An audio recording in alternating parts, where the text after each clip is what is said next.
I am so very late tonight. So very late.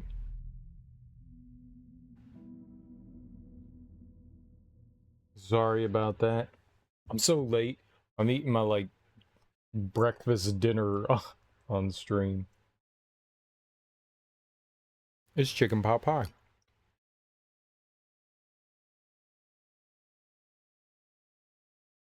And it's cold because I heated it up a while ago and I was rushing. That's great. I heated it up for so long too. Well,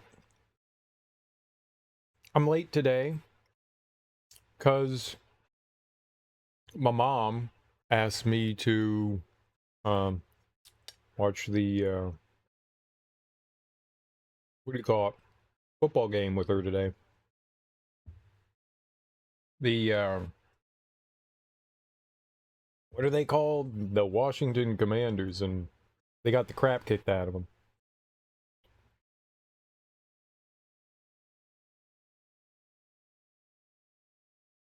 By the Kansas City Chiefs, who did not look particularly good. Well, in the first half. Then they came out in the second half and they made Washington look horrible.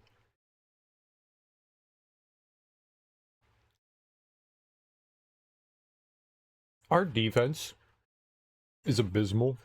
I know we got injuries and stuff. The game started out well, had 2 takeaways. I was like, all right, well, this is solid. They were getting pressure on Patrick Mahomes. Then all that stopped.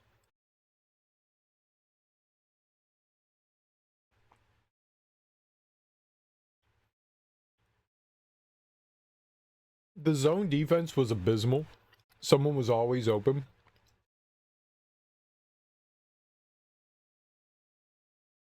The worst thing about zone is that the longer a play goes, the more likely a receiver is going to get open.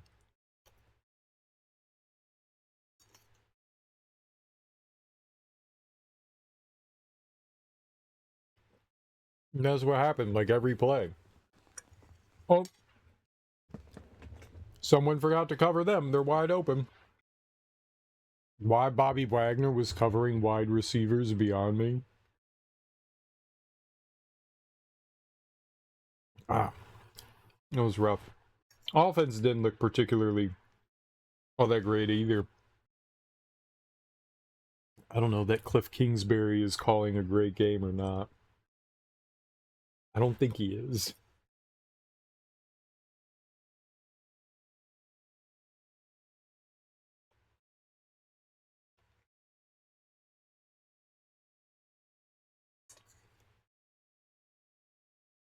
Either way, at the end of the day, I'm tired. I went to bed and got like 4 hours of sleep, so I'm really exhausted.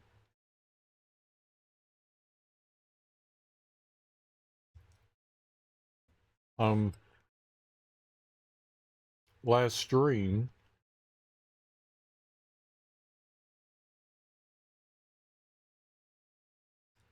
what did we do?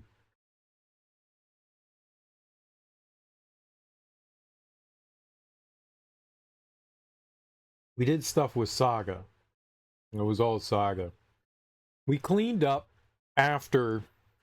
We cleaned up just about everything I could with the bolt cutters.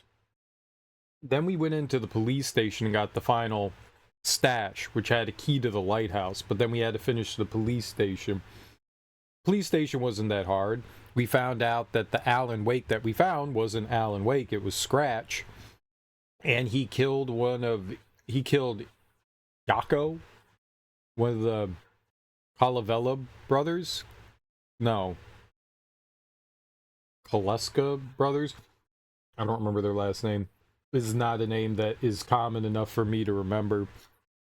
Killed Yako. And then we went to the lighthouse and we found the final pack expansion. So we found 2. We found 2 yesterday. There was one in downtown Bright Falls, and then there was one in the lighthouse. So that was dope. That was real dope.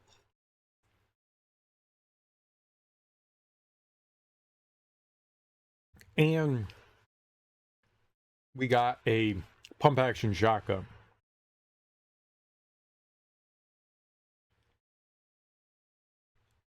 And I think that's the last thing that I did.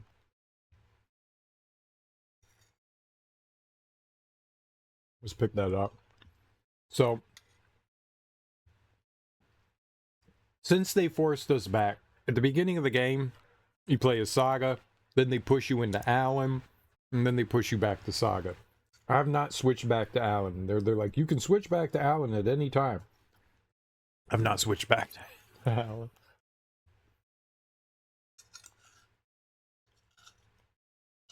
I'm actually curious what's going to happen.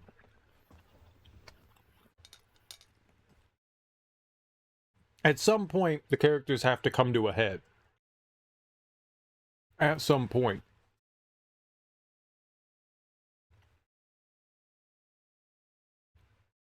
If I ignore Alan Wake's side of the story up until the end, how will they do it? I'm gonna get to a point with Saga Anderson where I can't like beat the game, right?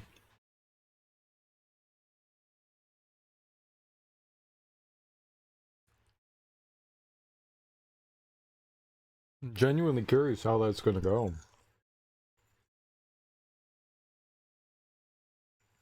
We also now have access to, I think it's the second DLC, which is the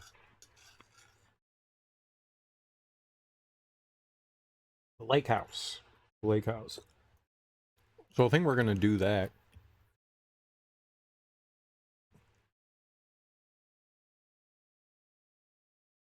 Then maybe we'll play out Saga's rest of her, whatever she has going on. There may be like, I can't do anything until we advance Alan. But there's nothing left to do with Saga.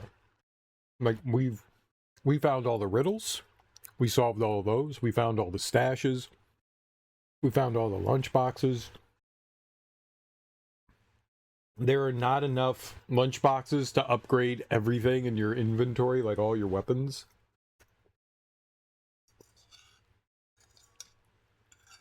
So I'm guessing they want you to do a New Game Plus.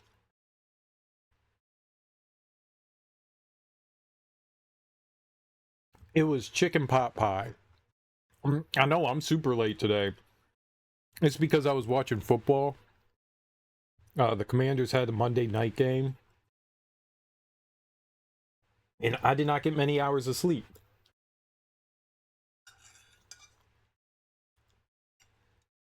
So purely my own fault. But I figured I'd eat on stream and just jump right into some gaming.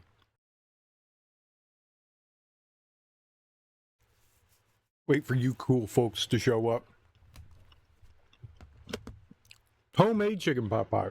It was actually chicken and dumplings that turned into chicken pot pie. My mom and I made chicken and dumplings. There weren't dumplings in the chicken and dumplings. We made the dumplings on top and then took them out. So there was no dumplings. It was just chicken and carrots and peas.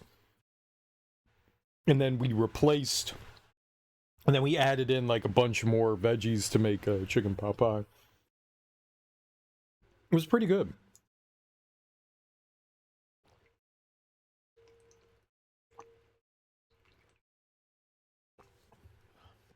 So got a couple meals out of that. It was solid.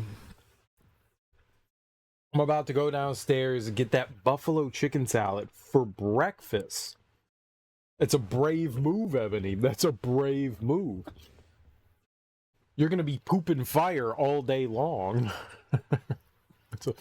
It's a bold early morning move. That is a bold early morning move. I tip my hat to you. I don't know. Well, I mean, that was my breakfast. That's what I do. I wake up and I eat dinner. I usually help my mom in the evening make dinner and then I go to sleep. Spicy doesn't really bother you? That's good. That's good. See, I'm white. Mayonnaise is spicy to me. I'm like, oh, that mayonnaise. Is there any pepper in that? Oh my. There's quite a kick to it.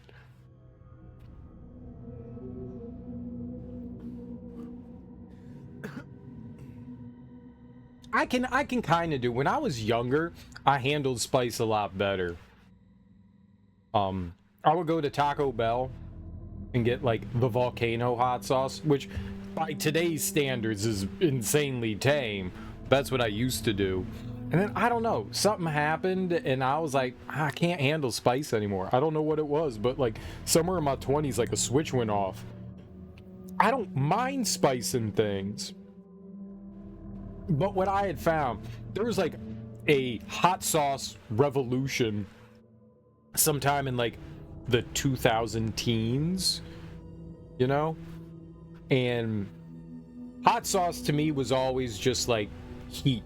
Like, I did not like hot sauce. I did not like food for just the sake of heat. I liked it to have flavor. And hot sauce nowadays is a lot more tolerable than before. Like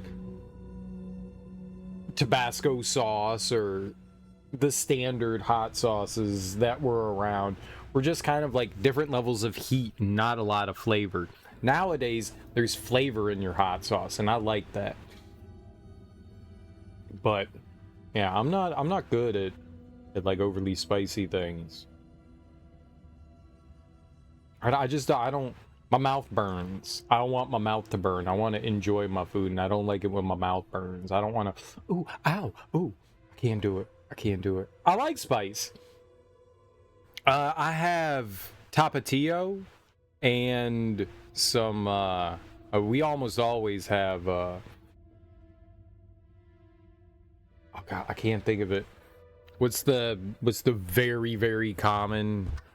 They changed it too, the Asian hot sauce.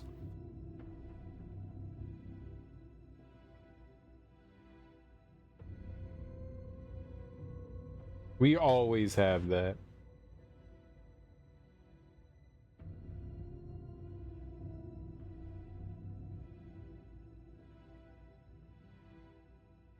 Sriracha.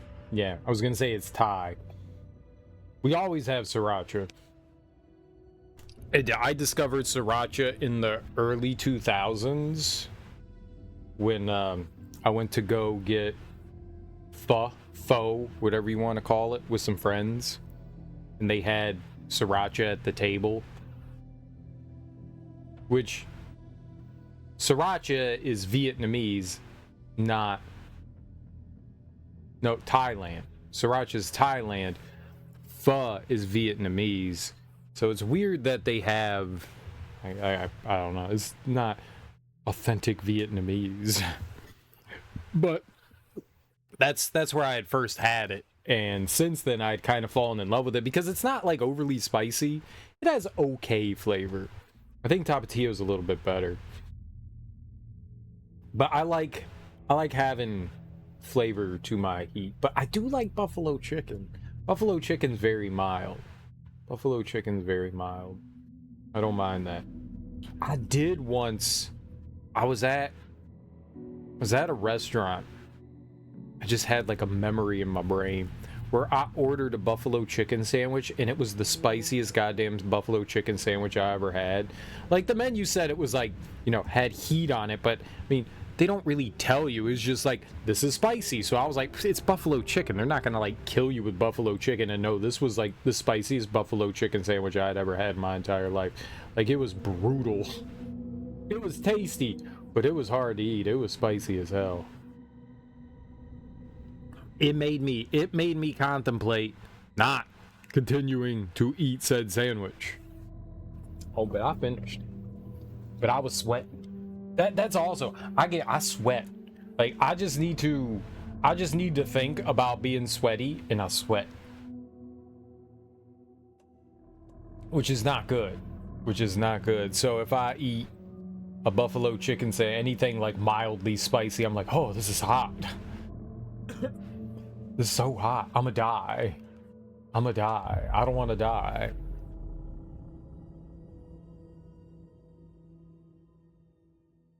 All right. So enjoy your buffalo chicken salad. There's a place called Noodles and Company, and they have, I wouldn't call them fast food, but they're like that weird, like in between. They like make your food to order, and they have a buffalo chicken mac and cheese there. Is so good. Is so good. I miss that. I gotta get that again. Their mac and cheese is solid. I think it's gone downhill a little bit. Back in the day, like 20 years ago, that shit was on point. Nowadays, it's okay. It's not the best thing. And maybe I've just eaten it too much too. It's not as good as I remember, but it's a good go-to. How expensive is Noodles and Company nowadays? How much is their like mac and cheese? Noodles and Company. No, don't allow. You don't need my location. I just want to see your menu. Don't allow. No, I don't. Yep. Garlic bacon crunch mac and cheese. Like, how do you not want that? Where's all the mac and cheesies? View full menu. I just want to see how much it is. Yeah, I know. Reject all cookies. Yep. Stop trying to feed me cookies. I love cookies. Stop trying to give them to me. How much is there just like regular old chef curated? I just want the mac and cheese. I don't.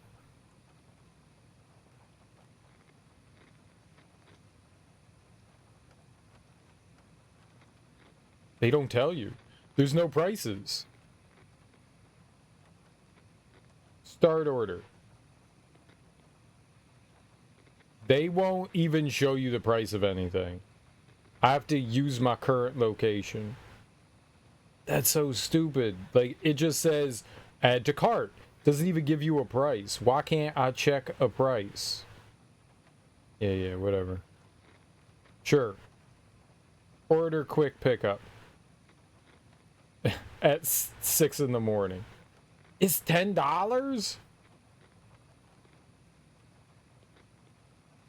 I want no damn $10 mac and cheese. Get out of here. All right, well, it's $10 for mac and cheese at Noodles and Company now. It's $10. There's a lot of dollars for macaroni and cheese.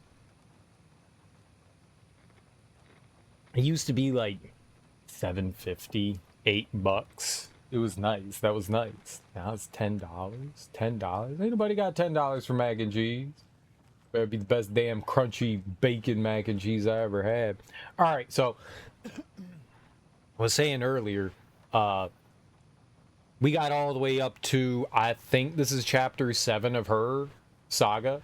We just finished the police station. Ilmo's over there being all sad about his dead brother. We have to go and investigate the cell over there that has a bunch of the FBC, which is the Federal Bureau of Control's documents and stuff. But she had been telling us about the lake house. She and her companions went to the lake house. It was supposed to be a research facility for the FBC while they researched Cauldron Lake. And things went bad. So let's find out what happened at the lake house, you know? Let's do it. What happened at the lake house? Oh, that was louder than I expected it to be. Okay, that's fine. It's just louder. They're about to begin the Lake House expansion. Do you wish to continue? Yeah, I mean, why not? Like, they're offering it to me. You know, so a game, not exactly the same, but a game did something similar to this. Final Fantasy 15. Final Fantasy 15, you have a party of people. There's the main character and three like friends of his, companions, escorts, whatever, what have you. And they all end up like leaving the party at one point or another for like a specific reason. And when the game first came out, they didn't have those stories part of the game, but you can do their like DLC whenever. And it kind of reminds me of something like this, where like you get to a certain point in the story and they're like, okay, you've now unlocked this. Here's the thing that we're going to like show you. I guess that's how DLC works in general. That was stupid. You can now access the DLC. Yeah. But it doesn't feel like, hey, you now have access to this. It like makes sense, like plot wise, how they've worked it into it. How about that? Sometimes DLC is you can now go do this thing, and there's not really rhyme or reason why you can access it now or before, because they want you to have certain power-ups and stuff like that, but it kind of like brings you out of it. This sort of makes sense because it's like confidential. But she now trusts us. Right. You've seen firsthand how complicated and messy the FBC's cases are. But this story should help you learn that things can always get weirder. I wonder how this is going to go. This isn't going to be Alan or Saga. So is this going to be Estevez? Is this going to be the bureau chief? This isn't the Bureau's I doubt first it, right? time in Bright Falls. Her. 1970, 76, 8. Last one was in 2010. It's not exactly clockwork, but this town sees way more altered world events than most. We knew it was just a matter of time before the lake acted up again. After the AWE in 2010, the FBC's research department set up a facility, the Lake House, to study the threshold in Cauldron Lake, find better ways to contain the entity inside. Your tax dollars at work. When we detected a spike in paranatural activity at Cauldron Lake, before I even knew you were on this case, Saga, the Lake House was my first stop. I was short-handed, hoped they could spare some help, maybe give us some intel on the situation. If I had any clue what was waiting for us in there, Saga, I'd have just kept on driving.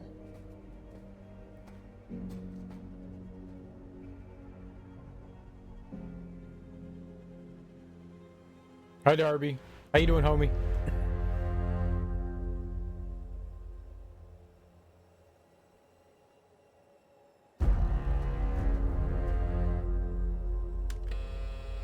This is Agent Kieran Estevez responding to an AWE alert in the vicinity. I need to speak with the Marmonts.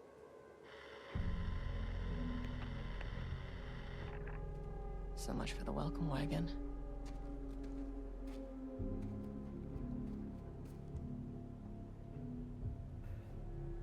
You all set up the perimeter. We're on the Threshold's doorstep, so keep your eyes peeled. Yes, ma'am. Sleepy. I am also sleepy. I'm sorry to hear that you're sleepy. I only got the Lake House return addendum. It's an addendum. I'm very sleepy. I did not get a lot of sleep. Washington football team had a Monday night game yesterday, and my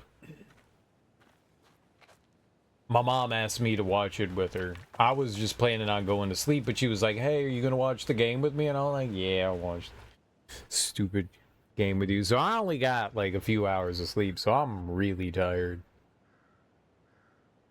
Like super duper tired. Like coffee was doing nothing. I don't think I can stay up many hours.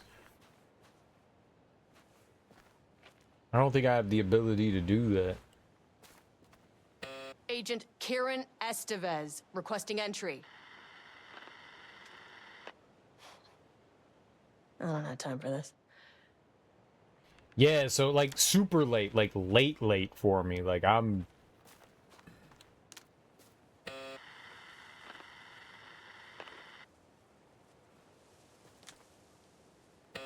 like mega late. Like that's beyond late for me. Okay, are you just gonna climb it? ID card? What am I ID carding? Oh, This shouldn't take long, okay? You see anything? Radio me. it was like off to the side here. I thought she was gonna like cut the fence or...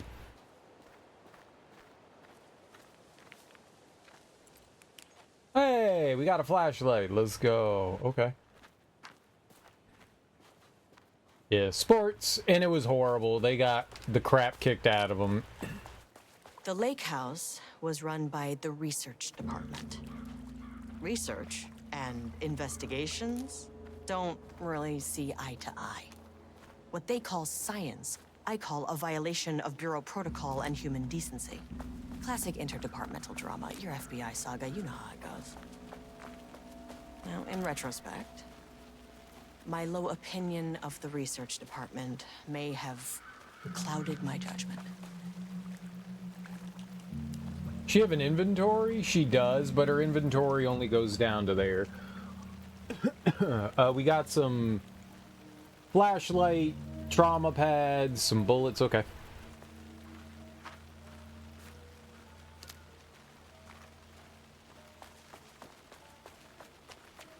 And why are you sleepy, Darby? I'm sleepy because I got 4 hours of sleep. Why are you sleepy? What did you do? How was your weekend? Did you have a good weekend? Did everyone have a good weekend? I'm asking everyone. Everyone. Did you all have a good weekend? It's Blair Witch Project 2. When was the weekend? Like, I guess it wasn't really yesterday and stuff, but it sort of was yesterday and stuff. Yesterday was Monday. I remember in the Blair Witch Project 2, they had like that house that you had to walk over the, I guess it was like a factory. You had to walk over the bridge to get in. That's kind of creepy. Also kind of cool. Blair Witch Project 2 was not a good movie. Is not. It was bad. It's bad. I've watched it twice now. I watched it originally when it came out. And then I watched it like a couple years ago. And I was like, yeah. No, this is trash. This is trash. Oh, I watched it when I played through all the Blair Witch games the other year, a couple years ago. I don't know. I'm really sleepy, and I don't know. What'd you do? My PC went bang. Power supply died. Oh, shit, dude. That sucks. Did it, like, blow out your house's power? Then a very good smart friend suggested I use my old power supply from old PC. Dude, nice. That friend's really smart. That's not something I would have thought of. That's actually really cool that you had a backup power supply and it worked with your newer computer. Some components in power supplies are catered towards, like they have like the new like mini PCs, the whatever the ATX things are, and they have like modern PCs, and I don't know if power supplies are interchangeable between those. in my old computer, I had a, I think it was a Corsair 750 watt gold standard one, and I had that thing since I built my first PC. Like, it carried over every PC. It was like I had rebuilt that PC multiple times. I never got a new power supply. I never needed to. It lasted me 14 years. I don't know if that's like typical or non-typical, but it was amazing. Like, I never had it. It still works. Like, that power supply is still money. I mean, it might be close to, like, maybe I should get another one for that, but it's still a solid PC. 2 times it went out before it went bang. Don't know what's going on, but I'm able to send it back under warranty. 2 times it went out before it went bang. Oh, dude. Oh, so you kept plugging it in. Oh, you were like testing things out. I get that. I get that. You wanted to know what the issue was. Hold on, I gotta. Let's ban it. Let's ban the bot. Let's ban goodbye bot. You have been denied. There we go. Bot's gone. Bot's gone. We debotted it. So you were. Wait, now I can't do anything. Now my controller doesn't work. Now my controller works. So you were like testing out whether, like, what blew the power. So, like, wait. So did the power go out while you were sleeping? And then you didn't know what did it? And you figured it was the PC? And so you tried plugging it in a bunch of times and it just kept tripping?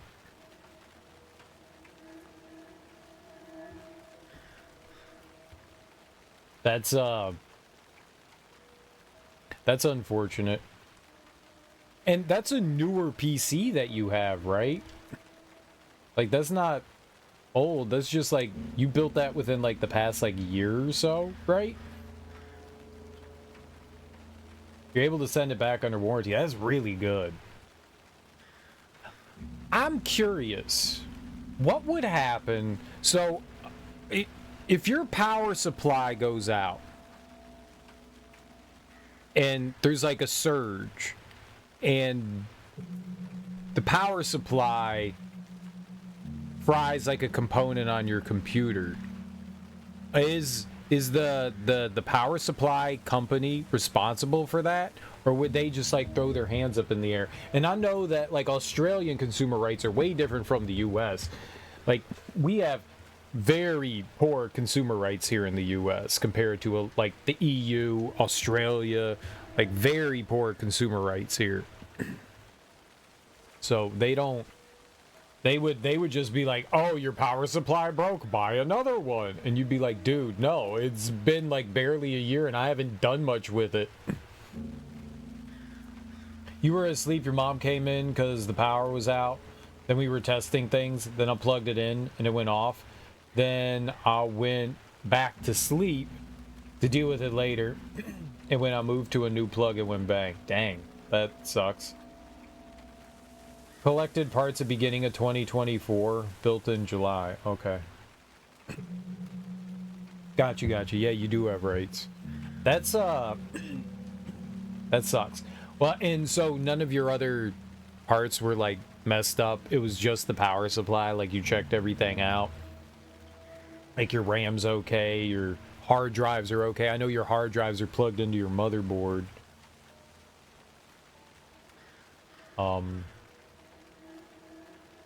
All your fans and stuff are working. The motherboard seems working. The GPU seems alright. You're not having any, like, weird issues.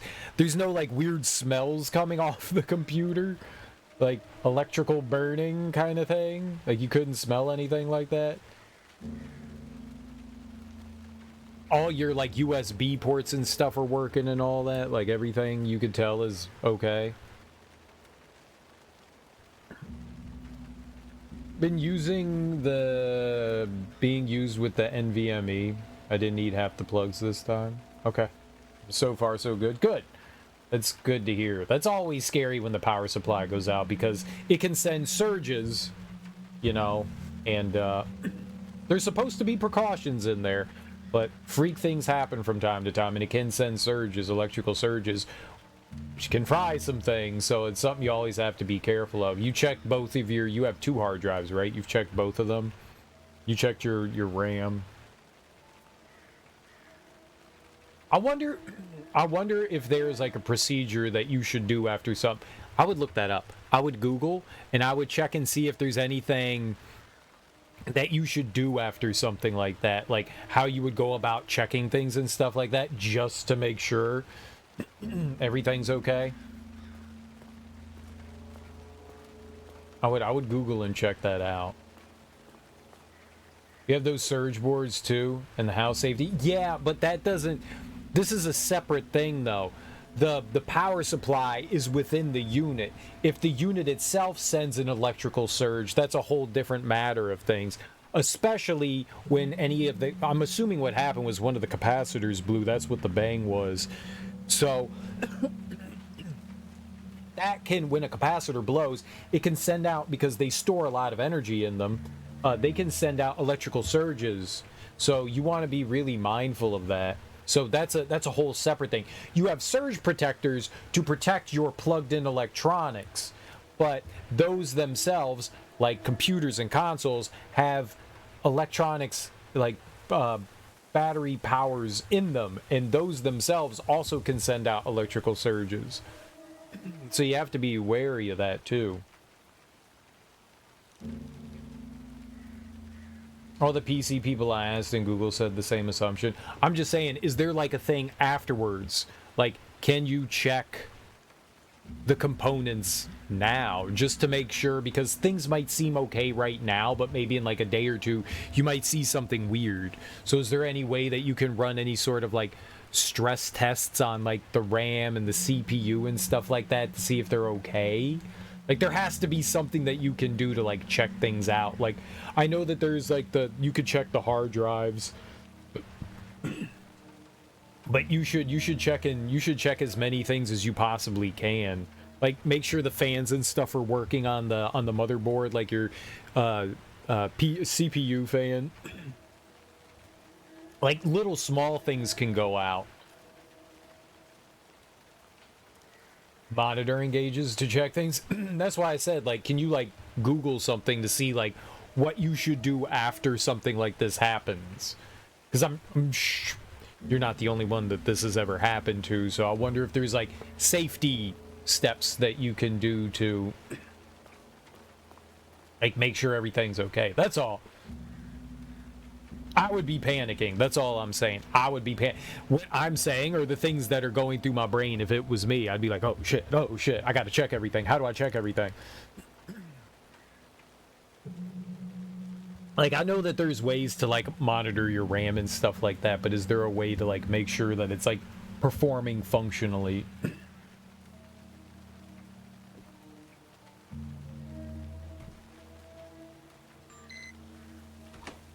Well, I'm sorry you had that happen to you, but it's very fortunate that you had a backup power supply. That's really cool. And the fact that you're still under warranty. If what power supply, who made the power supply, and since you're sending it back, are you going to get the same one, or would you try to find like a different make and model? What would you do there? Hello? Agent Kieran Estevez, Investigations Department. Please wait here. No. Security check. Exactly. No one wants to check the individual carrying a firearm into a restricted government facility? No? Okay, well, it was definitely going on the report. Does she have a mind place? It doesn't seem so. Thermaltake brand. I've heard of them. They've been around for a while. I feel like Thermaltake has been around in the industry for quite a while. Let's see that. I don't think that that's like a non-name brand. I know Cooler Master makes power supplies. I know Corsair makes power supplies. I know MSI makes power supplies. And I have definitely heard of Thermaltake. They've been around for a long while. I don't know how reliable they are, but they've been around a while. Yeah, for almost 26 years. They came out in 99. They're from Taiwan. So they're a Chinese company. But I've definitely gotten like parts and stuff from them before. I think I've got like fans and stuff from them. I think I've gotten like fans and stuff. Cases, that's probably why I've seen their name. They make cases too when I was case shopping. Cooling, power supplies, storage, keyboards, mice, RAM, liquid cooling, mobile audio products, PC accessories, notebook accessories. So they're, excuse me, they're like Logitech, sort of. Well, no, they're bigger than, maybe not bigger. Logitech doesn't make power supplies, but they make accessories. They do everything. Thermaltake makes everything. That's crazy. I think I remember seeing them for cooling, like fans and stuff like that. I think that's why I know of them. I don't know how reputable they are. Urgent reminder, lake safety protocols. Please remember that the following recreational activities are forbidden in the waters of Cauldron Lake. These restrictions apply to both civilians and FBC employees. Fishing, redacted. What would redacted? But why is it redacted? Like, sex with fish. Boating. Applies to canoes, kayaks, motorized boats. Using the water for blank purposes. Water skiing. Blank in the water. Paddle birding. Do they mean boarding? Paddle boarding? What's paddle birding? That's not a thing. I know what paddle boarding is. What's paddle birding? Is that a new thing? Is that a Gen Z thing? Paddle birding. I know paddle boarding. Paddle birding. Is this a thing?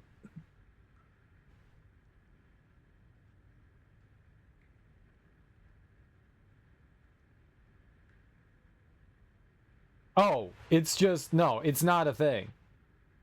It's just going out on your kayak looking for birds. It's just bird watching in the water. That's all that is.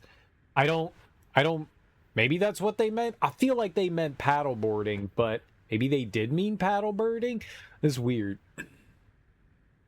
Maybe. These activities can result in redacted in an estimated redacted % of cases. If you're unclear about the restrictions listed above, please speak with redacted. Yep, that sounds like the FBC. Date redacted. Security report. RE local rumors. Background. A recent security operation was performed among the citizens of Bright Falls and Watery. The goal of this operation was to ascertain public knowledge and opinion of the lake house and its operations. Summary. The following information was gained through covert listening and informal questioning. The local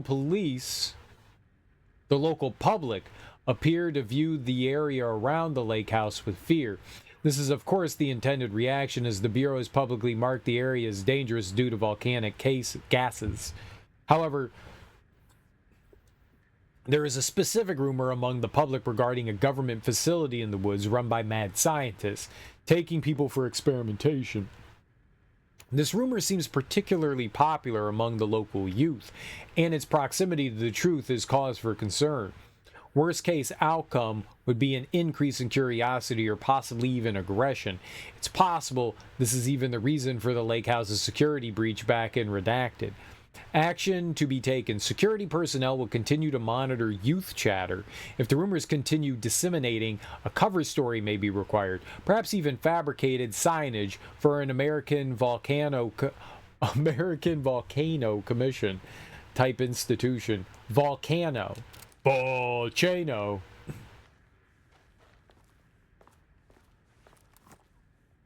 Dr. Marmont here to remind you to put in 100% effort today.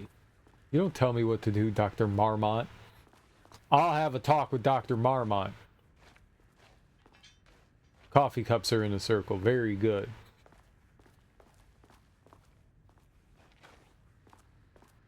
Why are we not washing those coffee cups? Please and thank you.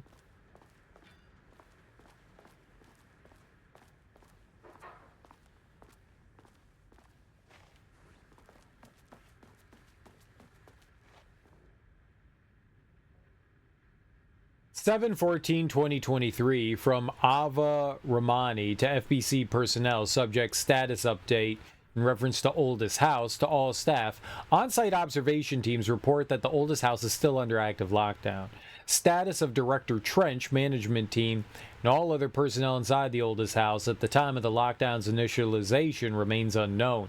Observation teams have detected fluctuations in the redacted field originating from the Oldest House as of redacted, increasing in strength as it loops through a specific pattern every redacted hours.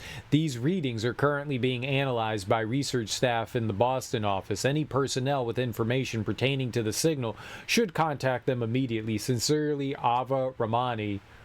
Rachmani? Supervisory agent. That might be Rachmani.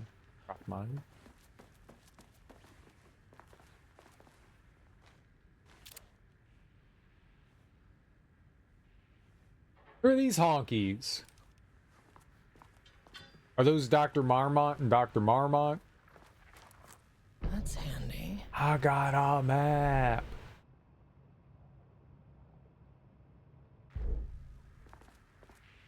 An experiment.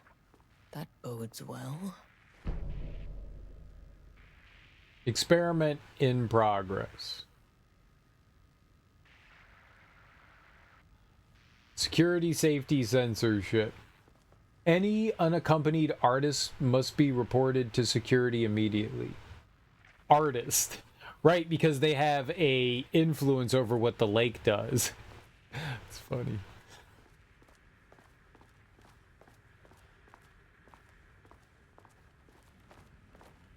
Oh, what are my objectives? Not here. So, Nobody is? Speak to the doctors. I'll have to check downstairs. Barrows University, on the recommendation of the faculty and by the virtue of the authority vested in them, the trustees of Barrows University have conferred Jules Francois Marmont the degree of Doctor of Applied Science and is entitled to all the rights and privileges pertaining thereto. William Devereaux, chairman of the board of trustees. Paul Jensen, dean of Barrows University. That's a weird thing to say. Federal Bureau of Control Special Service Certificate. This exception.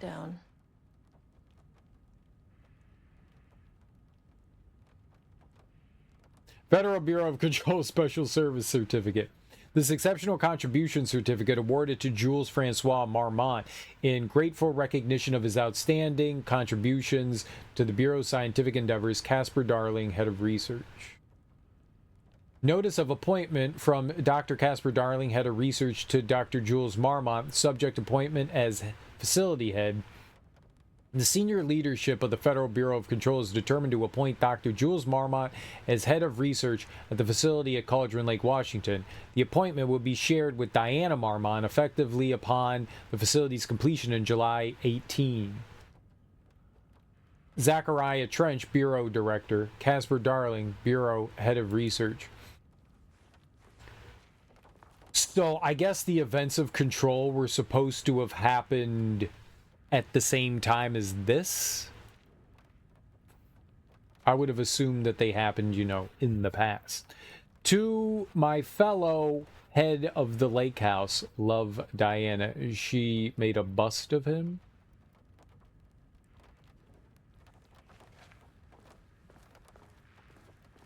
That's very busty of you.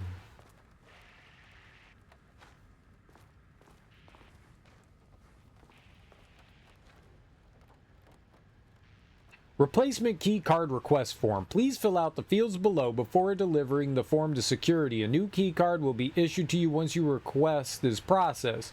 Name, Jules Marmont. Position, co-head of research. Required clearance, the highest one. I forget what that's called.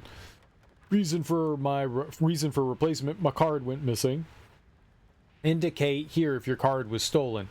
How would I know if it's stolen or is lost?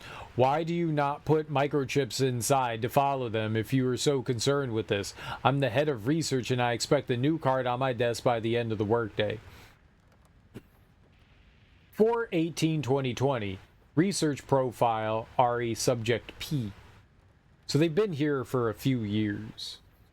Summary. Through extensive testing, the subject has been confirmed to possess an intrinsic paranatural ability that manifests exclusively during the act of painting. The paintings feature scenes or events he would have no knowledge of, even sometimes painting an event before it occurs. This effect has been proven multiple times and has an estimated 40 to 100% success rate. Note the lack of precision in this range is due to the team's inability to prove that a painting's content will not be realized at some point in the eventual future. Researchers asked to reiterate their hesitance to publish any concrete statements surrounding the subject and his ability at this time, as the nature of the paintings and their paranatural effect have been exceptionally difficult to measure and quantify. Conclusion. The subject is suspected to be a Class 2 para-utilitarian, though additional testing will be required to confirm this. At this time, his ability is not believed to be a direct threat to himself or others and can be controlled. The nature of his ability is to show current or future events via the art he creates. But the extent of the forecasting cannot be determined by researchers with any high level of precision. Unlike the art created by Alan Wake, there's no evidence the subject's art is directly manipulating reality via the shadow energies.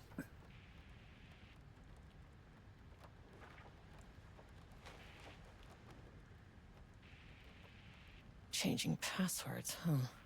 Security and Technical Support Division, all departments, update to computer password reset policy. Effective September 13th, all computer passwords must be reset daily to address security concerns. We are aware this may be an inconvenient change and lead to difficulty remembering your password. We recommend using a permanent set of digits as the beginning of the password, followed by numbers that change daily. Try using significant personal dates, coordinates, etc. Do not use birthdays, the current date, phone numbers, etc. Please also remember that for the time being, passwords are not to exceed 6 digits. Thank you for your compliance. Okay. September 14th, 2023, Thursday. Science fact of the day. Though most famous for acting, Hedy Lamarr also invented in her free time. She patented a frequency hopping device for torpedo guidance systems at the age of 38.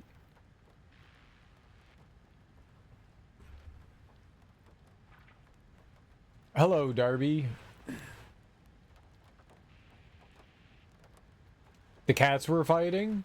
And what? Who won? Okay, so they want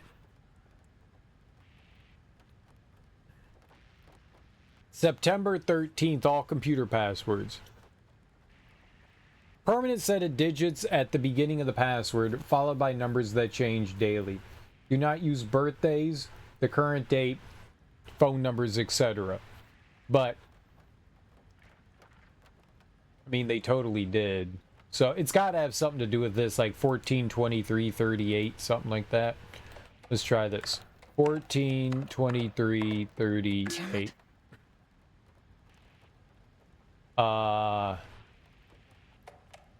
14, 20, 23. Right. 091423.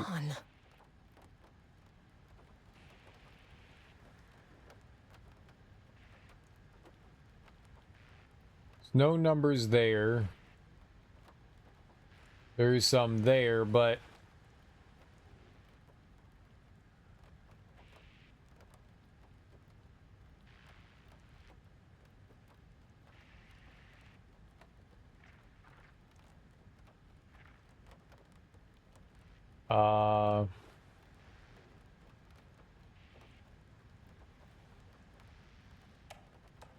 Okay, what about 38, 14, 23? Nope.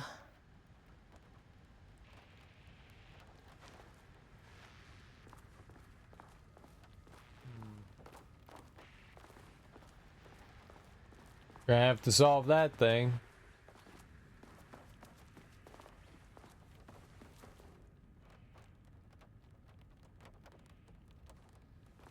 Head of the lake house. That could be a big day, right? July 18th.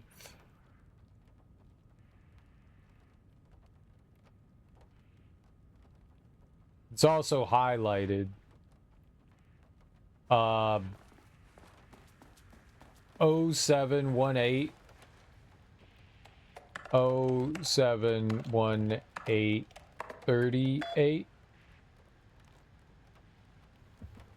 I'm a hacker! I'm a hacker! I'm a hacker.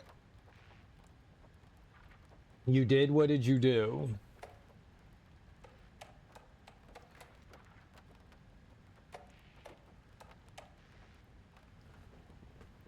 I won the fight. Oh, you won the fight. How did you win the fight? Did you try to fight the cats?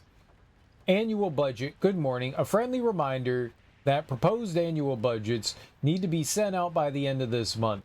Every station is being asked to give a thorough breakdown this year in an effort to find areas where spending can be reduced. Should I book a time for us to speak about this and make a plan? All the best, Harry Kingston, Facility Administrator. In reference to annual budget, I am too busy to attend meetings. Just use the budget from last year, but make sure to specify that a specific percentage of the research budget is to go toward Project Arbutus. So certain individuals won't be tempted to slow down their competition by stealing resources. In reply, I apologize for the difficulty my wife is presenting, Harry. I believe she's suggesting that I would take her project budget, an unfair and preposterous accusation, though I'm confident you understand that. I would be happy to meet and discuss the annual budget. It's of course the head of research's job to oversee such work. Maybe Diana's no longer up to the task. Sincerely, Dr. Jules Marmont. Do you think that they looked at this and went, yeah, that's easy to read? Like, they could have, it's so fair. Like, they could have, like, darkened it, like, a little bit. Go fuck yourself, Jules. So, does next Wednesday work? Progress report. Dr. Marmont, Project Arbutus has officially requested we return the pages. We weren't using them for any work on Project Ramnus, and they are shared research materials, so I can release them back to Arbutus. Sincerely, Perry Levine, Senior Researcher. Security reminder, hello. Please remember to lock your computer before leaving your station for any amount of time. Change your password daily. Does not improve our facility's security if you leave your computer open. Thank you, Brian Lopez, IT Specialist. Unlock door.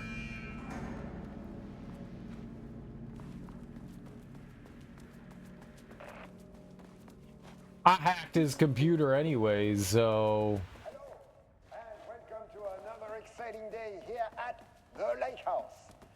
As I'm sure you know, I am Dr. Jules Marmont, and this is my wife. Dr. Diana Marmont. And together we are the heads of research at this facility.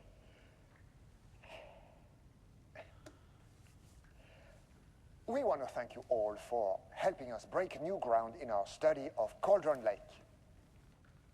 That's right, Jules. But don't let our exciting work in threshold regulation and dimensional coupling keep you from observing the proper safety protocols. You said it, Diana. We run a tight ship here at the Lake House. So, always remember the 3 S's. Safety, security, and censorship. It's a C. It's a C. Why, that is the joke, Diana. Well, it's a stupid fuck. Wonderful joke, Jules. We'll see you down there. Yeah, that seems healthy. Married, huh? People don't read this stuff. Make it as illegible as possible. The Lake House Daily. Good news, HQ's still dark. Pie was good. More pie for the rest of us. We have coffee. Deerfest this week. Bad news. HQ's still dark. Nut allergy bad. No Alma beer. It's good. Tried it. The artist is illegible. Someone stole the black whiteboard marker. All vacation time canceled.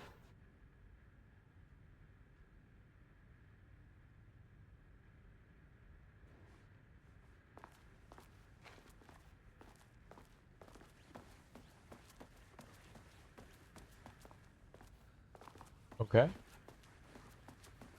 More lore. Someone stole the whiteboard marker. A turd. Ramos daily stand up, no doodling. But I want to doodle. I'm a doodler. I'm a doodle all day. You can't stop me.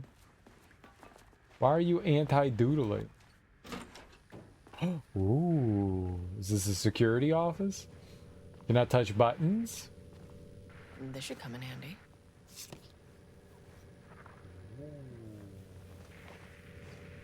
I got a key card. What did I get? Items. Security clearance 01 key card. Nice. Now I'm special. And I'm not just special because my mom says I'm special.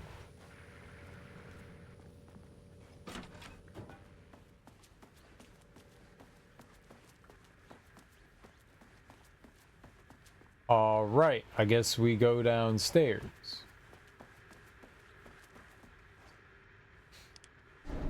I have solved the upstairs problem.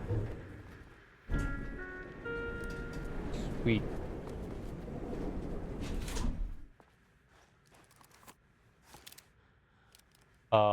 Let's go to wherever this is. So I can get, we're on G, so we can get to 1, 2, 3. So let's go to 1 first. As soon as I got in that elevator, my bad news detector started going nuts. Estivesta team, something's going on in the lake house. I want all nearby agents to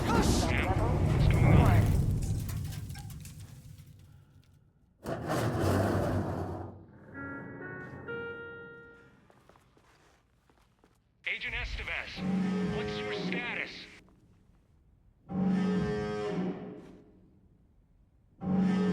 Breach detected on sublevel 5.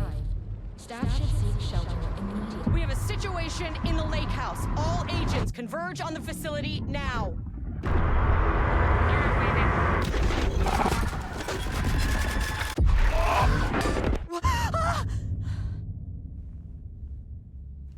Belay that order. Shit. A threat. The fucking elevator. Okay. Priority 1, get the lights on. Standing around in the dark near Cauldron Lake is not smart.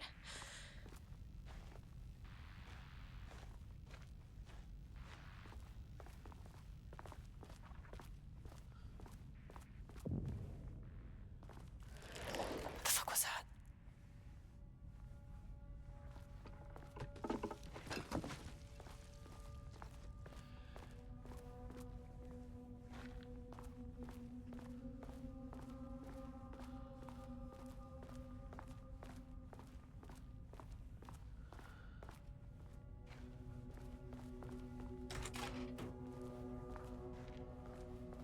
Ooh, reading.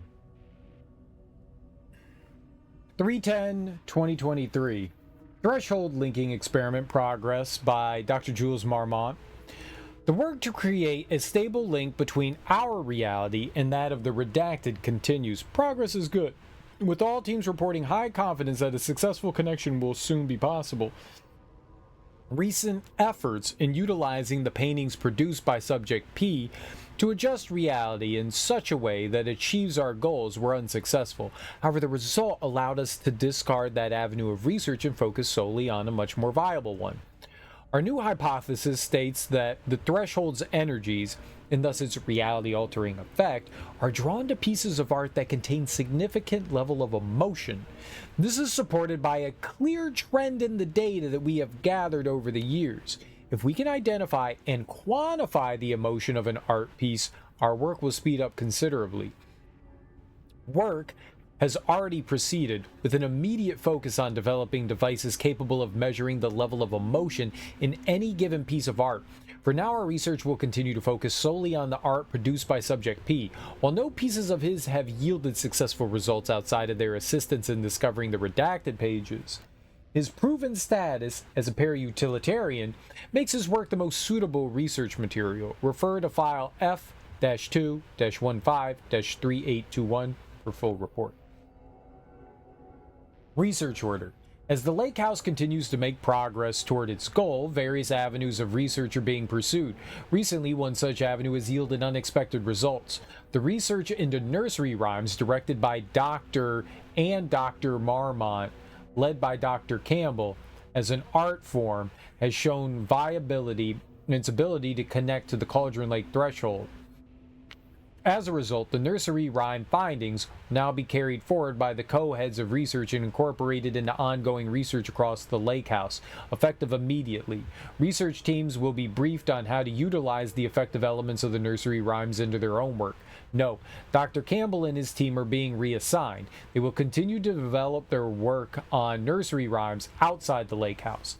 Any exposure risks related to performing confidential work outside the facilities premises have been acknowledged and accepted by the co-heads of research, signed Dr. Diana Marmont and Dr. Jules Marmont, co-head of research. Okay. So that's kind of like linking into the stuff we've seen already. Like, we did all the rhymes and stuff outside. That final rhyme was a doozy. Most of them were pretty easy. That one had me going for a little bit. I definitely was... I feel like it was a little too obtuse for its own good.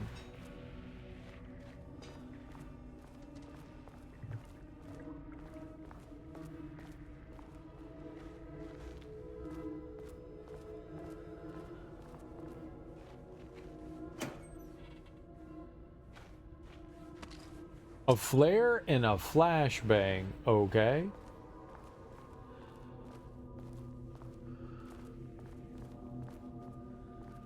Oh!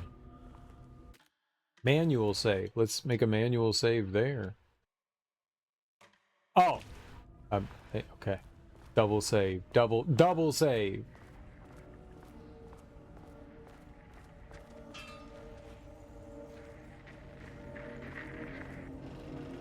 Dr. Darling.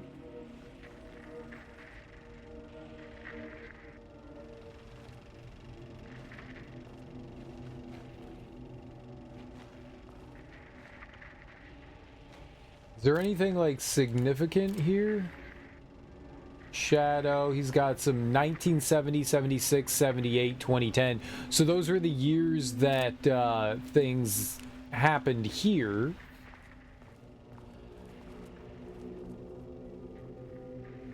It might be the power. Alright, let's do it. Fuck it. Okay, he doesn't do a damn thing without power. That was not the power.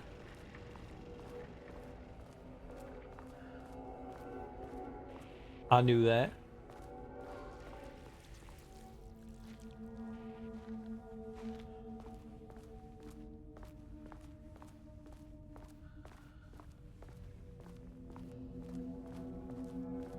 So whoever was in here went a little crazy with the paints. Very, very abstract work. The next Jackson Pollock.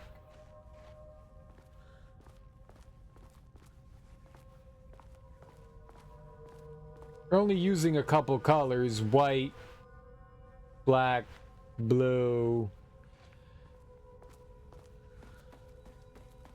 It's a little bland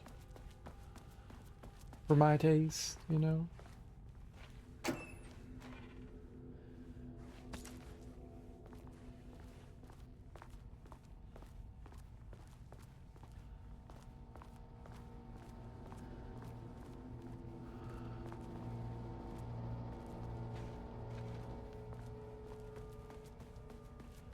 Alright, that looked like the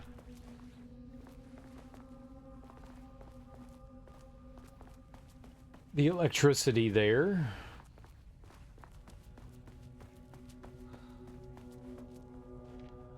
I'm gonna keep looking around in here before we hit that button, though. Is creepy, but it might be a good idea to do this first.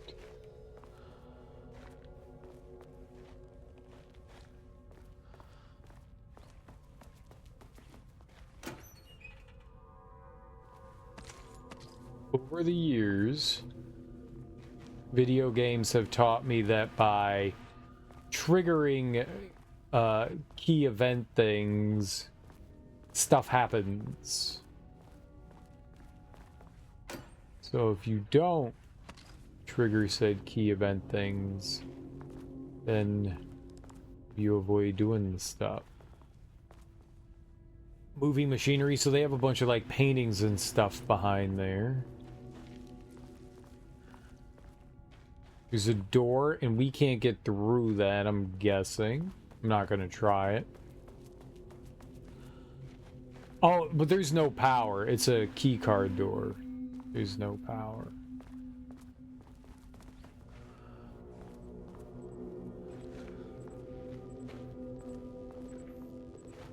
Okay, we have another office. That is not a regulation FBC weapon. What's she talking about? Jules's keycard could be useful. Progress update number 6. Unfortunately, Jules's key card went missing last night. Huge shame. On a totally unrelated note, I now have a level 3 clearance card in my office, plus a lot of black rock. Been grinding the black rock down to a powder and stashing around in case any gets confiscated. Next steps. Weapon tests using black rock powder, if successful. Maybe send schematics to off-site teams. Could lead to a transfer out of the shithole. Need to think up more applications for black rock now that I have some. There was a researcher at the OH, the old house, who had tons of ideas like this. Wish I could remember their name. Installing power cores. Pick up power core, align power core with the receiving socket, insert power core.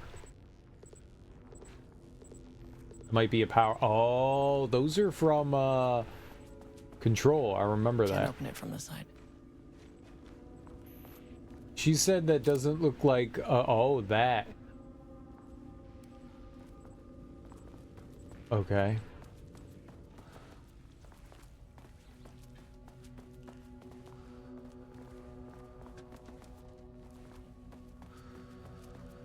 Alrighty then, let's go look at the power over there. I'm assuming I'm gonna need whatever that was. Okay. Power core receiver. Plugging a core in should get the lights on. I don't have telekinesis though. Like, is she just gonna carry the heavy thing? This is big. I wish they'd make these things lighter.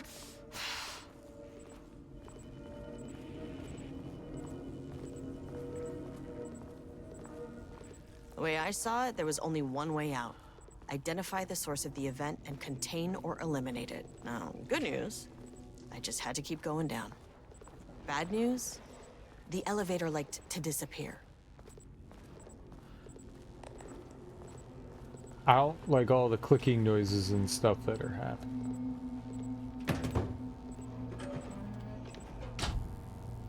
Like, what if those didn't happen? Just say, like, what if they didn't?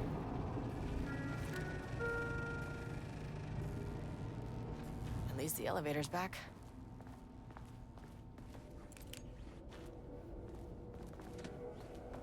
Okay, did...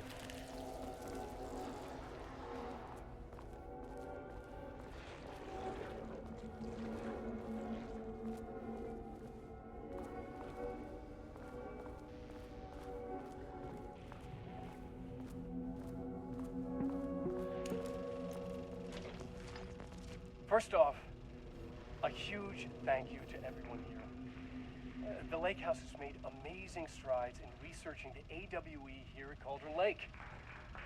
Great work, team. I wanted to come in person so I could check in on the latest work. I won't get in the way. It's not our view, so no reason to be scared. Did you hear that, Dr. Marmot? While I'm here, I want to focus on the relationship between the Shadow and the AWE site below the lake. The theory that the Shadow even originates from the dimension this threshold is tapping into is compelling. Eventually, I want to understand how this dimension manages to convert subjective elements like art into objective reality. What are the constraints of this phenomenon? Can it, say, create altered items or even objects of power simply by manifesting them via a piece of art? These are the things we need to know to accurately classify the Shadow. I mean, that name is not very scientific. I mean, who came up with that? Shadow. So, any and all proposals are welcome. Anything testing art's effect on reality by using the Shadow's energy is preferred. To find answers, we'll first need a lot of data. No wrong answers. And when I return to the oldest house, I'll take back anything we end up with to run against a classified project called Hedron to build a comparative data set. I wish I could tell you more. It's very, very exciting. Non-physical forces impacting. No, sorry, I really can't. It is. You know what? Maybe some of you can come visit. We'll have to get your clearance, of course, but if that would, maybe that can. You know what? I don't want to take the entire day talking, so the Shadow represents a whole new area of research, and I couldn't be more excited to start digging in. It is a great new world, people. He's so excited. The Lake House's research went way beyond studying Cauldron Lake's threshold. Playing with paranatural forces, it never goes well, Saga. This is exactly why we lock up people like Wake.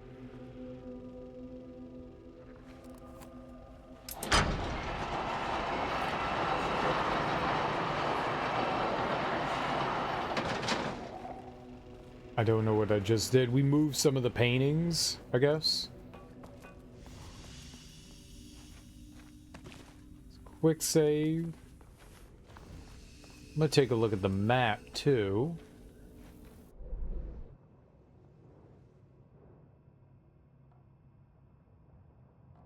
Light shift core receiver.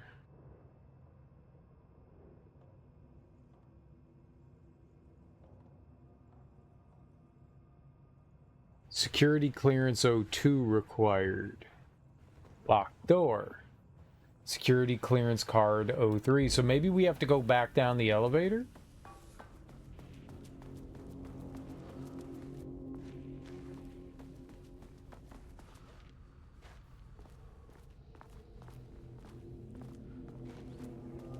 Oh wait, she said the elevator was back. Well, at least the elevator's back. Lies.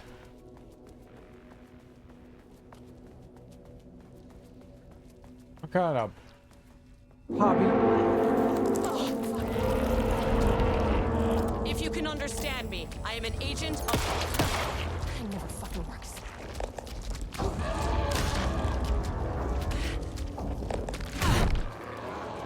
There was a god. Let me in. Can't open it from the side. Why not?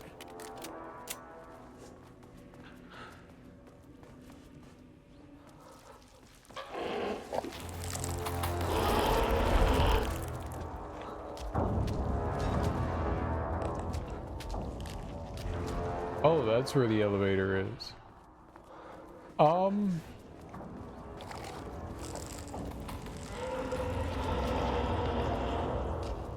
Okay, like, I have a new idea. One where it doesn't involve me getting absolutely destroyed. I'm gonna load that. Where we don't absolutely get obliterated. But I don't know what the hell. I tried shooting it and it gave zero shits. The,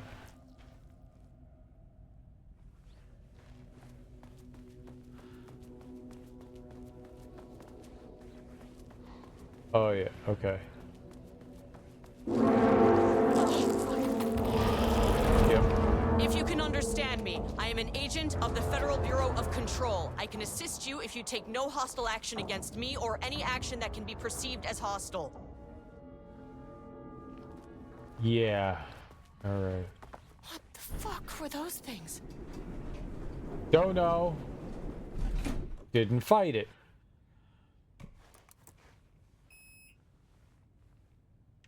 Let's go to 2. Okay, deep breaths. 1, 2, 3, 4, 5, 6. You never really get used to the shit you see in this job, but you can learn techniques to adjust, to function.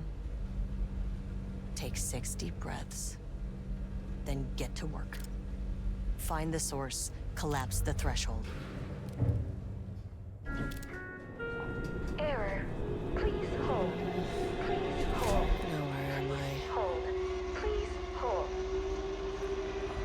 Who's that?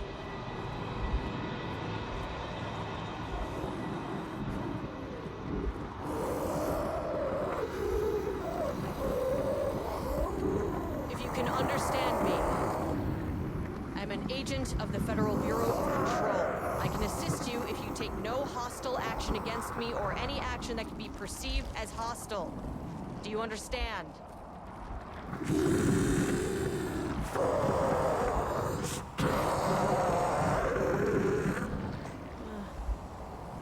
Well, I'll be damned. So what kind of entity are you?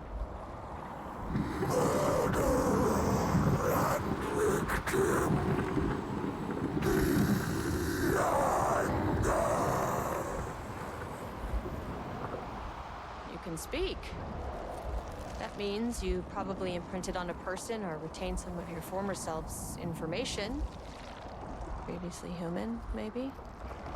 Okay, I can work with that.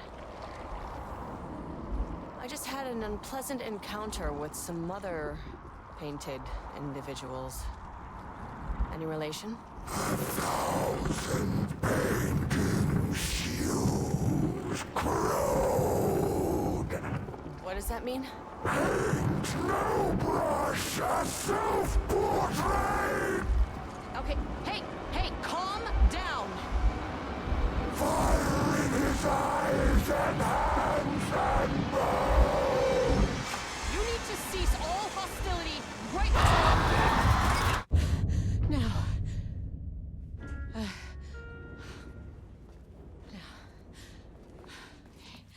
Bad news. That thing is really pissed off. Mm-hmm. Good news. It didn't try to kill me. Okay, baby steps. It was not happy. It was not happy. We shouldn't talk to possessed paintings. Yeah, it was not happy. That was not a good.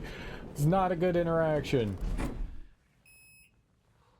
Not a good interaction. All right, back to floor 2. Angry living paintings are not typically on the Cauldron Lake bingo card.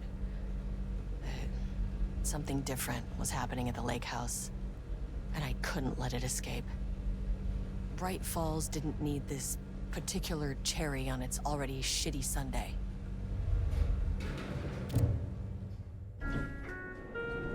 Sublevel 3. This isn't the floor I wanted. Fucking elevator.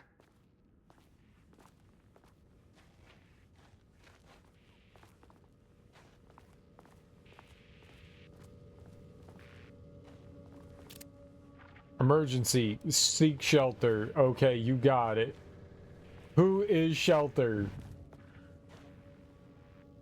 I never got around to ordering a new item for my Halloween costume, so I have found material. I will proceed to make it. Don't you want to be a koala? Like an angry, rabid koala? No. Medusa. Oh. Don't you want to be a koala?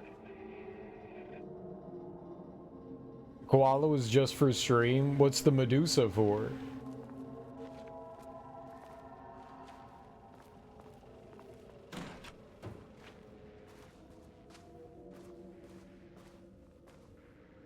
Trick or treat. Oh, for Halloween. You guys do trick or treating in Australia? That's dope. If there's one good thing that America introduced to the world, it's Halloween. What's up, Gerg? Drop Bears, oh, oh, oh. Sung to the tune of DuckTales? Boop, boop, boop, boop, boop, boop, boop, boop, boop, boop, boop, boop, boop, boop, boop, boop, boop. It's a DuckTale. It's a song that has lyrics. It's DuckTales. Race cars, DuckTales, mysteries, DuckTales, DuckTales, more DuckTales. I don't know any of the lyrics to that song.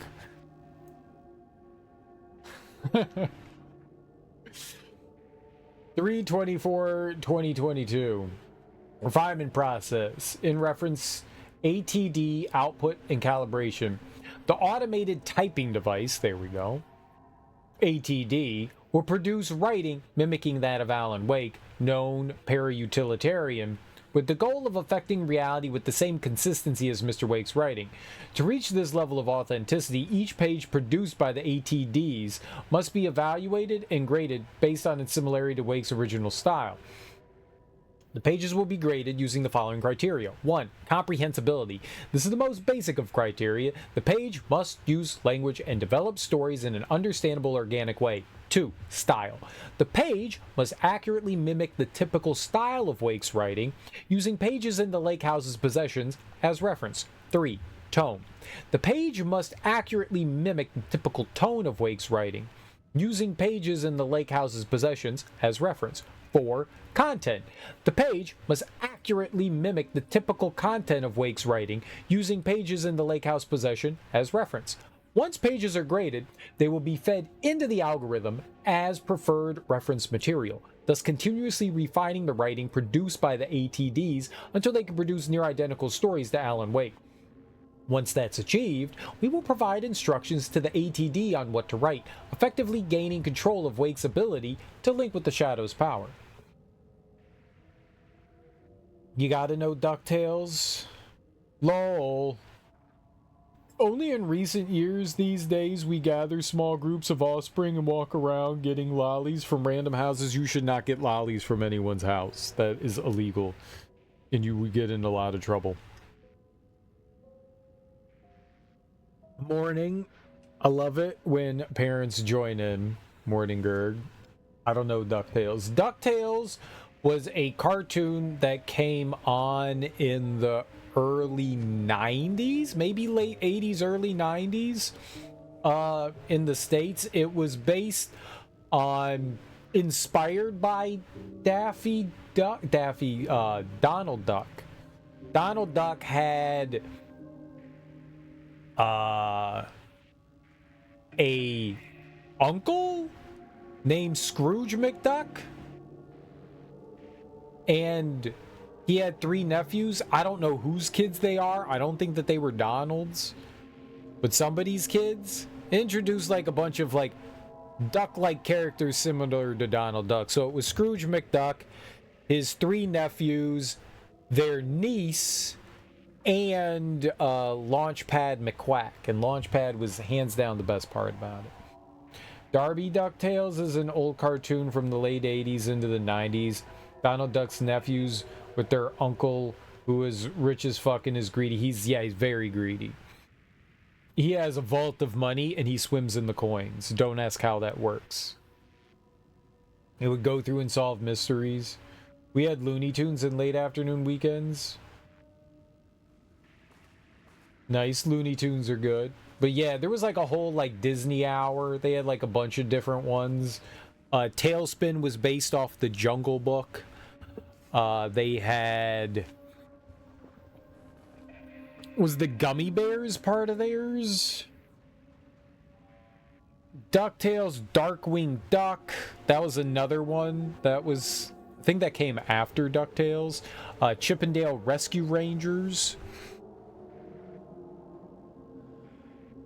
There were probably a bunch of others too, but those were like the early ones. And so when you would get home from school, there would be the like Disney Hour, you know, and they would play, you know, like 4 like different Disney cartoons, you know, they're sort of inspired by classic Disney. Diana and Jules Marmont had once been a team. Rising stars in the Bureau, both talented in their own way. Diana innovated and Jules got funding from the bureaucrats. Cooperation led to respect, connection. Then after a decade of hard work, the happy couple were promoted. Co-heads of research. Their first years at the lake house were good. Challenging, but not insurmountable. Not for them. Gradually, thoughts fell into their heads like drops of dark water. Why does she get all the credit? Why does he get any credit? With that, a crack formed in the lake house. The Marmonts and their work became arrogant, erratic. The crack widened and the water seeped in. So it looks for weakness and then it preys upon it. Words per sentence, WPS, max 12, minimum 1, average 6.71, is co-heads 1 word or 2. Style, contains dialogue, clipped phrasing, third person, omniscient, broad timeline. Story concepts, Marmonts, Diana and Jules, FBC Lake House, conflict, water, dark. Rudolph Lane stood back from the canvas. He didn't recognize the piece. Did he paint this? His mind was foggy, unfocused. He knew the Marmonts were putting something in his food. A man in a white coat came to steer Lane back to his cell. He did not resist. He was too tired. He lay on the bed, but the stench in his cell wouldn't let him sleep. An acid stink. The turpentine. The paint. It was all over him. Years of it. 1,000 paintings. 1,000 more to come. A putrid weight he could never wash away. Cold hate simmered below the mist clogging his thoughts. Hatred for the paint. Hatred for the brushes. For the Marmonts. For himself. So Rudolph might be the painter P, maybe? Words per sentence, max 15, minimum 1, average 6.41.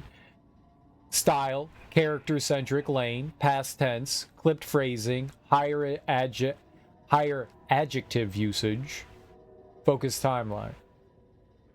Story concepts, Rudolph Lane, paint, odor, Marmonts, hate, conflict. Okay. We found some Alan Wake pages. Oh. I got a bullet for something. I think that was a shotgun.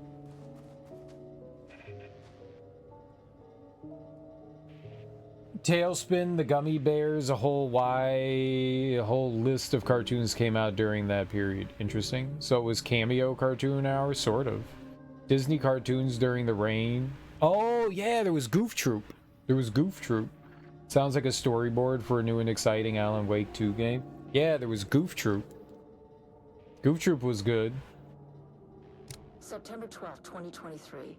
Notes regarding a page of an Alan Wake manuscript I found in the archives.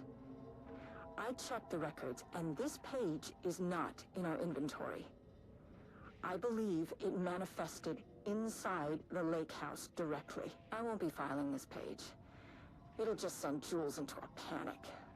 The page is written in Wake's usual style, so I can't say for certain if it's being literal or figurative when it calls us monsters. But what's interesting is that the page indicates that a painting succeeded in linking Cauldron Lake's threshold with our facility. Writing has always been the clearly superior avenue of research, but I never considered that the writing itself would dictate a different art form as the catalyst for our success. I cannot accept that. I can't allow Jules to stumble his way into success. Not after the years of work I put into this research. I got word yesterday that 2 writers are visiting Bright Falls. I will beat Jules to the finish line. It's a healthy relationship. Tiny Toons was also a thing, but that was also not Disney, though. Yeah, Tiny Toons and Animaniacs were WB. Those weren't Disney. 3/6/2023 organizational update. Moving forward, research at the lake house will be divided into 2 distinct projects. Project X, 10032AW, codename Arbutus, will focus on studying the writing of Redacted with Diana Marmont serving as project director. So assuming that's Alan Wake.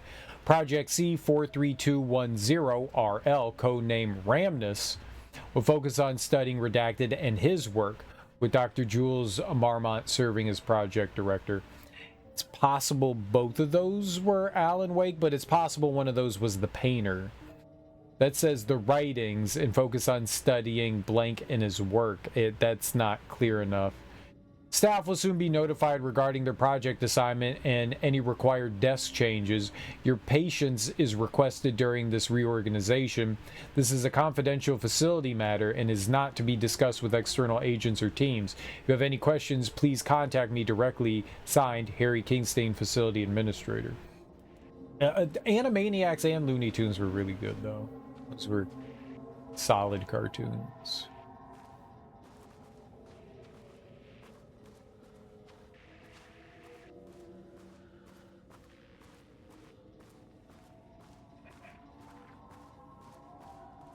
Pinky and the Brain. Pinky and the Brain's my favorite thing that came out of Animaniacs. Like, it wasn't even close. One of the cool things about the Animaniacs is that it was kind of like SpongeBob in some ways. Like, it led way to cartoons like that, where it had humor that children, like the slapstick silly stuff and the cutesy kind of stuff, was perfect for kids, but it also had stuff for like every age range, because they had jokes that only adults were gonna get. Like, they're referencing things like The Shining and Jack Nicholson. Little kids aren't gonna get that. Maybe some like young teenagers might get that if they've seen some of the stuff, but a lot of the references and stuff were the things little kids would never in a million years understand. Like, it's funny to be like, hello nurse, right? But they were doing that because Yakko had the hots for, you know, the nurse. And yeah, some kids are going to pick up on that, and some kids that's going to go over their heads. But there were a lot of like references to like classical writing and stuff like that that little children just aren't going to get. So it had something for everyone, which is kind of cool. That's a bit ahead of its time, because cartoons mainly catered towards children. Animaniacs was something that you could like sit down and watch with your kids and as an adult still get enjoyment out of, which is crazy. I remember going back like a few years ago and watching a couple of Animaniacs episodes going like, holy shit, like there's no way children got some of these like references and jokes. Like, they had something for everyone, you know, which is cool.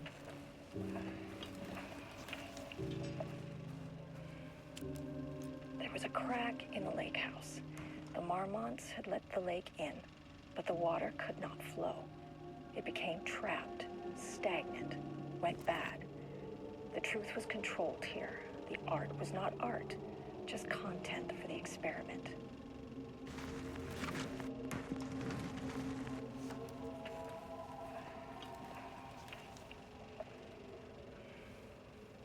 There was a crack in the lake house. The Marmonts had let the lake in. I guess it's but just the going to water could repeat. not flow. It became trapped, stagnant, went bad. The truth was controlled here. The art was not art, just content for the experiment.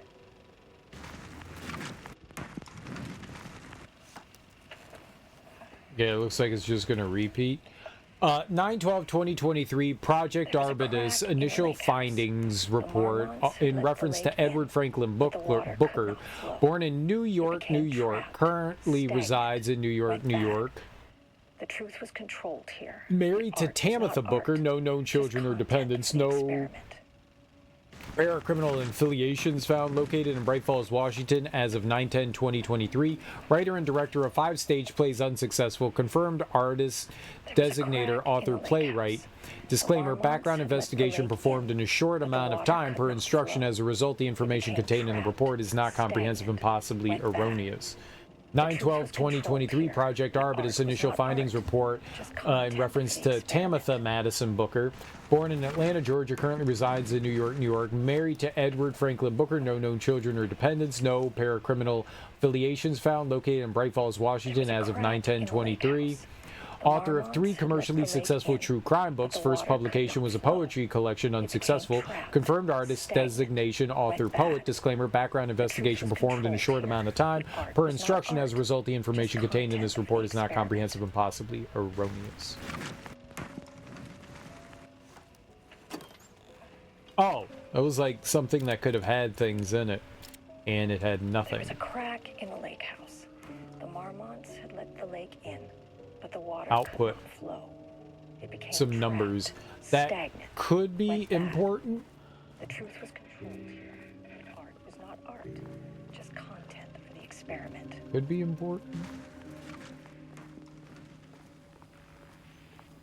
I wonder if we have to get like power back on here too. Power always seems to be on the fritz. It's a nice little break room. Very sanitized, wonderful.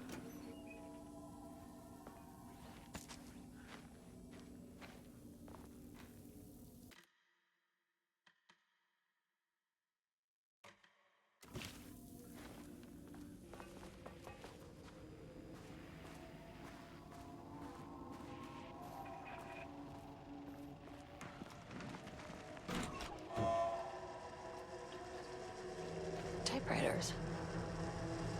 Please don't let this be what I think it is. As you know by now, typewriters and Cauldron Lake do not mix. And a room full of them all clacking away? 100% bad news.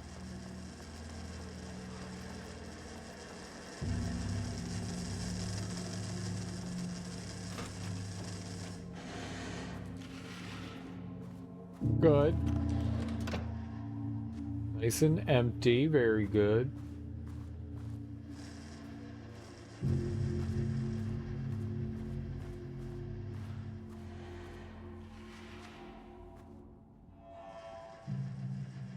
(6/23/2022) progress report. RE typewriter brand investigation. Investigation into the precise brand and model of typewriter used by Alan Wake with the intent to use this particular brand for redacted in the ATDs continues to be unsuccessful. Sources contacted with discretion. Wake's publishing house. Result, no useful information. Wake's agent. Result, refused to discuss client matters. Wake's spouse. Result, refused to discuss. Redacted. Result, no useful information. Checked all available online interviews, publications, elements pertaining to Alan Wake. Result, no useful information. The relevant team will continue to explore alternative sources of information. The ATDs will continue to be operated with the available typewriters until Wake's preferred brand is known, theoretically replicating Alan Wake's style of writing via the same brand of typewriter used by the author should yield optimal results. The project director has indicated that a similar investigation should be launched into the brand and type of ink used in Wake's typewriter.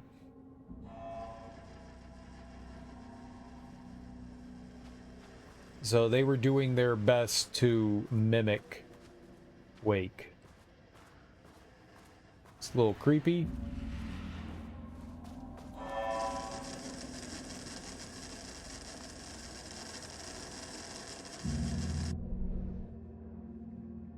Ah, we're here. We're here. That's the government. Yeah, I guess so.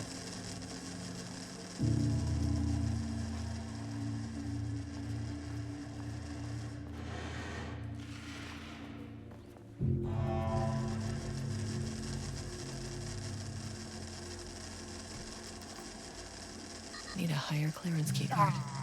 Scammed.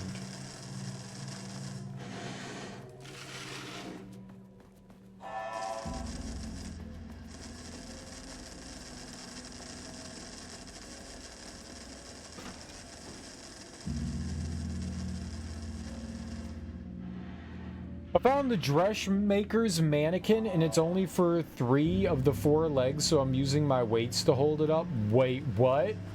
What? 4 legs? What?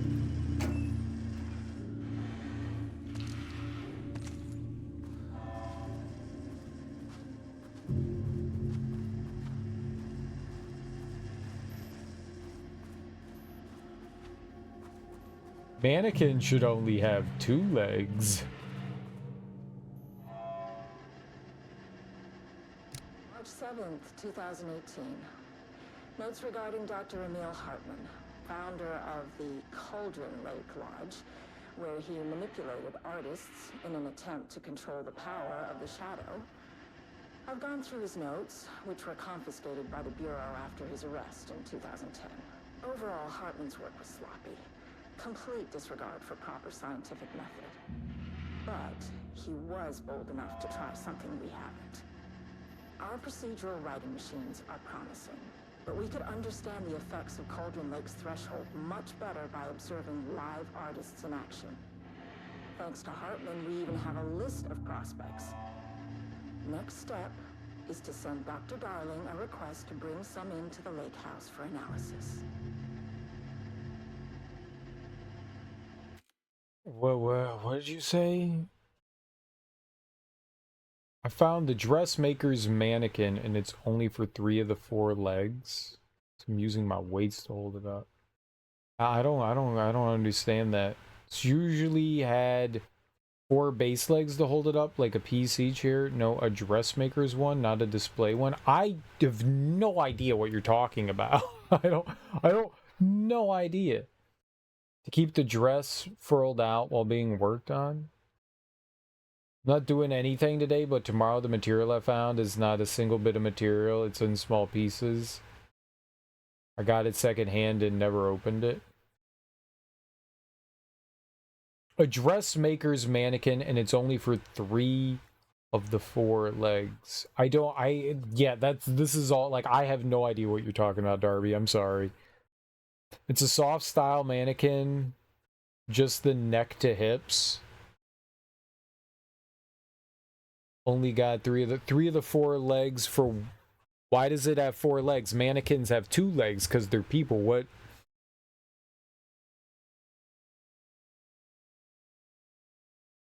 I'm missing something. No. Yes, mannequins have 2 legs.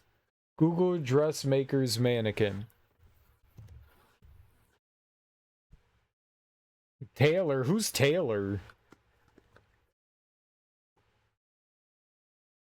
What are you all talking about? Dressmaker's mannequin. Mannequin.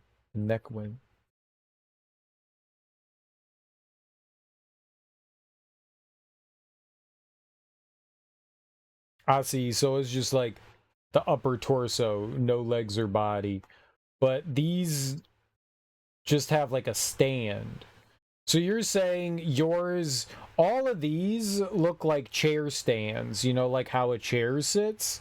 Because a lot of these have like rollers on the bottom of them, and some of them kind of look like hat racks, like the base of a hat rack.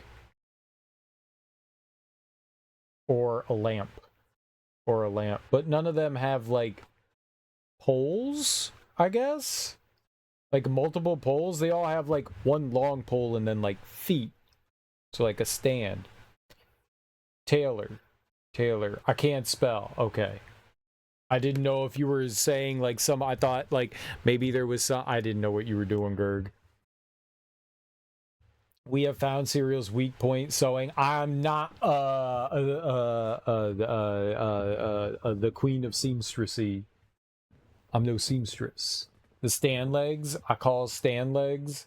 This doesn't have wheels, but just the cross style legs. That's it, the leg. Single pole cross base. Okay. 1/19/2022, Project Arbitus. That's an amazing day. It's like the best day out of the year. Research notes in reference to content of Wake manuscript. We've begun to find pages from a manuscript very likely written by Alan Wake, para-utilitarian and suspect in past cases involving the Cauldron Lake AWE.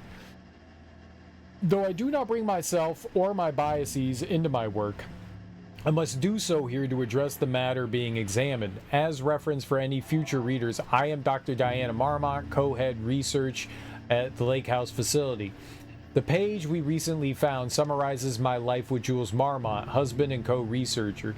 It has turned us into characters for its story, making generalizations and assumptions that I must attempt to evaluate without emotion or prejudice.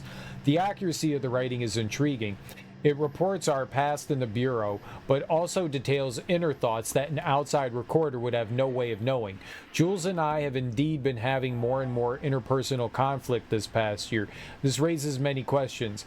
How does Wake, wherever he's writing this from, get this information? Or is the page itself determining these emotions and events? I cannot believe that the scope of Wake's ability goes so far as to have dictated my entire career at the FBC, and if it did, would it matter? Even if a person knew their life was being driven by an external force, would it change their nature, their behavior, their personality? My disagreements with Jules are not sudden shifts in personality, but rather a growing resentment.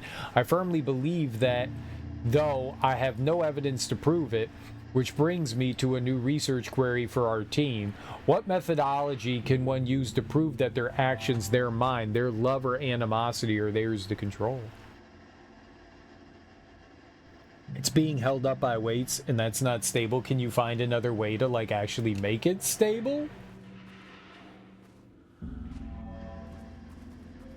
Or are you anti-stability? Might not be entirely stable. All it'll take is a cat using it as a jumping platform and boom. Darby has cats?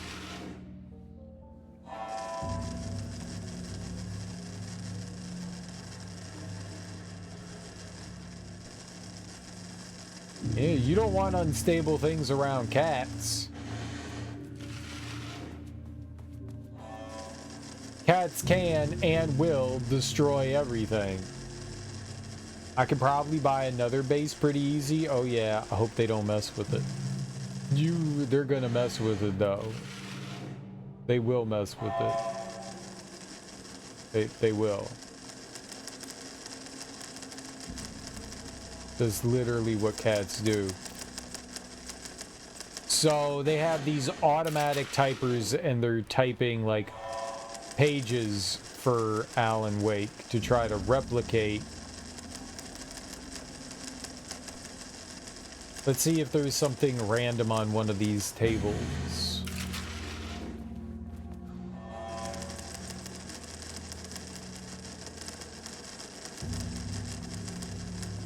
Going up and down those aisles. That was not working.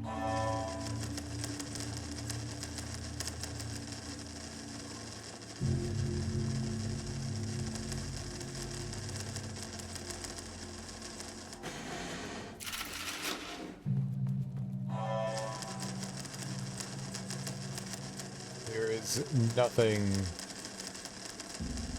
in any of these aisles. There could be. There isn't.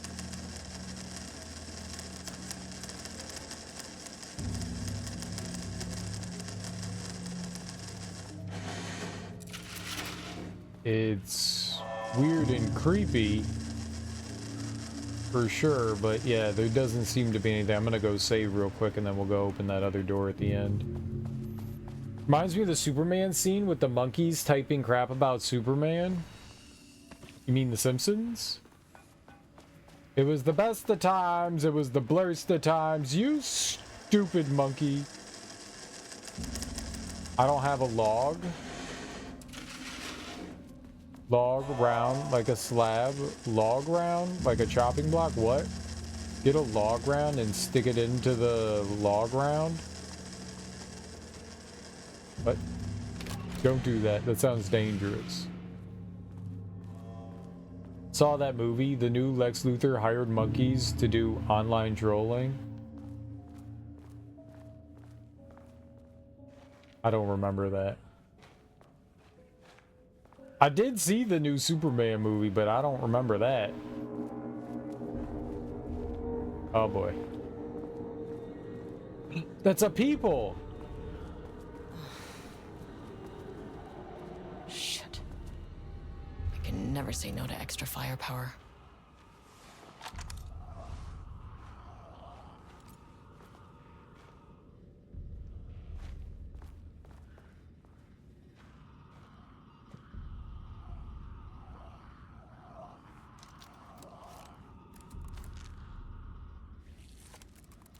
Oh, they're both on the same one. Yeah, I don't like that. I'm gonna put the shotgun over here.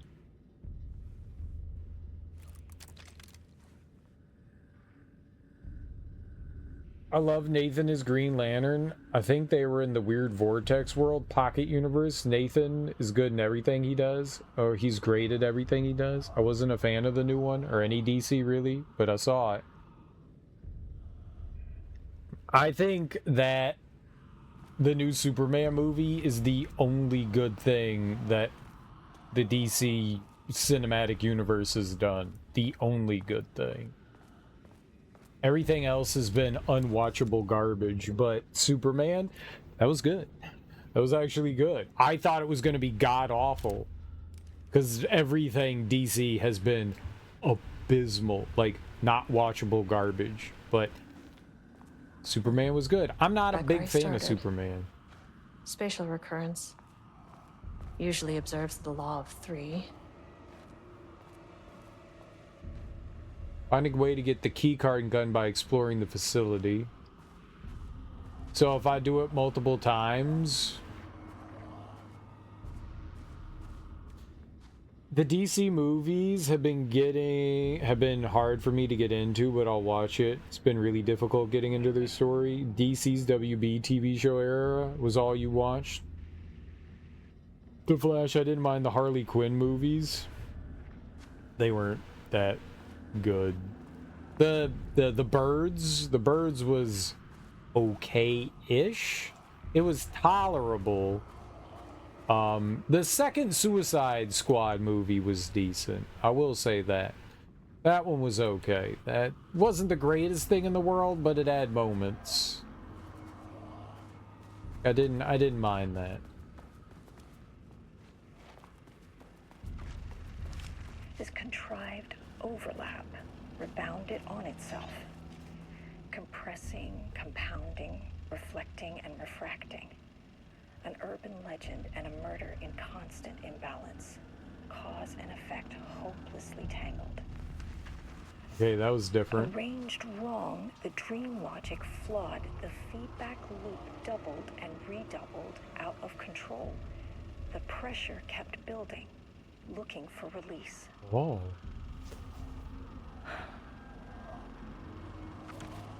Release, you say? Pressure building. Overlap. Yes, I know all about this pressure and release. Compounding, reflecting, and the Arrowverse, they weren't good, but she was good, and the Girls movie had a good case. Also coming into it not knowing anything. I don't know anything about the comics either. Wrong, the dream logic flawed, the feedback loop doubled and redoubled, out of control. The pressure kept building, that was empty before too. for release. Oh, that's new. Okay, that's empty as well. Great. Love it. Don't love it.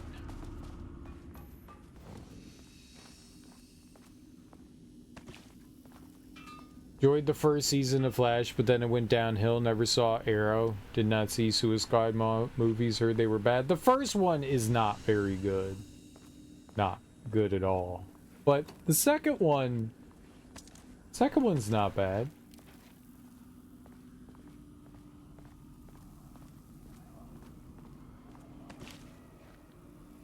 I also feel it's okay to celebrate Blue's 10th birthday here. She got many treats and cuddles and naps today. Nice. Happy birthday, Blue, for being 10. That's awesome. Way to go, doggo. The Flash seemed to have suffered the same problem as Charmed did, or similar shows where the baddies are working for a bigger baddie next season.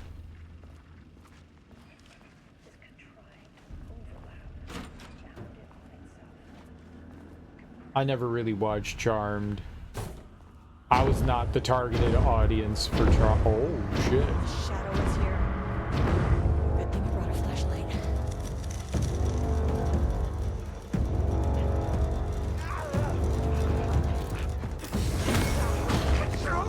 That's...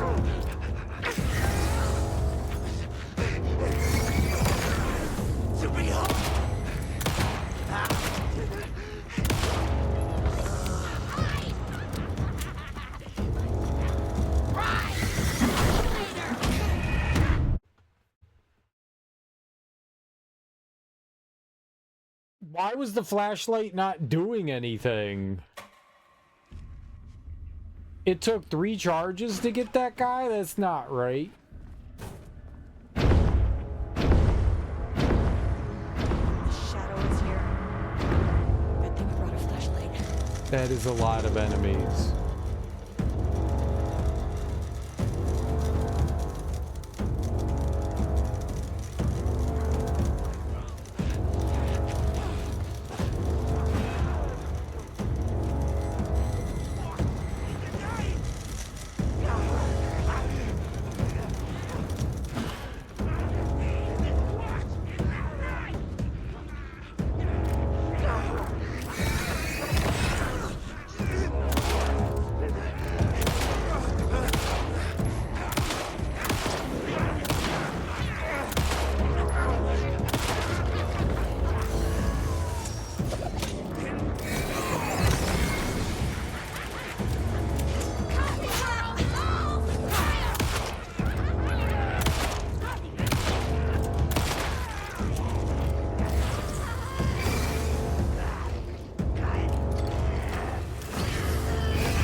Okay.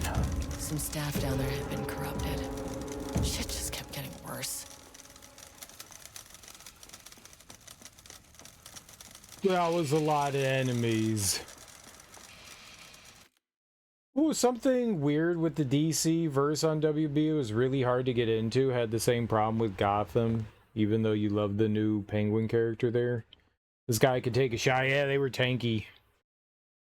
What's up, Tubbs? How you doing? Probably on PCP, broke every bone in his shoulder and didn't feel anything, but then he lifted up an entire ambulance. A fucking ambulance. Fucking ambulance, man.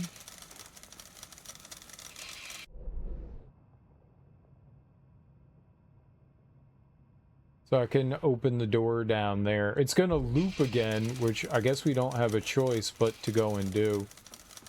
Maybe some things restocked here.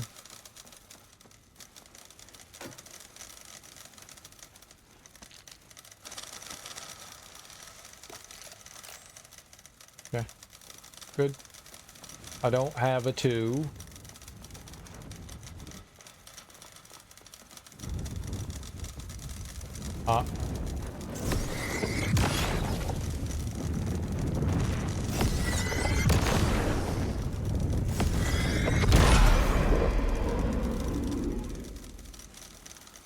I utilize like my entire flashlight.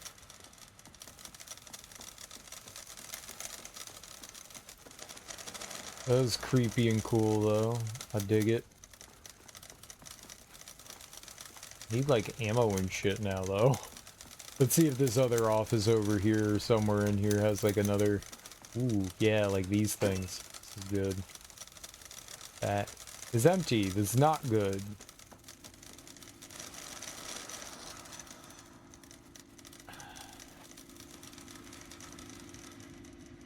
So these are all the spare parts and maintenance for the typewriters and stuff.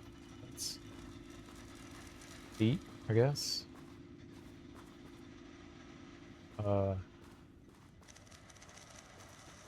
Anything's I can has though. There was nothing in here? Nothing in there. Lovely. Alright, we're gonna run up and down the rows to see if there's any sort of items that I can use for me inventory.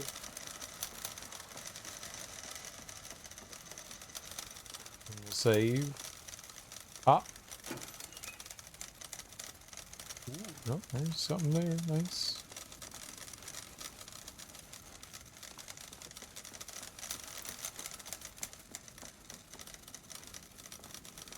More ammo.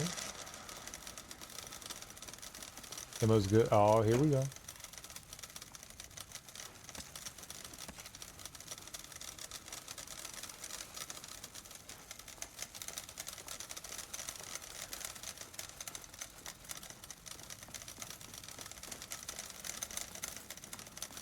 So there are some stashes here and there. Mustaches.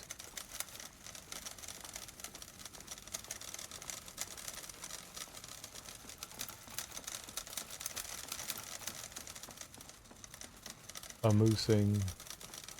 Very amusing. Make light bulbs explode by shining a flashlight on them. Amaze your friends. Sound effects. People had fun with the typewriter sounds. Yeah, they were typing.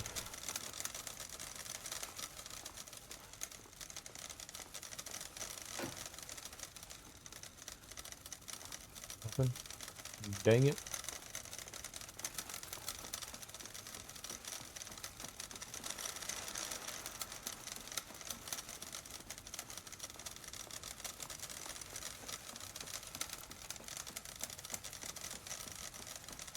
The audio design in the game is pretty solid.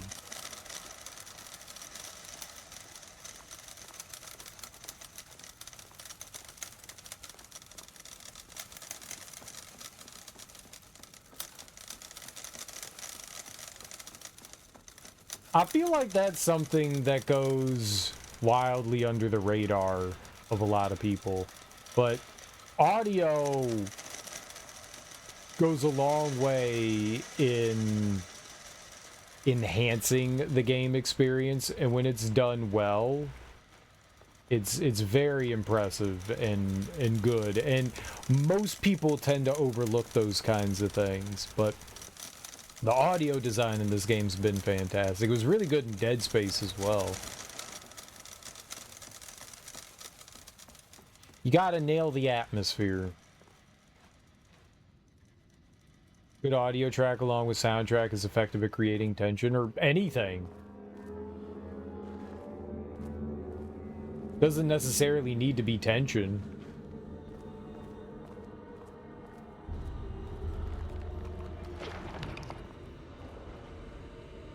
Shit.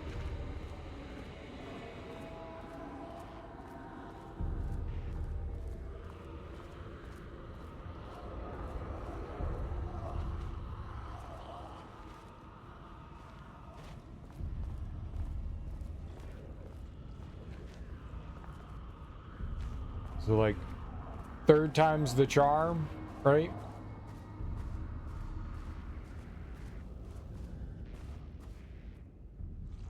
None of the documents change, right? Doesn't appear that way. The janitor is not going to be happy cleaning up this mess. Ahti will have a terrible day. Poor Ahti. He seems to enjoy his job, though.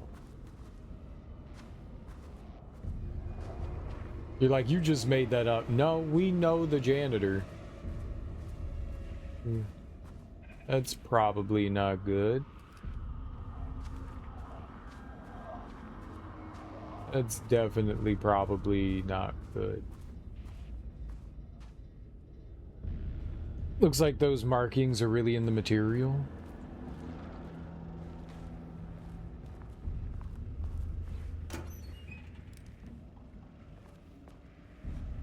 Loop 3. Should be the last one. I keep coming back to this page. The author's clearly awake. It's like he's warning us. But about what? I mean, what does it mean? This page scared Jules away from the work on Wake's writing. A coward can't stand risk. But science is risk. For me, this is proof that we are going in the right direction. I just need Rudolph Lane's paintings to lead to more pages so that hopefully one day we can understand. I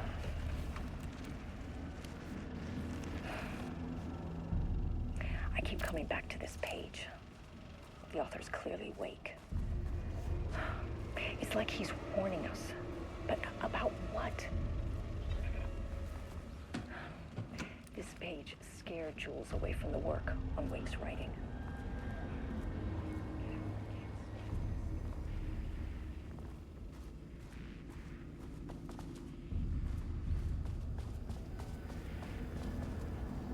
Oh man, they did not really do a great job of restocking me. A lot of those things are just empty. Empty's not good. Empty's not good. Drawing on the wall is creepy. Yeah, the paintings. So, the place where we are is heavily influenced by artistic talent. But artistic talent that is like heavily imbued with emotion. So painters, writers, whatever, what have you, musicians. Clearly awake.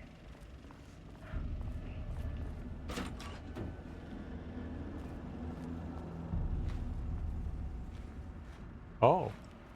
I don't think it's supposed to be infinite.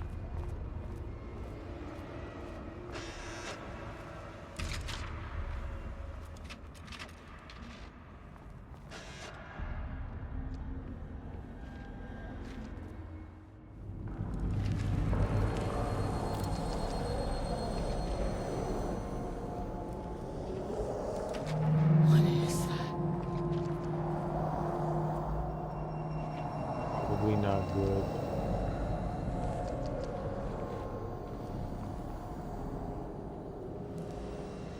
An interesting spin on the whole author writing the horror, but an artist does the same thing. Yeah.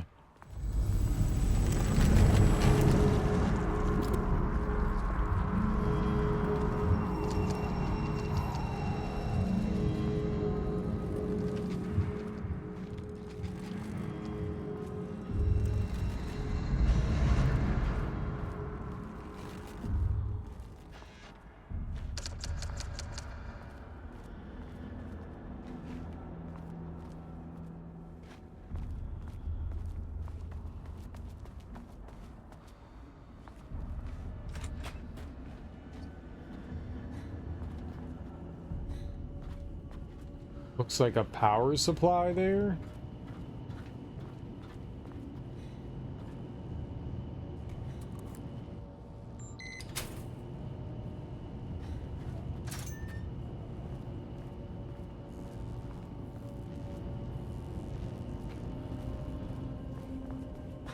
Okay, before I grab that, hold on. Hold on. Be strong.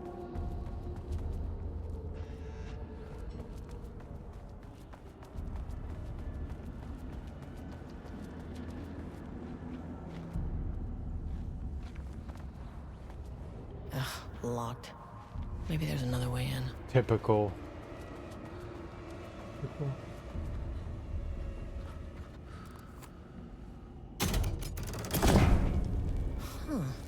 Controllable shifting phenomena.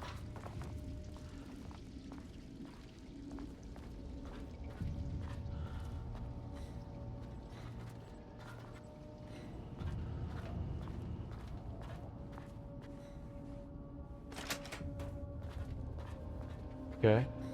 So then I have to turn the power back on so we can get over here. Alright, so let's go over there and grab... Oh, turn this on.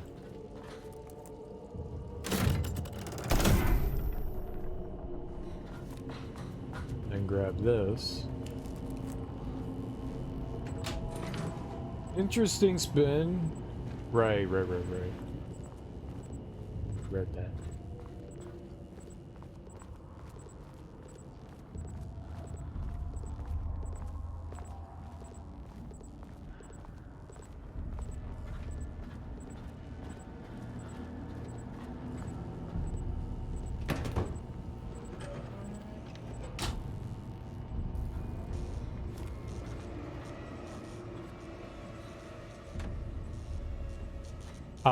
I need to turn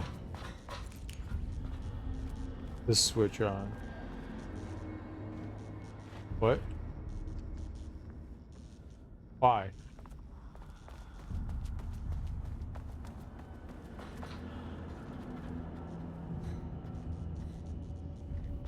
No power. Oh, I took the power away from there.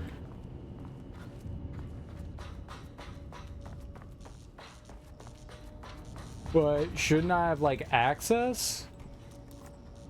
I thought I tried that. Ah, you piece of...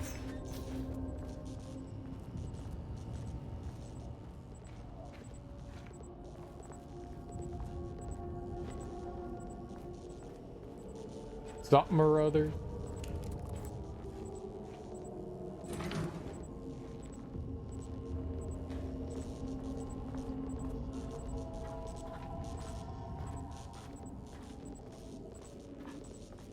So it turned off the power, but I didn't realize that's what I was doing. I didn't know I was taking a power brick from one thing from another. Interesting. Okay, that's cool though.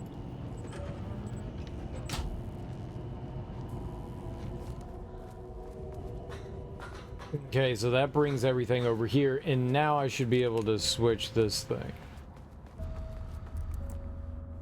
Skangadanga.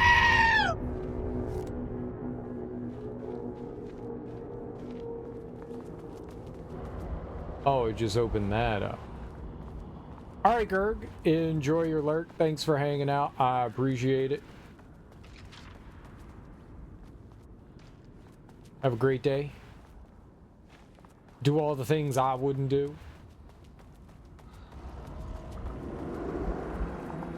Oh. You again.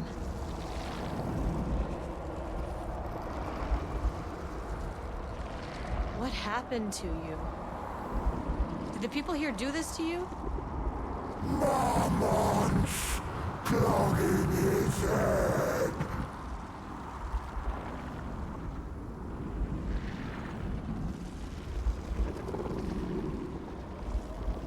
Alan Wake's writing is being studied here. Do you know anything about him?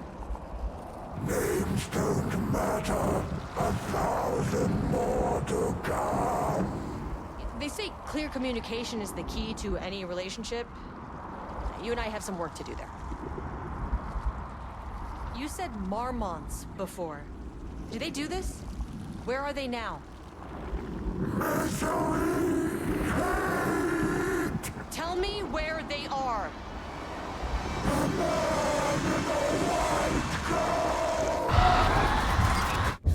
Christ. It's fixated on the Marmonts. What did they do?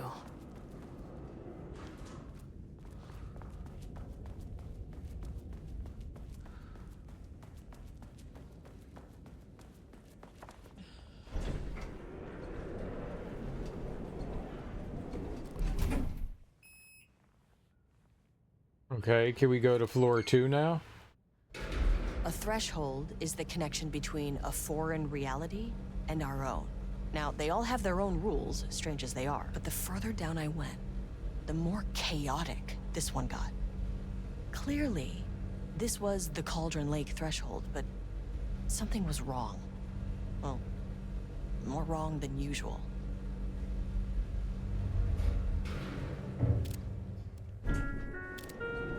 Sublevel 2.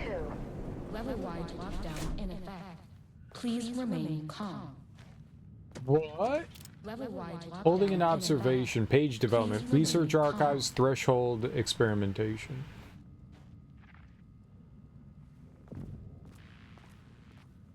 Well, we got a shotgun on that floor, but we didn't get any, like, key items to, like, allow us to progress further. So, like, no key card or anything.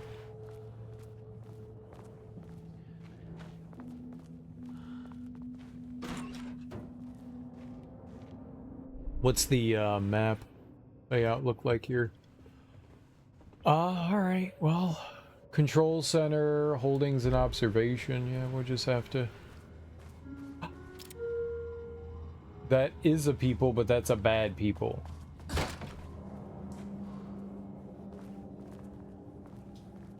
We do not want to interact with the super bad people.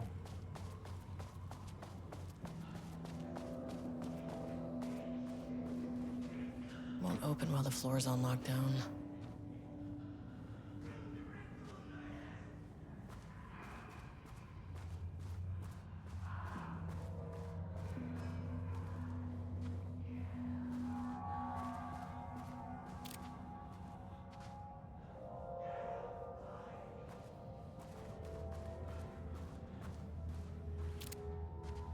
And there's somebody there and somebody... There's a lot to take in here.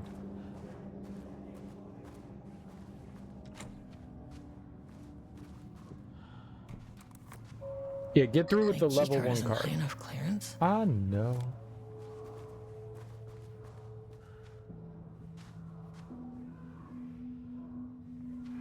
What's up, Liberator? How you doing, homie? 10 stream streak? Let's fucking go, dude. That's streaking. That's some damn streaking. We freaking on the streaking. Yeah, we got some control business happening.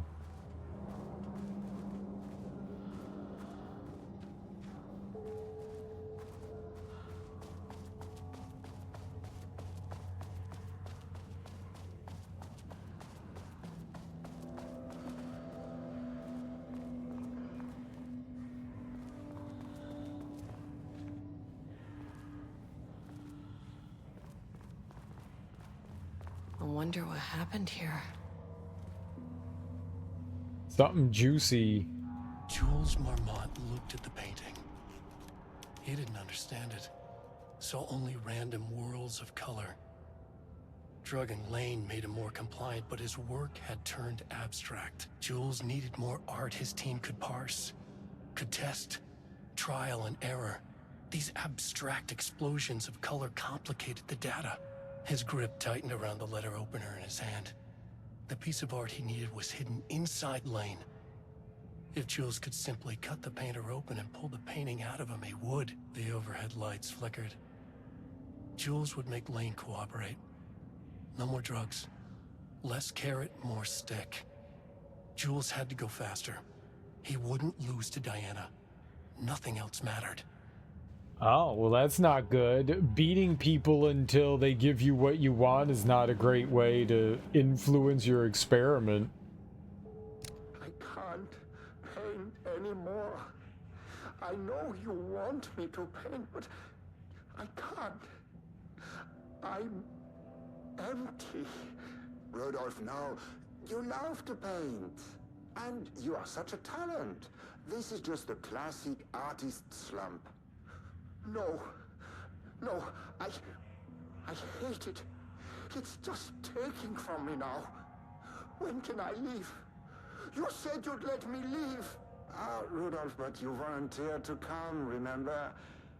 We are helping you, like Dr. Hartman did. Perhaps you need to see our doctor? I can arrange that. No.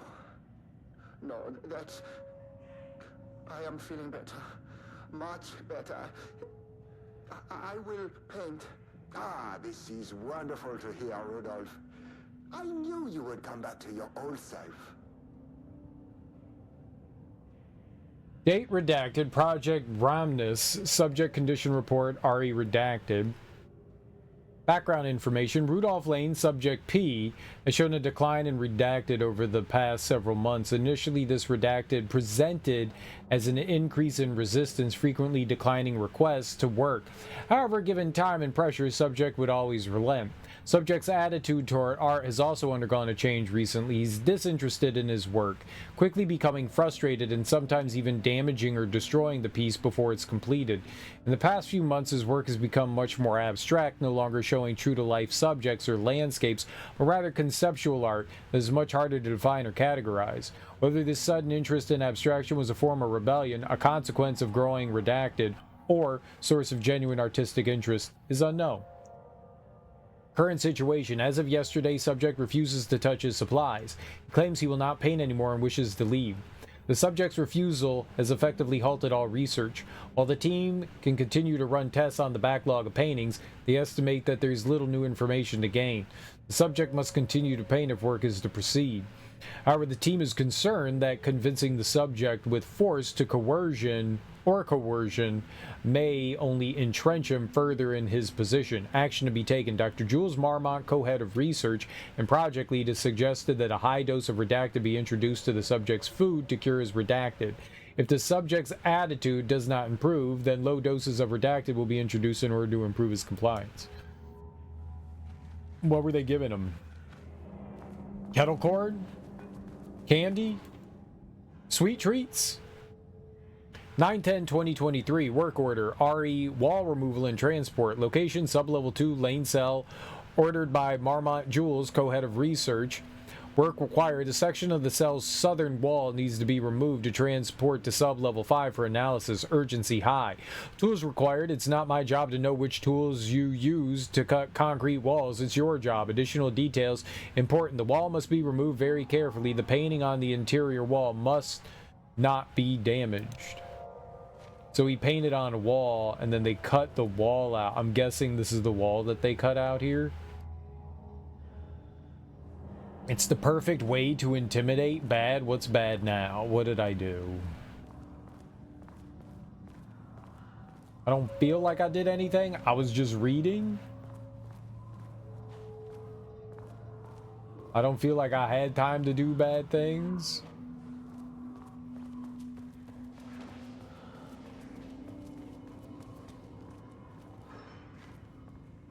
That guy's napping. It's probably a good time to take a nap. I would also nap if I could.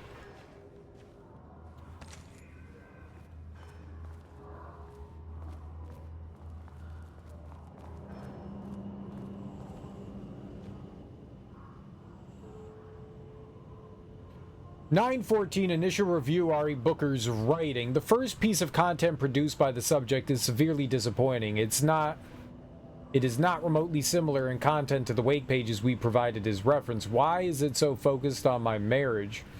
Why is Jules the protagonist? Why is it set in an actual lakeside cabin? And what's happening at the end? What the hell is in the sky? Did anyone brief Booker about the concepts he has to write about? The lake house, the shadow? We need him to match Wake's style exactly. It's not going to work if he has no clue what he's writing about.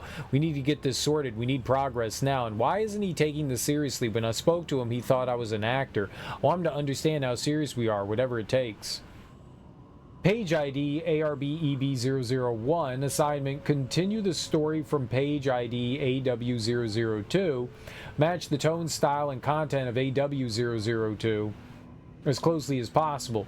The crack was an emotional one, a line right through their marriage, their foundation, their lake house. These thoughts and more flooded Jules' mind as he stared out through the lakeside cottage's windows. The sun was setting on a stormy day. Rainy, heavy clouds hung low, weighed down with the burden of purpose. Diana sat in her favorite deck chair, staring out across the lake's rippling surface. He watched the breeze catch her acorn hair as if sensing his gaze. She turned her head.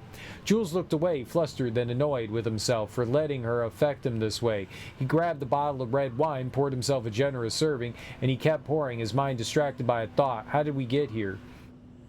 They had been at the lab running an experiment. Then they were here. Why? He remembered thinking that a break from the lab would give them space to reconnect, to mend the crack, but he couldn't remember ever leaving. Wine was flowing over him, over the rim of his cup, though he didn't even notice. He put down the bottle, scanning the lake. A faint shimmer hung in the air. On the far side of the lake, the light hitting the glass, the sort of thing you only noticed if you were looking for it. He felt like he had seen something like this before, but where? Jules! Diana's cry snapped Jules back into the present. He was staring up in the sky in a panic. A deep shadow crept across the deck. Just ran to the door to his wife. Jules ran to the door to his wife. Okay, great. It needs a password. 1, 2, 3, 4, 5, 6. Perfect. 1, 2, 3, 4, 5, 6. Perfect. I can't read this. Why is it like this? Beating people to get your own way, do it all the time to get away with being mean in chat. You do. It's rude. Security reminder. Hello, please remember to lock your computer before leaving your station. For any amount of time, changing your password daily does not improve our facility's security if you leave your computer open. Thank you, Brian Lopez, IT specialist. Sensitivity reminder. Hello. General reminder that nut allergies are a serious health issue and make light of them is not appropriate workplace behavior for any seniority level. Bringing nuts to the office is a health risk and should be avoided for everyone's safety. Thank you, Harry Kingston, facility manager. Pi Day, hello. To celebrate the arrival... I can't read this. I literally can't read this. What is happening? To celebrate the arrival of fall... I brought, hold on, can I turn my flashlight off? Maybe that makes a difference? No, look at it. It's like all jacked up. It's all like scrambled. To celebrate the arrival of fall, I brought a variety of seasonal pies from that local diner you all seem to love so much. The members of Project Ramnus can come enjoy them in the lobby near my office. All other staff should visit the other Dr. Marmont's office to see if she brought pie. Also, despite the ridiculous dramatics of last year, I've purchased the delicious pecan-filled pies. Happy fall. Attention, missing black rock. Attention all staff. There's a significant amount of black rock missing from sub-level 5. I expect there's a misunderstanding and someone has taken it to another floor by mistake. If you did this, respond to this message and we will fix the problem. Black rock's a precious material. We only have so much of it now with the oldest house being closed. Holy shit. Jules sent out a memo asking to spy on his wife's project. Remember when we just made fun of his stupid project names in Science Factoids? Simpler times. In response to holy shit, he really did that? Diana's gonna slit his throat if she finds out. Haha. Those two are such a hot mess. I got drinks with Perry last night, and he told me Jules is withholding wake pages from Diana's team. He told her they went missing. Crazy shit. Paula mentioned you two were thinking about asking for a transfer. You'd really leave me here all alone?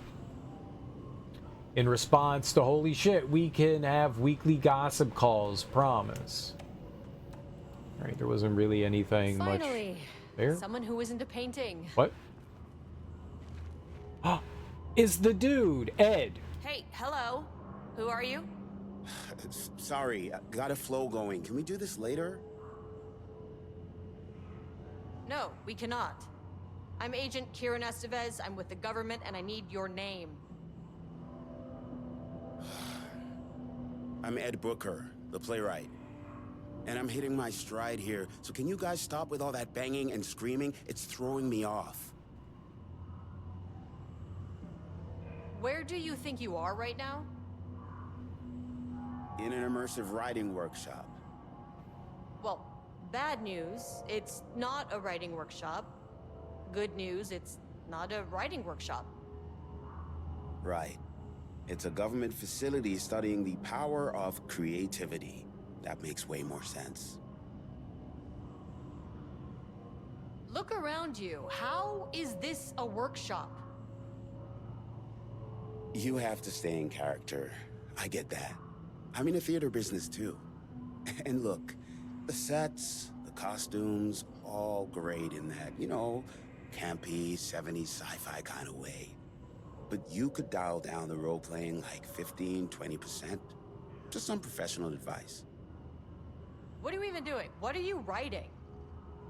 Well, after you all abducted me in the woods, I've been working on this manuscript you gave me because you need it for some experiment or something. I kind of forget the premise. But, you know, I've had this block lately, and filling in the gaps of this story has really loosened me up. Copying the style is a nice constraint, but I still have lots of room to play. It's a solid creative exercise. Sir, whether you are aware of it or not, there is a situation here. I need you to stay in your cell until I can resolve the matter, okay? Uh-huh, got it. Hey, no one's been around with food for a while. I could go for some dinner when you have a second. Oh, and can I get my phone back? I want to call my wife. I don't know how Tammy found you guys, but she killed it. 5 stars all around. Yeah, I'll get right on that.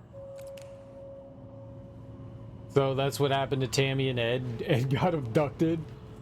Shadow monsters represent capitalism, which means the flashlight is the power of the artist. Sheer creativity tearing through the shadowy cloak of corporate cookie-cutter bullshit. Killer metaphor. This is good stuff. I read that. I read one of those emails, yeah. Could you work with that? Short, to the point, visceral metaphors, dark imagery. Government is spreading darkness, trying to control the uncontrollable. It speaks to climate change, oppression, the disenfranchisement of immigrant minority populations. Lots of heavy themes in a dark sci-fi wrapper. Love it. Okay. So Ed thinks we're joking around. Retrieval order. Acquisition team is hereby approved to acquire additional research subjects for ongoing study related to Project Arbutus at the Lake House facility. Prioritize outcomes as ordered below. 1. Both subjects brought to the Lake House for study. 2. It's Tammy Booker. Tamitha. I did not put 2 and 2 together that Tamitha is a Tammy Booker. Her work is more commercially successful, thus more likely to yield results based on proven cases. 3. Edward Booker. Less successful than Tamitha, but theater is more widely recognized as art than true crime novels. Observe the subjects at a distance and only move to acquire if the opportunity arises. Under no circumstances can this operation draw the attention of the local and law enforcement. Signed, Dr. Diana Marmont, co-head of research. So they basically told him he was in a writer's workshop, and he believed that his, partner set it up for him. Subjects writing must feature darkness, water, Marmont's Jules and Diana, the lake house, conflict. Did anyone explain any of this to him? Funny. I guess he's like safe in there. Tamitha, that's an interesting one. What? You don't know any Tamithas? Very common name. Like basically everybody's named that in the world. It's one of the most popular names on the planet. Wow, Darby.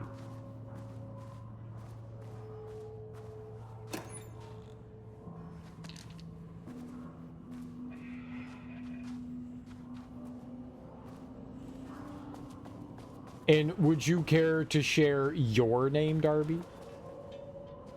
Oh, Tabitha, Tamika, but not Tamitha. Tamitha, yes. Good old happy slappy Tamitha. Okay, that guy looks really angry.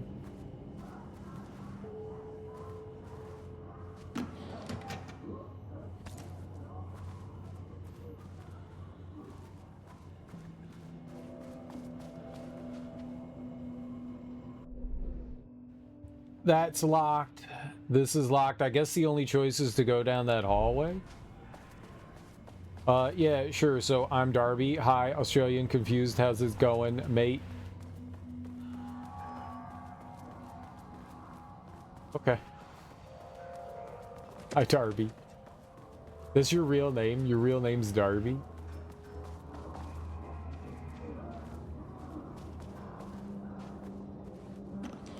Darbitha.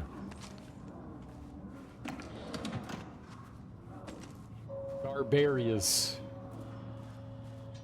Darbonculus. Darbario. Darbario. What's up, Sir Ted? How you doing? Wake up and have some cereal? Nice. You can eat me any day. Winkers. Got 'em. Wait. Shaded. Hope that glass is thick. So do I. So do I. Vandalize. Text. 0% effort today. That was good. That was creepy. That was creepy. That was creepy. That was good.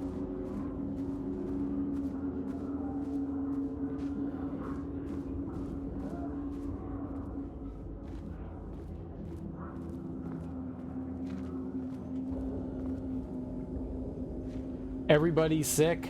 That sucks. That's not a fun day. That's a crappy Tuesday. That's a bad Tuesday. That's what happens with children. Like, it's like, dude, we didn't even do anything and they're all just sick. Yup. And then you get it from the kid. And sometimes you, like, bounce it back and forth for a little while. We'll just play catch with illness. I blame the daycare. Yeah, that's usually what happens. That's exactly how daycare works. That's how you get sick. Daycare. It's not even me joking. It's like, yup. That's it. That's how it happens. Fucking daycare. And then everybody gets sick.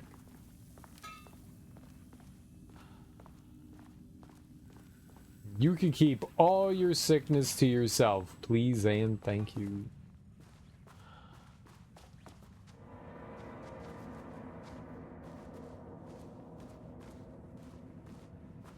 It sucks though. I hope you guys get better. That's not fun. Little ones being sick sucks, and adults being sick sucks. And everybody at the same time in the whole household being sick at once really sucks. Just a cold? Well, that's not too bad. It's kind of tolerable, I guess. I'm sitting here gurgling bubbles in my stomach for some reason. Ah, you're hungry or you have diarrhea. Or both. Drink some water.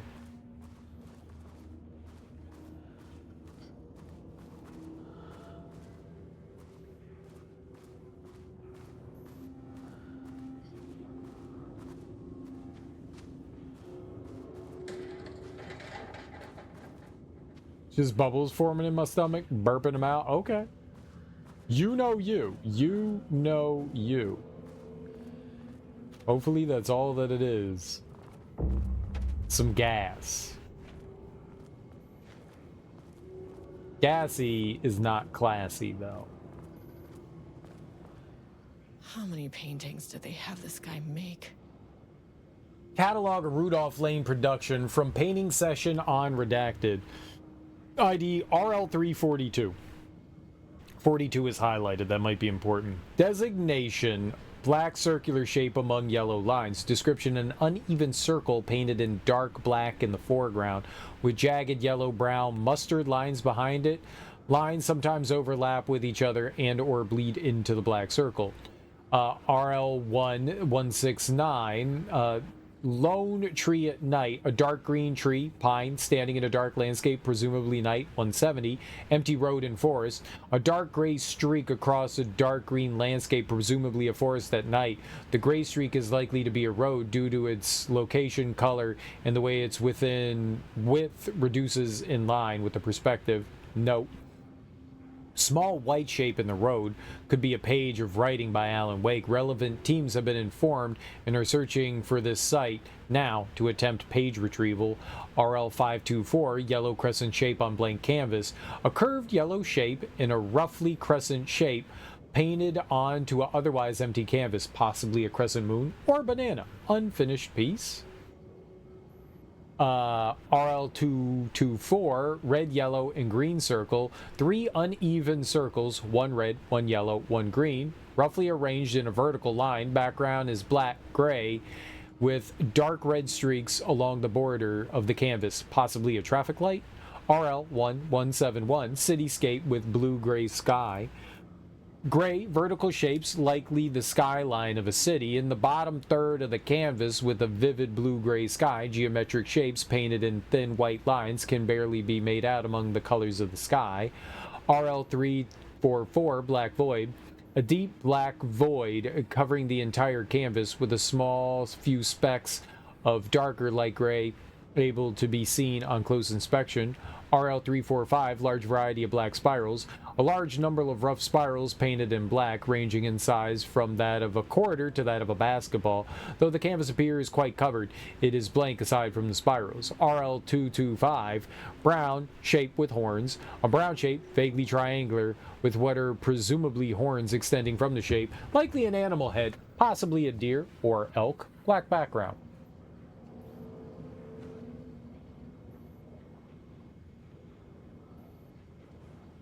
I have no idea how to hack into that computer.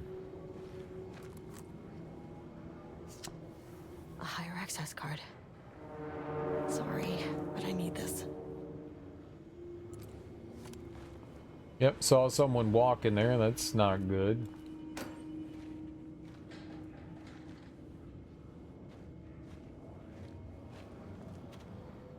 There's 6 digits? Is there anything here?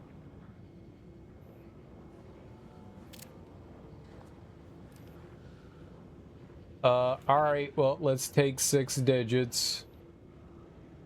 1, 2... There's too many digits here.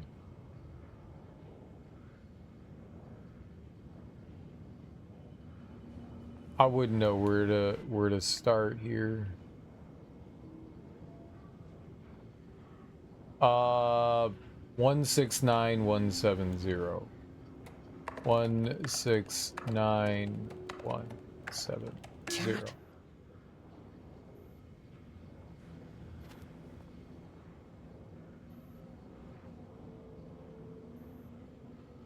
4224.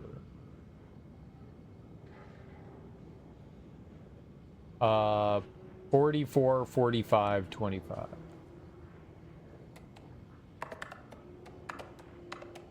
Nope.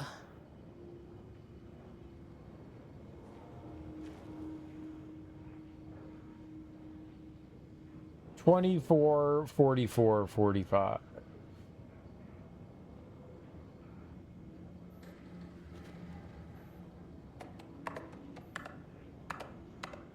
Come on. I don't even know if I'm on, like, the right...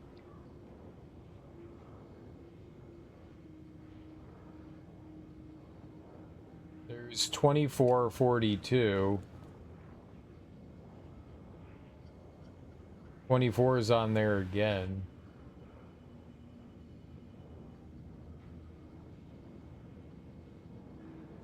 I was just using the bold numbers. I don't know if that's a thing or not. Can I, like, look around more?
I don't understand why shining the light on them, like, is so fucked sometimes.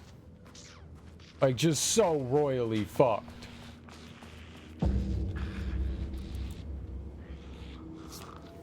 A higher access card. Sorry, but I need this.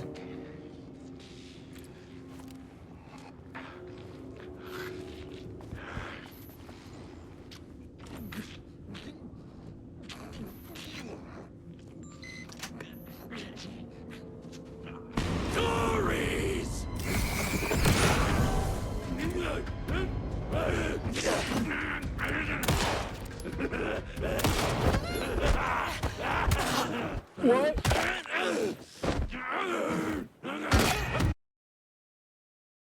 I thought I dodged out of that. I didn't think he grabbed me. I hit dodge and he still grabbed me.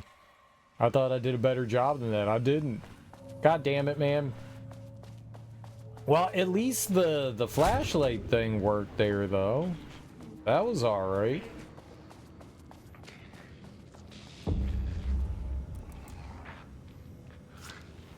A higher access card. Sorry, but I need this.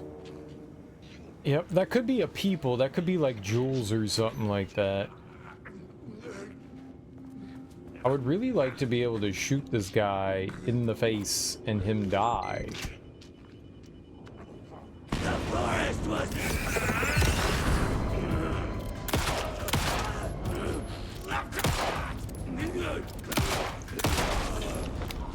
Yeah, like that. Like, shoot him in the face and he die. And then I'm like, yeah, I got him. Sucker. 9/14/23. I made that reservation for our anniversary, which I certainly never forgot was a week from this Friday. Let's separate cars from the office. Can't have the bosses see us leaving together. Now that those hypocrites have banned inter-office relationships, have a good day. So 9/21/23. Well, when is there a calendar around here? I don't know if the 14th is a Friday. Fuck it. Oh. Oh, maybe that's for the computer out there. Trisha update. I just found out what happened to Trisha. Jules fucking fired her. I knew it. She was way too vocal in last week's all-hands meeting. Another update. She had valid concerns. That man's a tyrant. Speaking up about safety's no reason to fire someone. Password policy. Can you believe this new password policy? What security concerns are they even talking about? We're a fenced-off government bunker in the middle of nowhere. I think they're getting paranoid. Anyway, I get the security terminal's new password like the memo suggested. Our anniversary is the base numbers. then Black Void. Anniversary, then Black Void. What is Black Void? Okay, let's jot this down. That might be for the password out there. So, alright. I can just delete all this. Look under the keyboard for the password. Is glued to the desk. Alright. Anniversary. Okay, so I think that's 0921. And then I don't know what the Black Void is though. Yeah, the Marms are losing it. Big surprise. I bet Diana set Jules' background to a big old turd or something. Once again, making their shitty marriage everyone else's problems. The password you sent didn't work. Black Void is 44, right? From the list of Lane's paintings, I need to get in or this is going to be a total waste on Wednesday. Okay, so Black Void is 44. We need to look for that in the list of paintings. 44 is right, yeah. So I guess you're telling me you don't know when our anniversary is? Well, good luck with that. Today's password. Today's password is the date of our special unforgettable anniversary, plus brown shape with horns. Love you.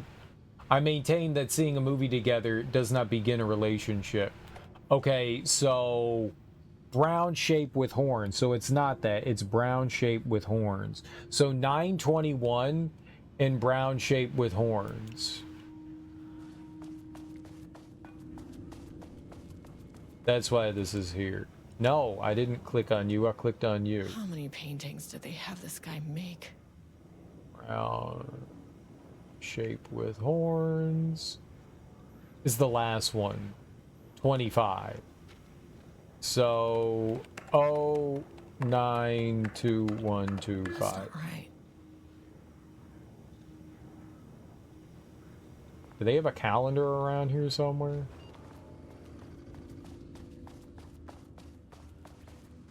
I need a calendar. Calendar.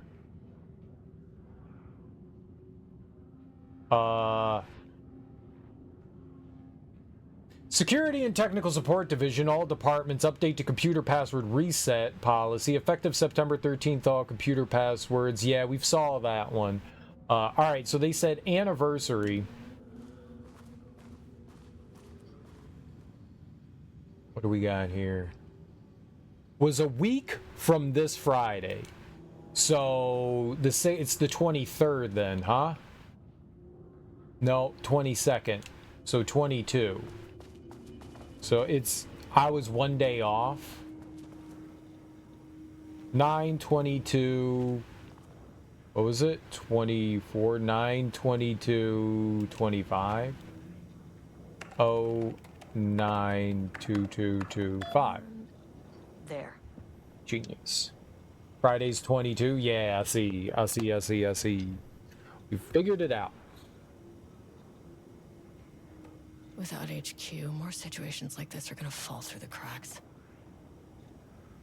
Attention all staff, there is a significant amount of BlackRock missing from sub-level 5. I expect there's a misunderstanding and someone has taken it to another floor by mistake. If you did this, respond to this message and we will fix the problem. BlackRock is precious material. We only have so much of it now that the oldest house is being closed.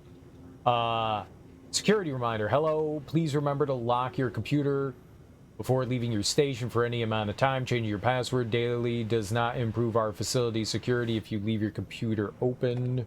Safety concerns. Here stood up to him. Hello, Mr. Kingston. I'm writing because I have serious concerns about safety protocols being disregarded across the facility. I've collected a list of violations that I've personally observed. I can send this to you. My opinion on this matter is that both Dr. and Dr. Marmont are driving this facility's staff into progressively more reckless behavior. Good day, Trisha Howard, senior researcher. In reference to safety concerns, hello, Ms. Howard. Thank you for sharing your opinion. All facility operations and safety measures are under the purview of the heads of research. If you have a complaint, please file it directly to them or contact the Bureau's acting management team in Dallas. Thank you, Harry Kingston, facility administrator. In reference to safety concerns, Mr. Kingston, I thought we reported to the acting management team in Kansas. I have reached out to them about this issue multiple times and got no response. Even if they did respond, we all know they don't have the staff to investigate every internal issue after the oldest house went into lockdown. I believe the Marmonts are knowingly using this state of chaos to their advantage. Our treatment of research subjects is in clear violation of the ASH Act.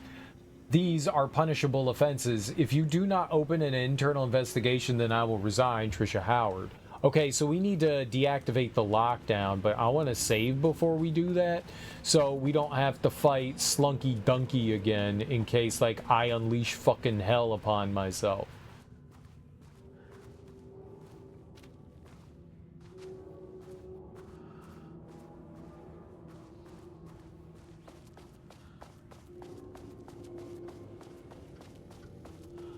Let's go make a savey wavy. And then we'll unleash horrible things upon my anus. It'll be a fun time! Bring the family in, kids. Watch Serial's anus get ripped open and fall out onto the floor in front of your very eyes.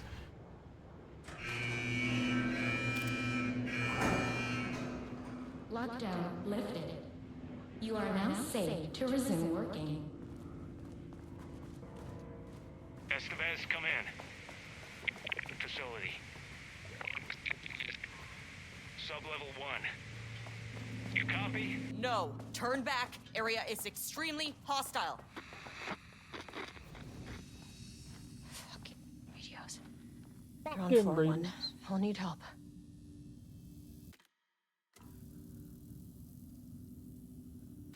So go to sub-level 1. Play Ring Around the Rosie. Bad? What do you mean? Didn't do anything bad.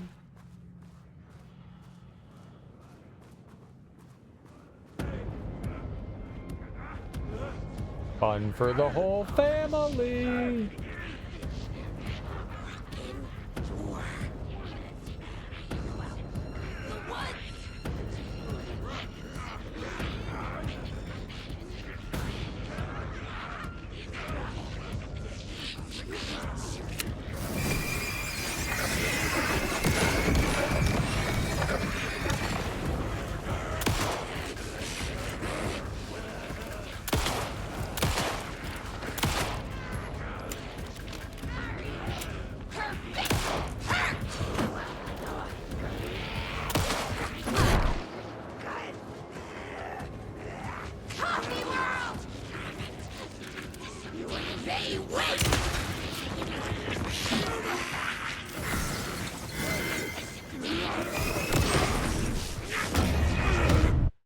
There were like 9 of them there, and I should have just run in with the shotgun and got them all. I could do that better. Okay. They were all like stacked up on that. Whoa, what did happen to you? They were all stacked up on that door. Oh, we're live now. Yeah, player.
That was so awkward trying to aim there. Whatever I was backed into was fucking with the camera. God dang it. I thought I had it.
I don't know how I threw 2 flares in a row like that. Like, I thought I just threw 1.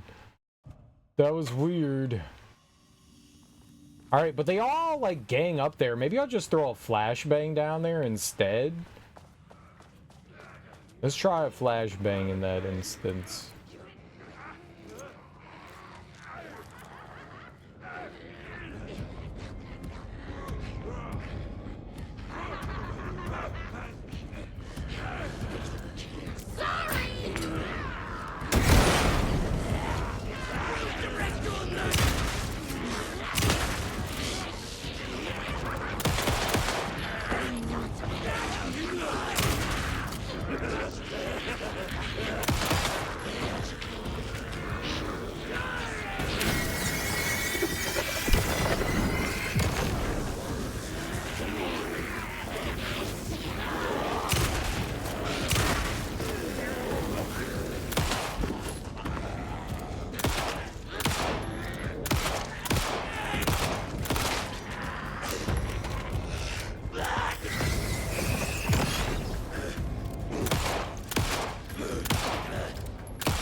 Woo! Okay. That was tough. But they're all dead now! Oh, they all disappeared too.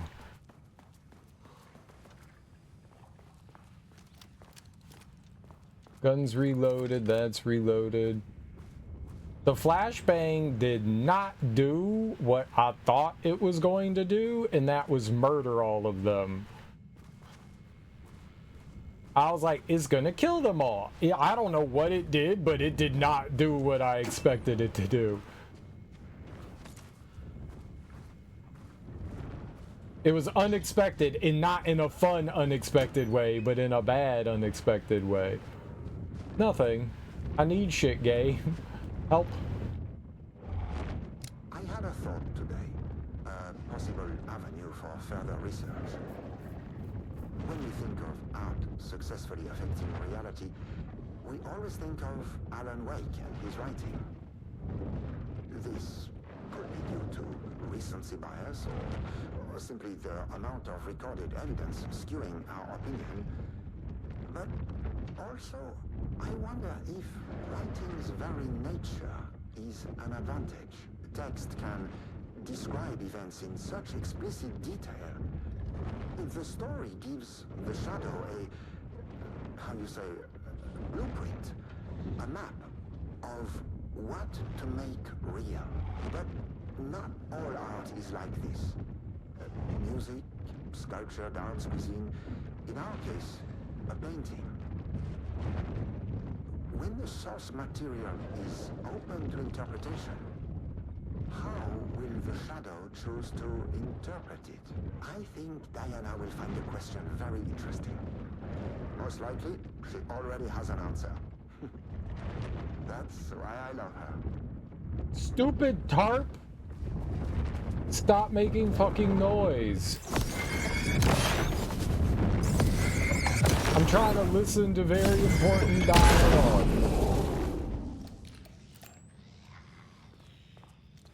There's probably more shit over there that's gonna kill me, but goddamn, that noise was driving me nuts. I just wanted to hear the dialogue. It's kind of soothing. It was like a very windy day with a tarp just flapping. What's up, Teak? Happy morning. How you doing? How was your weekend?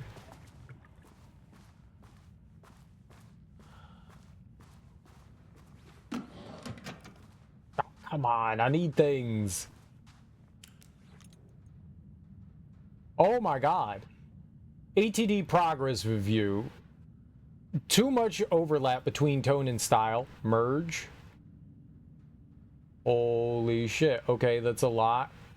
ATD lot 93, page 4. Dark trees, pond shade, dim crow, dark wood shade, drab flashlight, scream, lots of screaming, breathing, lake, blood, grade, comprehensibility, F, style, F, tone, D, content, D. Word choice good, but incomprehensible. Page 59. Dark screamed the darkness, a dark reminder of the dark's inner darkness, a well of darkness, a vortex like black paint, darker and darker and darker, so the darkness could hardly see. A dark figure emerged from the darkness, facing the darkness with dark intent. A dark knife glinted in the dark darkly. Dark like the dark eye of a dark raven, dark feathers rustling in the dark of night, no moon. The moon had been eaten by the dark drank it in the sun. A dark moon rose over the dark sun that had set in the darkest dark's darkness. The darkness darkened darkly, darkening the dark until it dimly darkened even the darkest dark.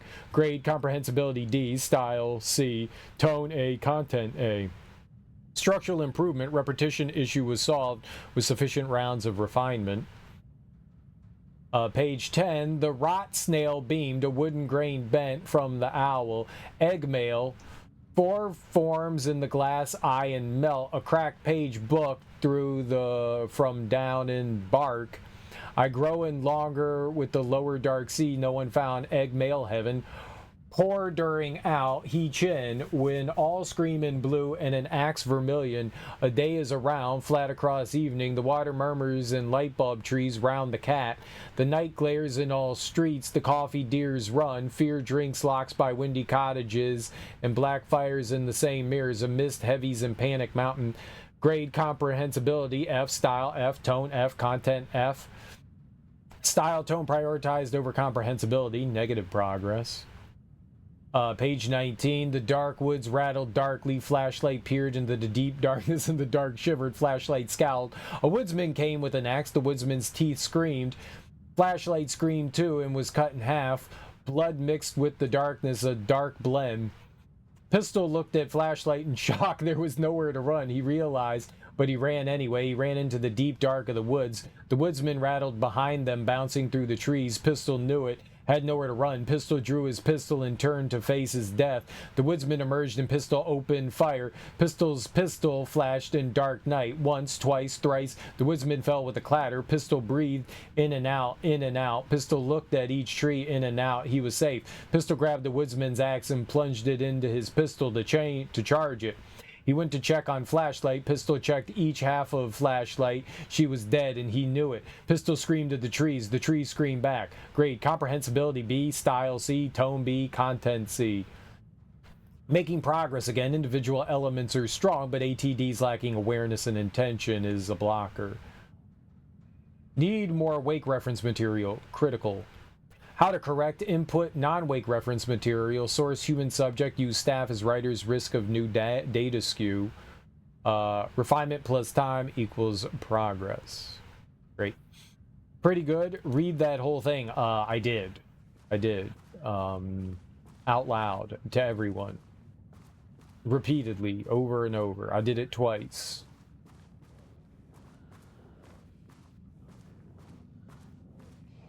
Did you read the whole thing out loud? I feel like I read enough.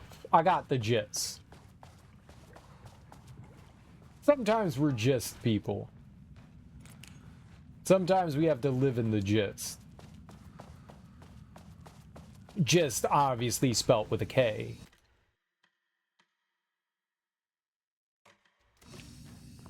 Alright, well, there were no more shitballs over here, and we did not get more ammo or anything, so that's not great.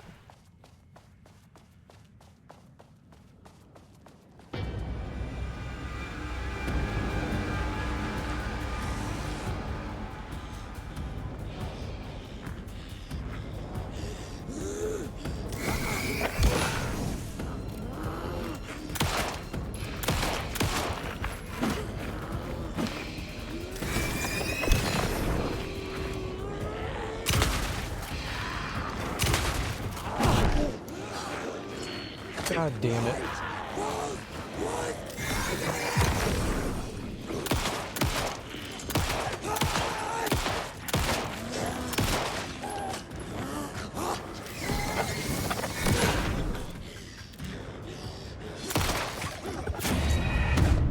I hit dodge, motherfucker. God damn, that's a lot of enemies. I doubt it. That's a lot of reading of the same word. I think we understood that it was incomprehensible, and I don't need to read incomprehensible. The other ones were amusing. Fuck me, man. That's a lot of crap. I don't want to fight all that.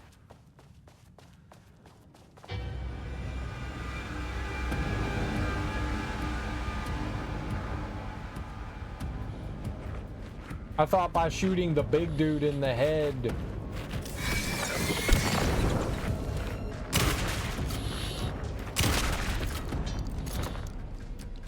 Okay, that went a little better.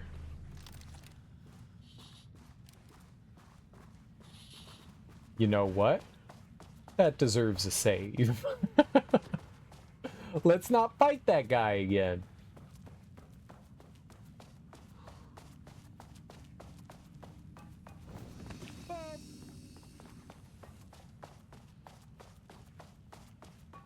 He's dead. We won. What's not to like?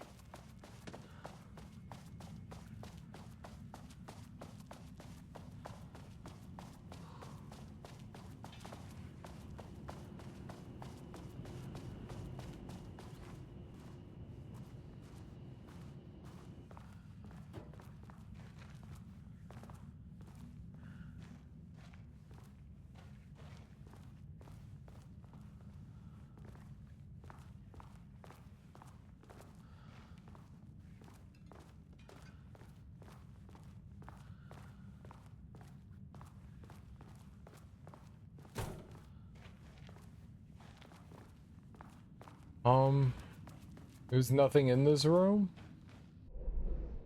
It's quite upsetting. There's a point of interest somewhere in here. What is it? Ah. 8723 team notice. As you may know, a valued member of our team was recently reassigned off Project Arbitus. Carla Livingston's designs and engineering expertise were a key part of the creation of the ATDs. Their contributions to the project cannot be overstated. The project team should rest assured that their reassignment was an error that should be corrected soon.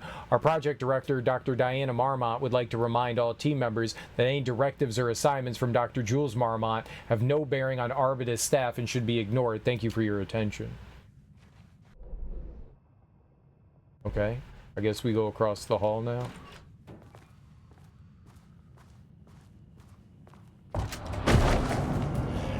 Crap.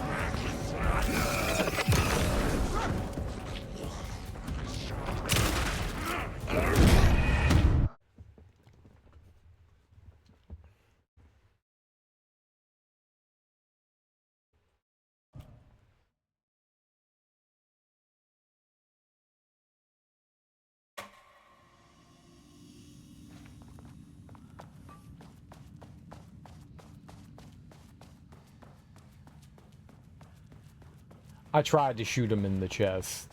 There's auto aim, and the auto aim snapped to his head. I tried to pull down, but sometimes it's like fighting a fucking really strong magnet. It did not pull down.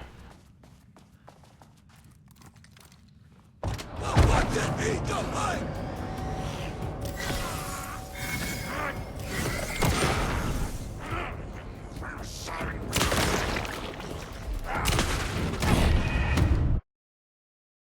Dying.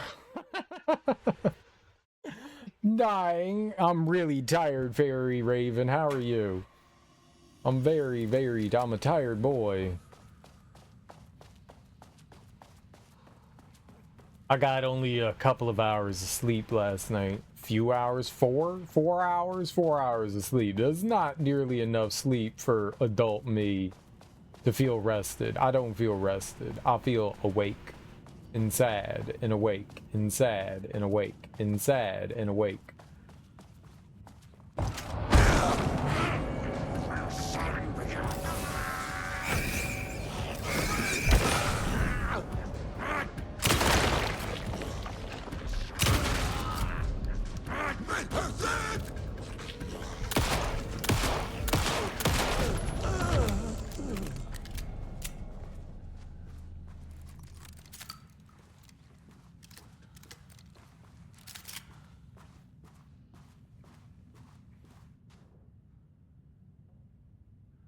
(12/13, 2019) background report. Rudolph Lane. In 2010, Lane was inadvertently involved in AWE 35 while residing at the Cauldron Lake Lodge, where he lived under the care of Dr. Emil Hartman. See case number 74-WA004 for information in regarding his crimes and arrests. Lane was seriously injured during the AWE. He received medical care in Seattle for 2 months, during which time he was questioned and cleared by FBC staff. After the Cauldron Lake Lodge was seized and closed by the FBC, Lane moved to Watery, Washington, where he currently resides. Recent surveillance confirms he has no known personal relationships or affiliation with paranatural groups. As requested, the observation team has confirmed that Lane continues to paint as of the date of this report. Same, I feel you. Word.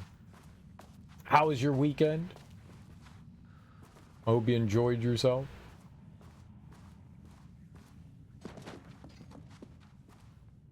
So I did all that just to read a document. That was all just to read.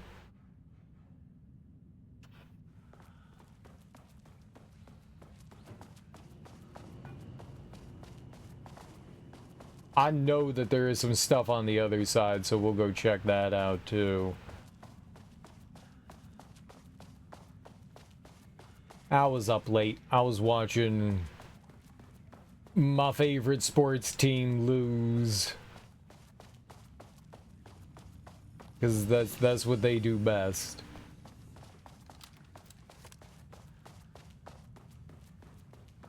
They lose. They're the champions of losing.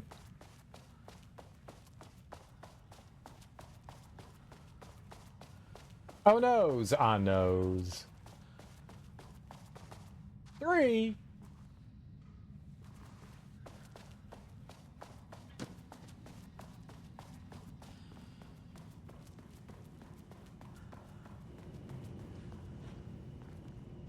So he's not concerned about the violence.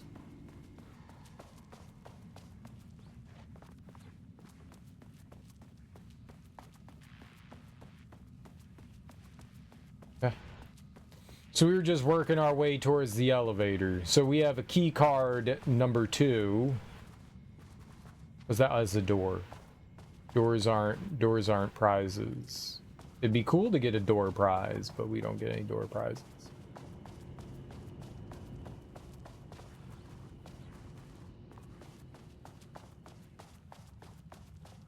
So we're done here? My team was on sublevel 1. I knew they were in danger. I don't care about your sub-level team 1, 2, Slevin. Slevin? Slevin is not a number.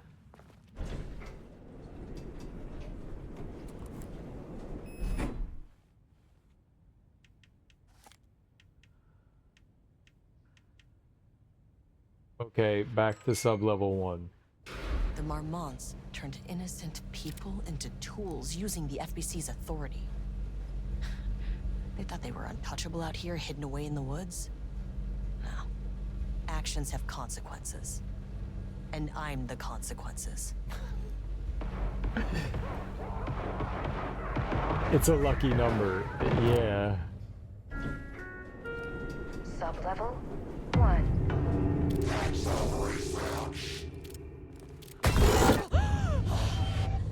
Ah, you fucking bastard! Jules Marmont killed my team. He was taken by the Shadow. I'm sorry. 17. Slutty number 17. So if I go to the right, I can save quickly. Run, Estevez. Perfect. Now we can get back into Creepy Town.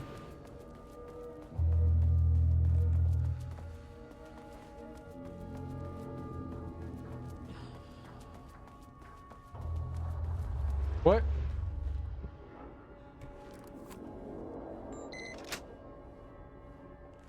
Okay, but how do you get in there? There's a painting in the way.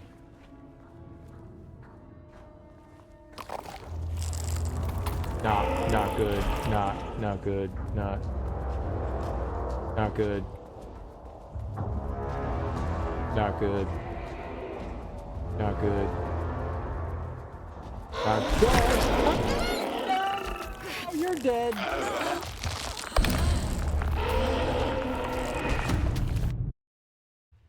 Why don't I remember playing as this person? You didn't play the game. Why didn't you play the game? You should always play the game. So this is DLC. This is the, if you didn't do the DLC, then yeah, you wouldn't have played this. I mean, came up with that.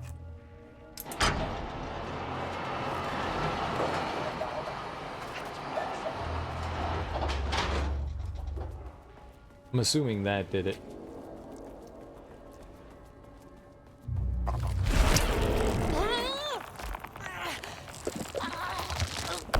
I'm supposed to avoid that.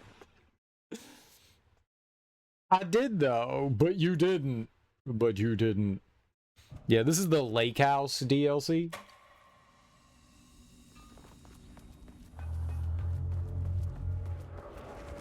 I mean, that name is not very scientific.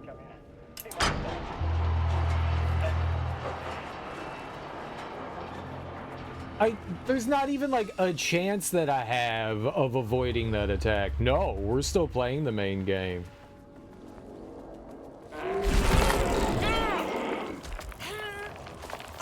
In what way am I supposed to be able to avoid these attacks? I don't think I did this one. Cool beans. This is great. Both of you get brand new suffering experiences from me. You thought this was Saga in the hospital? What hospital? Spoilers!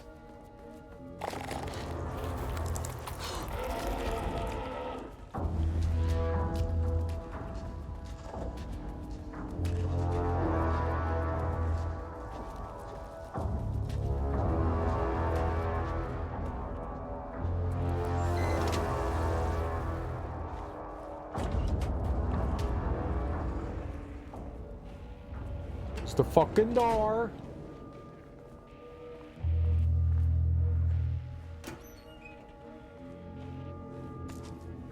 Handgun ammo, dope. Let's go. I don't know what that was. A grenade or something, maybe? Progress update number 5. Got the firing mechanism working. It's throwing the test projectiles a good distance. Turned out pretty nicely. The fittings between the grenade launcher and custom components are a bit loose. No proper lathe here, but at least it works. Now I need some actual black rock for the test. I know there's some on sub-level 5, but the acting inventory supervisor doesn't get access to that floor. Yeah, this is the Lake House DLC. There was a crack in the lake house. The Marmonts had let the lake in, but the water could not flow. It became trapped, stagnant, went bad. The truth was controlled here. The art was not art, just content for the experiment. The contrived overlap rebounded on itself, compressing, compounding, reflecting and refracting. An urban legend and a murder in constant imbalance, cause and effect hopelessly entangled. Arranged wrong, the dream logic flawed. The feedback loop doubled and redoubled, out of control. The pressure kept building, looking for a release. I think we read that one before, weirdly enough. I don't know how that works, but I think we've read that one. So I have some sort of grenade launcher. I tried to fight 021219. 021219.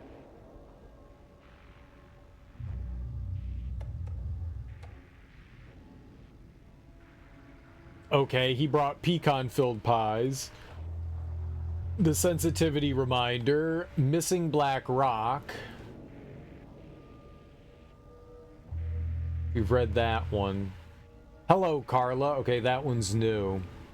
I have decided to reassign you from Project Ramnus to Inventory Management. Your title will be changed from Senior Researcher to Acting Inventory Supervisor, effective immediately. You may find this change sudden, but I have no doubt someone with a nut allergy like yourself will prefer to work alone in the inventory booth than out in the open, where any dangerous pies may be waiting to hurt you. Perhaps some hard work will keep you from making any more unfounded HR complaints. Regards, Dr. Jules Marmont. That's so petty. So she was like, I have a nut allergy, and he was like, cool, I'll solve that for you.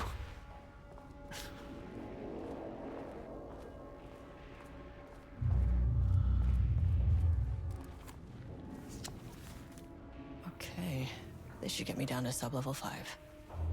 And this should get me past any other problems.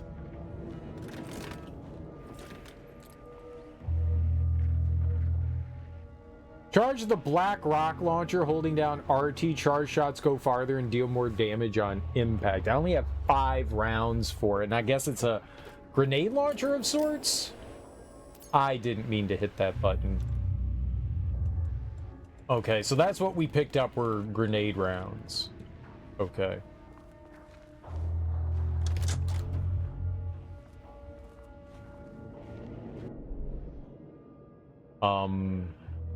I would actually just like to bolt it back to the break room if at all possible. That's going to be really hard. Oh, there was an item still there? Damn it. We could go to level 3 again and check out those 2 locked doors as well. And check out that one too. Ugh. Gonna be gnarly.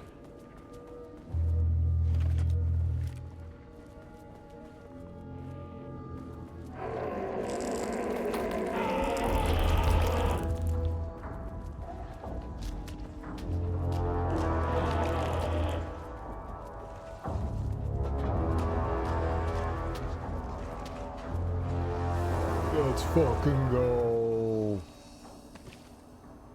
Nobody saw me. Stealth mode. Okay, I think we need to change the alignment again. So the hallway over there opens up, because I think every time the elevator shifts, it's kind of like the old house in Control, where the place of the elevator moves.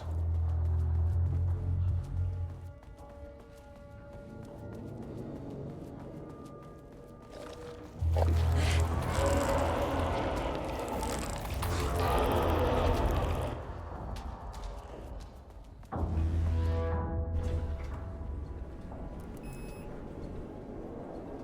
right, we're going to, what was it, 2?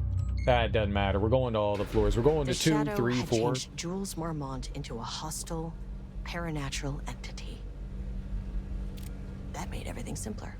No arrest, no paperwork. I could put him down like the monster he was. Sublevel 2. Okay, so off to the right. I also never got into that other room on the right either.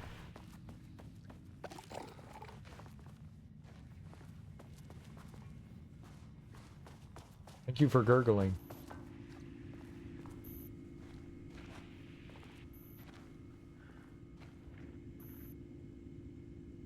Nine 9/5/23 readings report threshold activity. Readings collected over the last 48 hours show a rising increase in activity stemming from the Cauldron Lake threshold, likely indicating an imminent AWE scenario. The highest recorded reading exceeded the safety limit, necessitating a general alert and requesting assistance from the assigned AWE response team.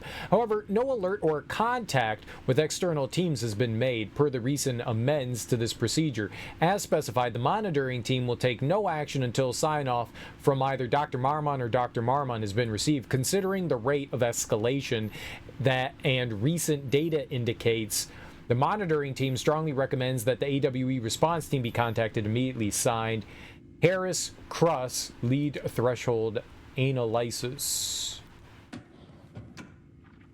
Yay, shotgun ammo. It was like 2 rounds, but yay, shotgun ammo.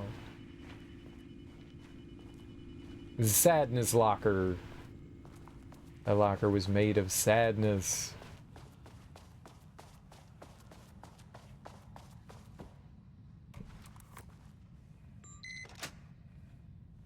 Nothing will hit me.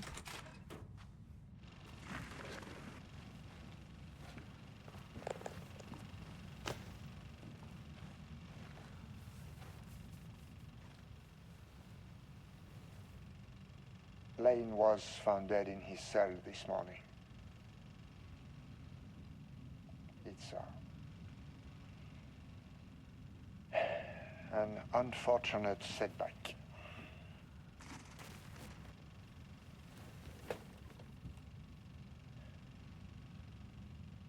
But when a door is closed, a window is opened. I believe that's the saying. Lane may be gone,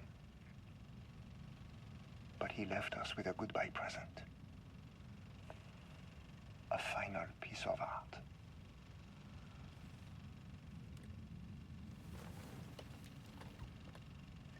This piece is different. It's raw emotion, pure truth. He put everything he had into this one. Literally. Every reading we take is off the charts. This is what we have been waiting for. It is the key.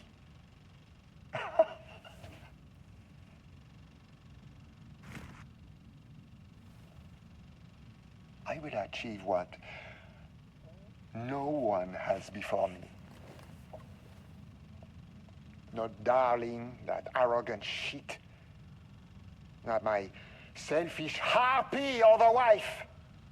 So, we have a painter and a painting that can talk. Clearly connected. But Lane was dead before any of this even happened. I never needed any of it.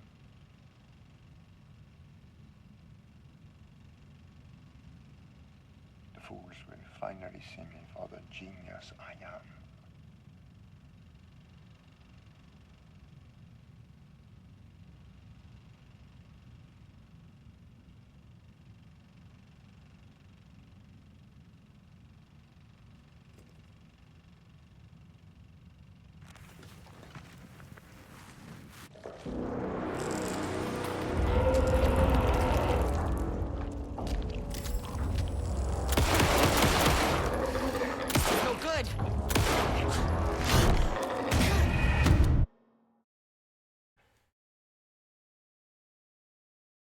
Bullets and light don't do anything to those things.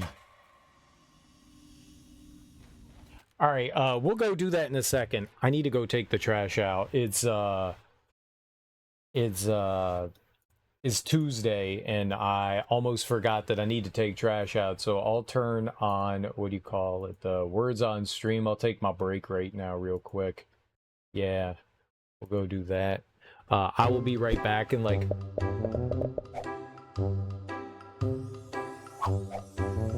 What? No, no one wanted that. Yep. Yep. Bins and stuff. Bins and stuff. Here is some music. And I will be back in like 5-10 minutes. Something like that. I'm gonna, yeah, take the trash out. Use the bathroom, pee, yeah, all those good things. Stretch my legs real quick. So if you have anything you need to do, and if you don't stick around after the break, I totally understand. Thank you for hanging out with me. Bagel. Dude, I could go for a bagel. Maybe I'll have a bagel. I have bagels. I haven't had a bagel in a while.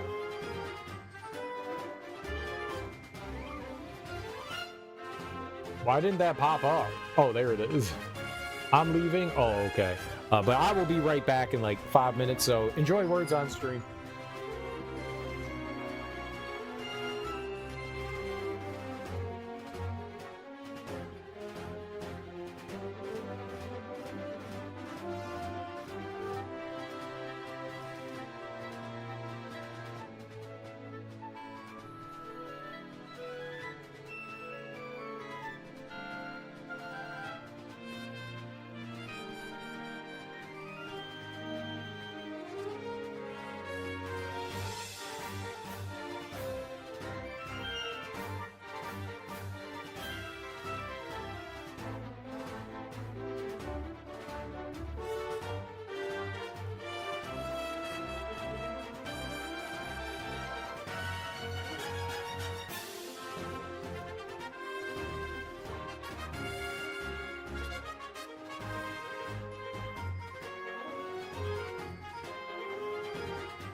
Okay, I'm back. I got a bagel. Rah.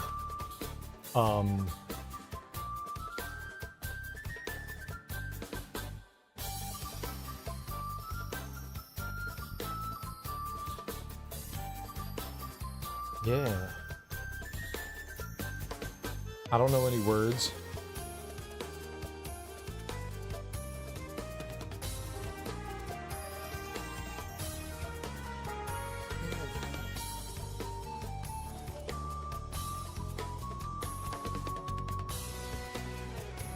I got it.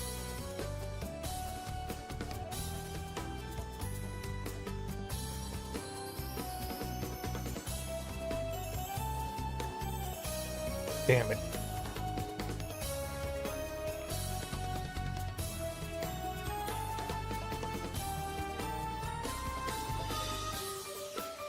I don't know how to spell things. What jerks? I know.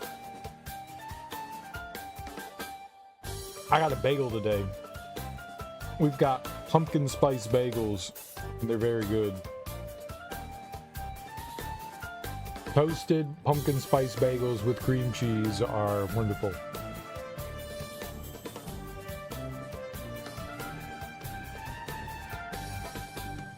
Aw, I type things.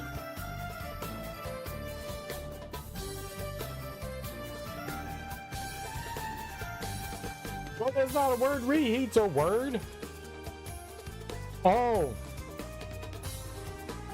Yeah.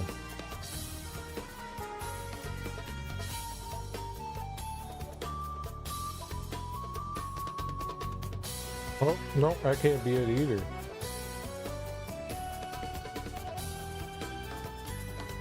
I keep... Oh.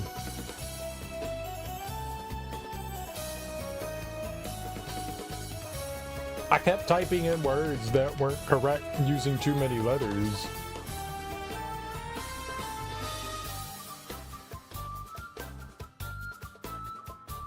What? No, right. Too many letters.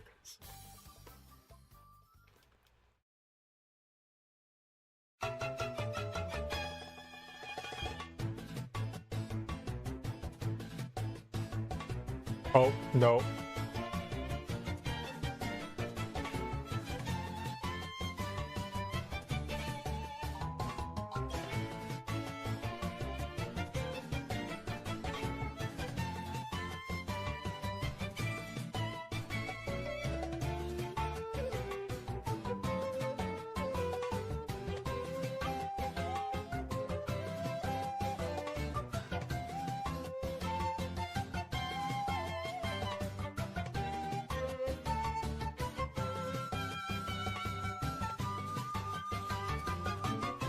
Did we do it? We didn't do it. We're failures. Failures.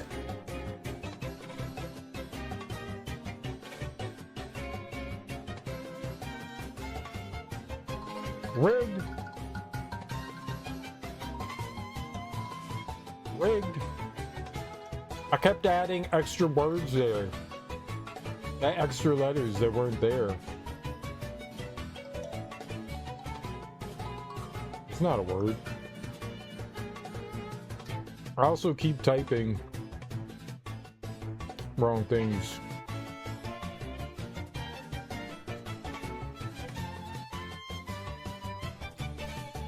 Oh, that's not good.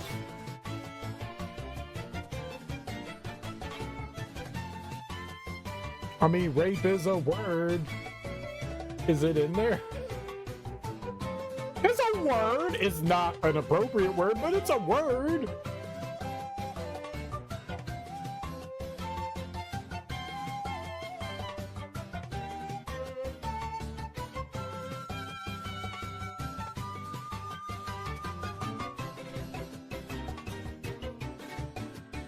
All I can think is rape now.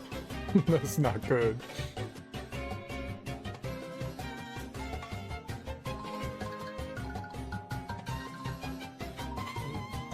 You might be right, Pacer. I'm gonna write it. No, I wrote it.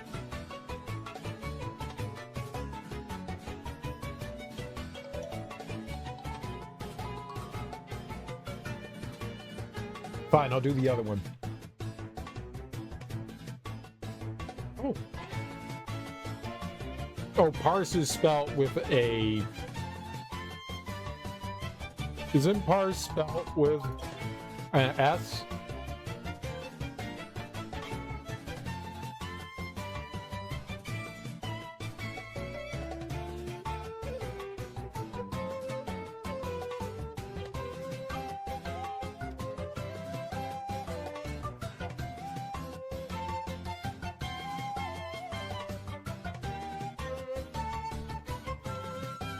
I'm still hungry. The bagel wasn't enough. I ate a whole bagel. It was good, but not enough. Oh, I'm out.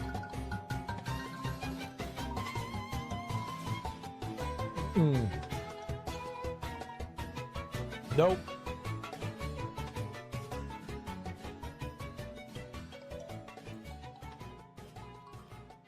Haha, they have anal?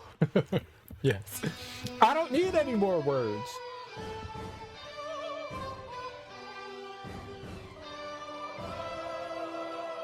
I've contributed everything I need to. Canal, anal.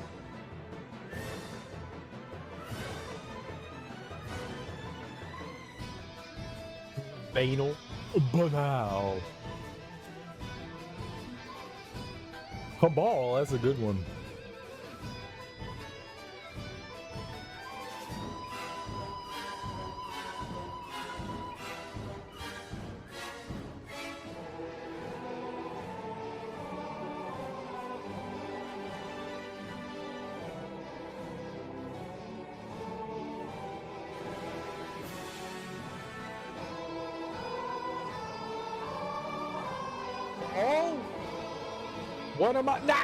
This is one of my favorite devils. This is unacceptable. It's a name.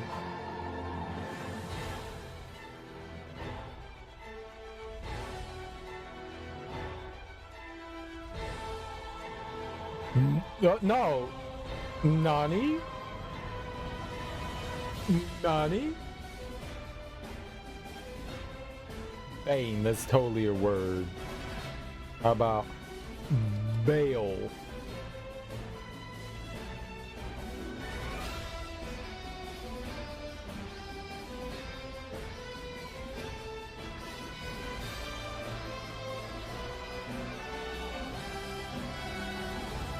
Amazing.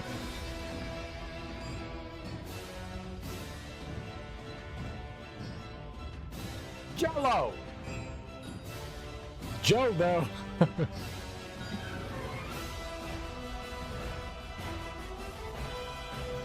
I was typing Lodge, damn it.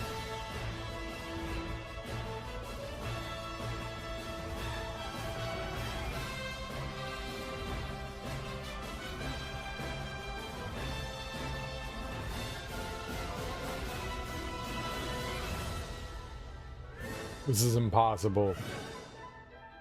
Ogled? That's not ogled. Oh.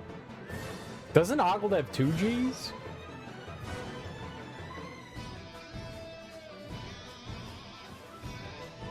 Glow. No, oh, no wonder.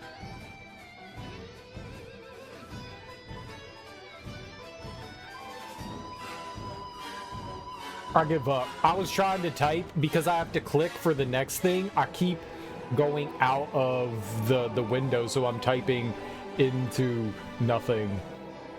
I give up. I'm done. I'm not typing anymore. Nice load, bro. Nice load.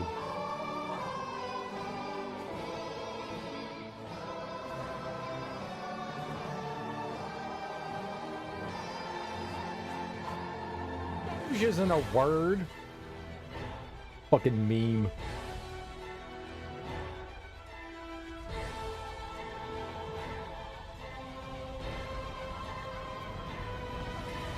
I'll add a word. 5. Someone come up with the last one.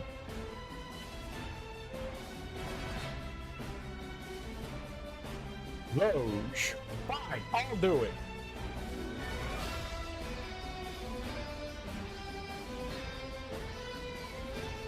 Look, I filled in the ones. I filled them in.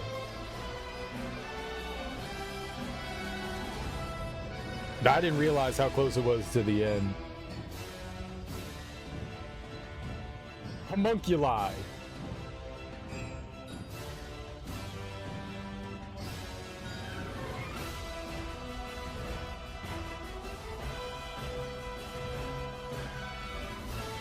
Because I keep clicking outside the window. What? Oh, there's fake letters. The M. The M.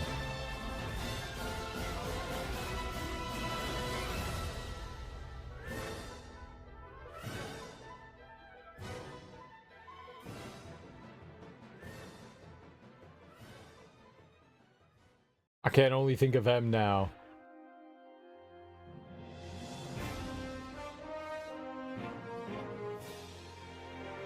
Wow.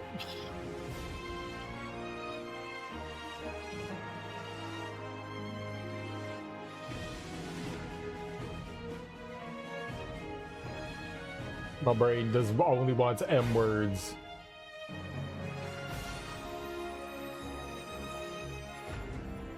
Here, I'll contribute one. That's all I got.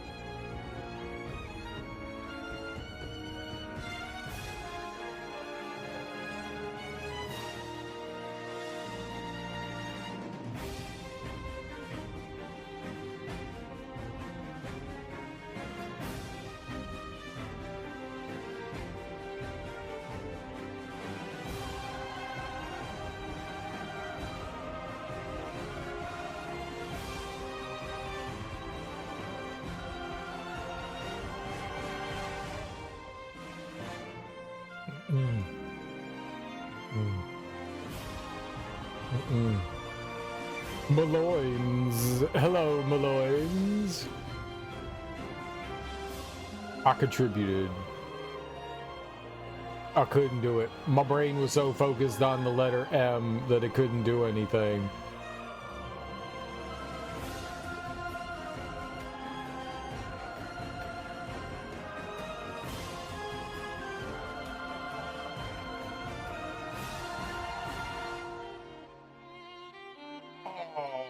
Got him.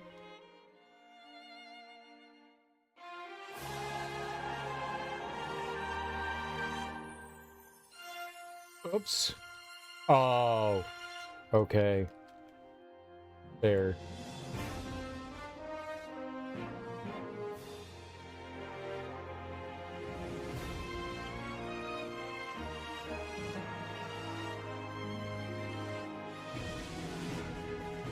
That's a word. ACOM. Get out of here. Adam. That's not a word.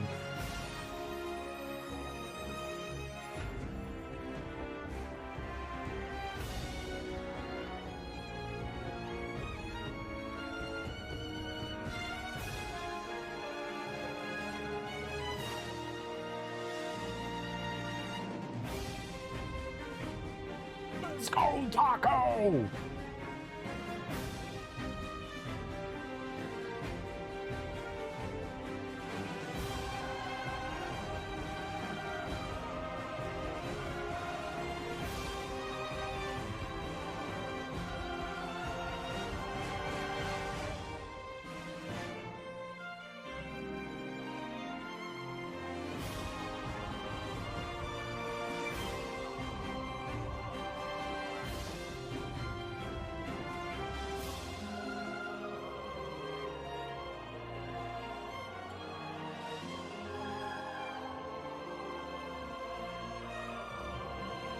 Taco. Taco. Tampa's good. Tampa's good. Taco's not a word. It should be a word. Cacodemon. I played Doom.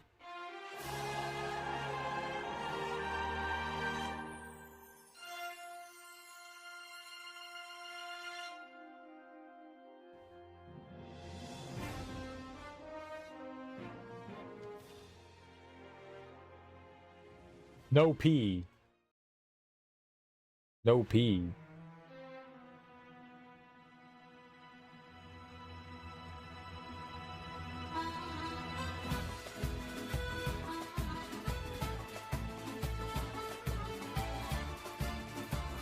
No. None of those are words. How do you spell pout? Point? That's not a word.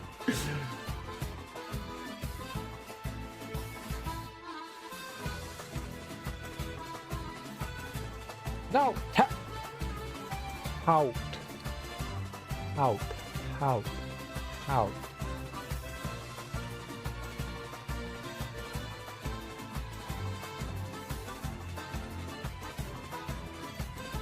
Well, that was good, touts. No soup for you.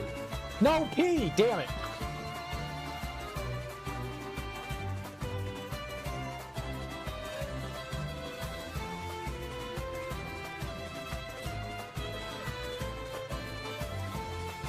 I was trying to come up with foist. Damn it.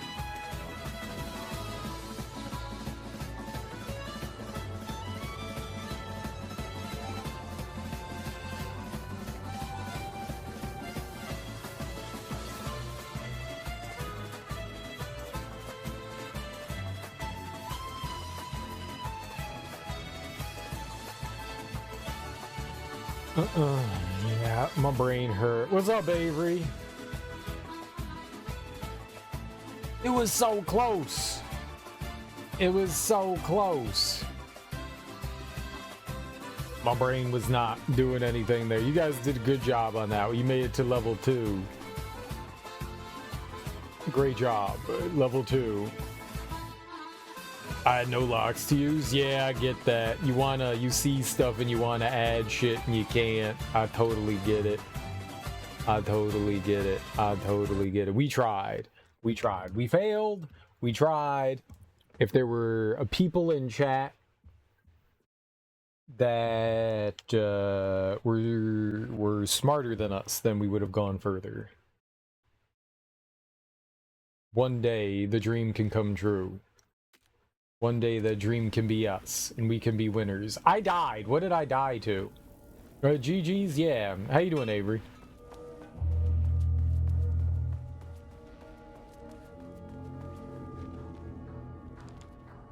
Oh, shit. I'm all the way back here?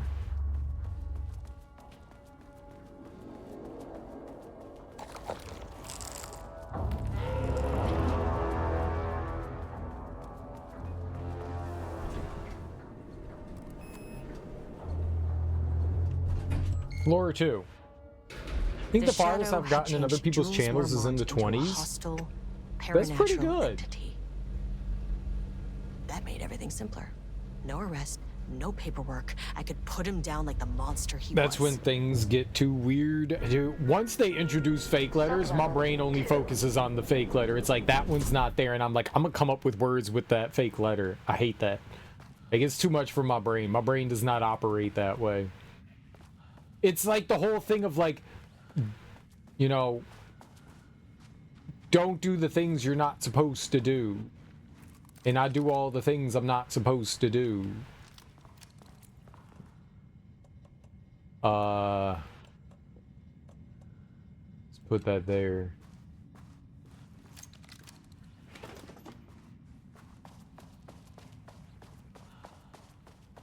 Don't think about the game. Then my brain just turns off.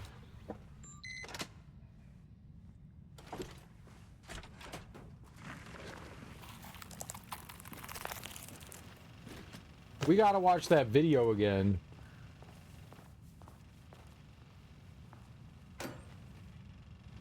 Lane was found dead in his cell this morning.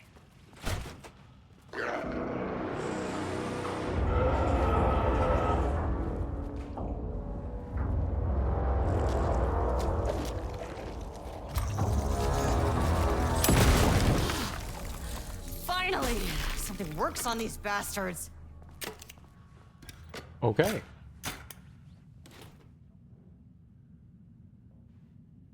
Dr. Jules Marmont, co-head of research to Project Ramnus staff, subject status of Project Arbutus.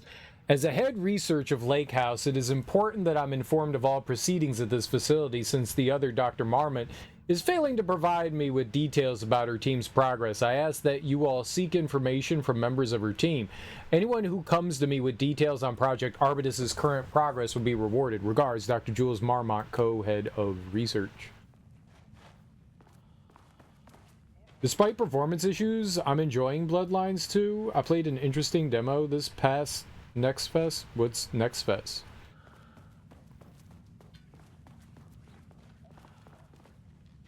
You're enjoying Bloodlines 2. Yeah, I've heard nothing but like horrible things about it, but you were saying that's just people were expecting something different. Steam's occasional demo party? Oh, okay.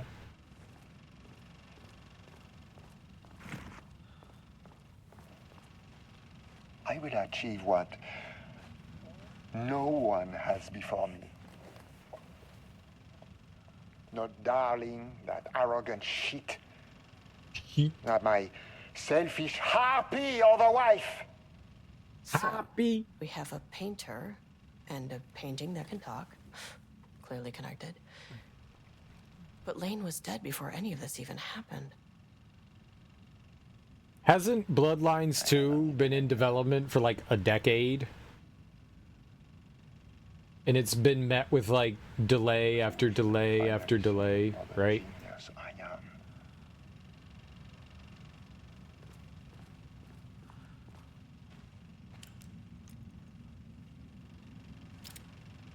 I think the problem with things like that is that people's expectations after a long delay like that become so unrealistic that it's impossible for anything ever to measure up to what someone may have wanted at one point or another. Like, people were just going to inevitably be like, this isn't what I wanted. Even if it is a good, decent, solid game, people are going to be disappointed in it, I feel. I was going to go down there and grab the missing thing, but I don't think I'm going to do that now.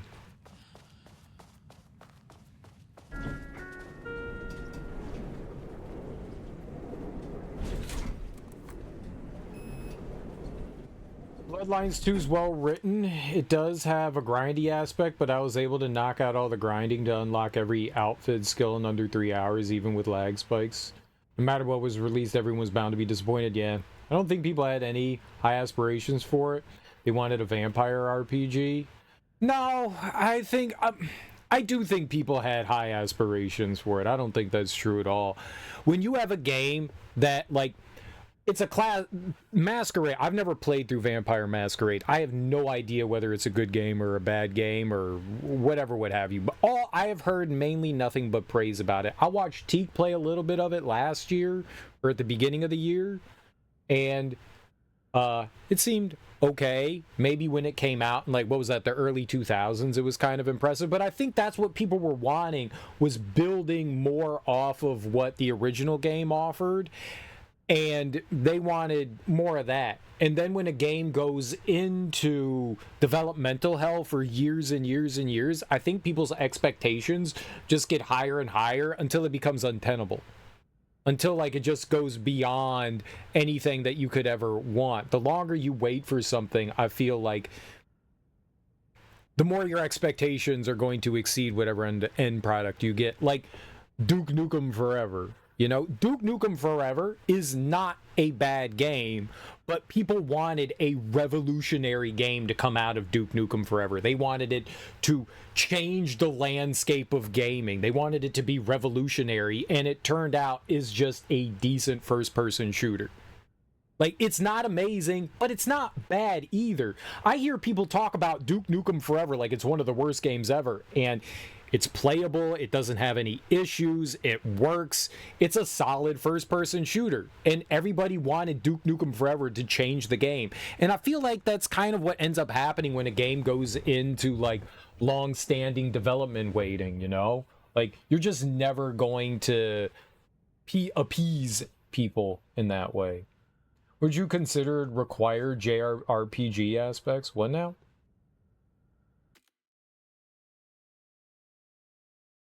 I can't scroll up.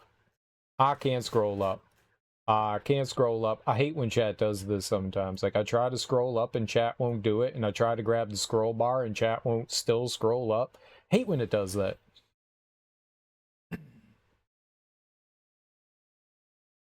Bloodlines is jank, but a good story. People view it with nostalgia glasses. It wasn't just in development, it was in development hell. Right. People have been worrying that it was going to be a train wreck for years. And it's not a train wreck.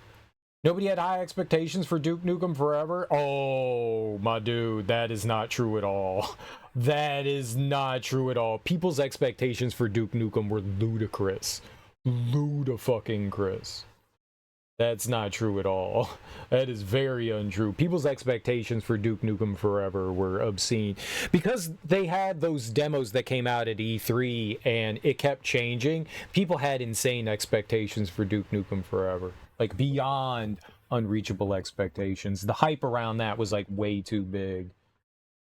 People really thought that that game was going to be something, like, game-changing. I remember being in forums and discussions on, like, NeoGAF and GameFAQs where people were going crazy over Duke Nukem Forever for years. No. People's expectations for Duke Nukem were just way out of control. People ignore issues in Silksong because they're just so happy to get the game. Doom scroll. It's like a kid going to a track meet after getting into a major accident. Nobody's expecting him to win. Just want to see him get to the finish. And when you voice complaints about regular enemy gauntlets being not fun during boss fights or on the way to try again, you get told it's your fault that you don't love it. I think no game is above criticism. There are this is off course though. This is off track. Criticizing a game and a game being in development are two different things. A game being good and all of that. There are always fanatics about games. If you say anything bad, like, it was hard to have discussion about Expedition 33 because of how rabid some of the fan base is. It's hard to have a decent discussion about Undertale with how rabid the fan base is. There are some games, like Hollow Knight, people don't want to hear anything negative about Hollow Knight, even if it is valid criticism, because it's a darling thing and it's perfect in every way and it can't be touched. And that kind of thought process drives me fucking nuts. It goes so far to make me not only dislike the community, but also the game, and that's a shame. But that is way off base. That's not what we were talking about, though. Ludacris Chicken and Beer. I like Ludacris's first album. What's up, Smoke? Duke Nukem Forever was never getting released. Yeah. I'm most critical about games. I love Expedition 33. I have many complaints. I love the game, but there are things. It's not a perfect game. One of my issues with Expedition 33, now we're going off on a tangent here. One of my issues with Expedition 33 is the hype that surrounded it. Now, do I only have myself to blame? Yeah, maybe a little bit, and I'll take that on my shoulders, but the way I had heard about Expedition 33 was that it's the storytelling, the gameplay, it's revolutionary. You're going to go into the game and it's going to change your life. That's the way I heard talk about Expedition 33. And so I was only setting myself up for disappointment. And that's exactly what happened. Expedition 33 disappointed me. Is it a fun game? Did I enjoy myself? Absolutely. But I was still disappointed. I was still wildly disappointed. There's a lot of tropes in there. The character development isn't fantastic. The combat does become stale after a while. Doing QuickTime events for 70 hours is not exactly the most fun thing in the world. There was some not so creative content in the game as well. Some of the music is not perfect, at least in my eyes. Like the overworld music, I fucking hated with a passion. I hated that shit. There's a lot of repetition, a lot of repeated enemies and stuff like that. Look, the game is not a perfect game. It does have issues.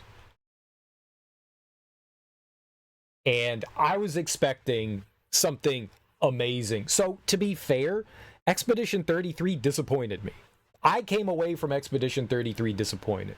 Not to say that it's a bad game, but I was disappointed because everything around it is saying it's game of the year, it's the most amazing game, this thing does things that no other, and it doesn't do anything games haven't done in the past.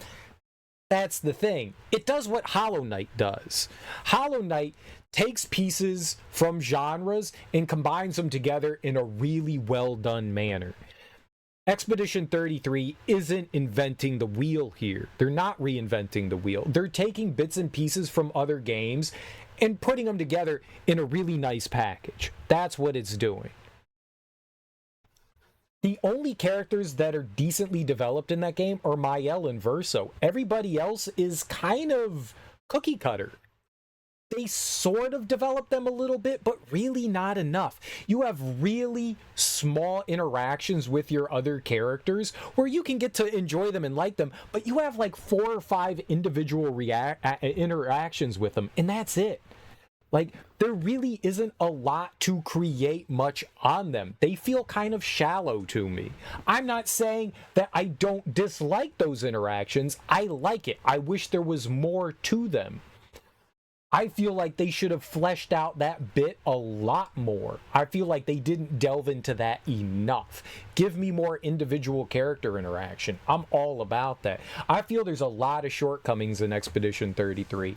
A lot. It is not, I don't see it as this like end all be all thing. Like the combat I have seen multiple times. I have not seen that exact story before, but I have seen the tropes in the story before. By the time you get to the final dungeon in Act 2, you've seen every major enemy type in the game and nothing new will happen for the rest of the game. Well, Act 3 isn't very long either. Act 3 is relatively short too, so there is that. Act 3 is like, we open up all the side content and you can go finish the game now, you know.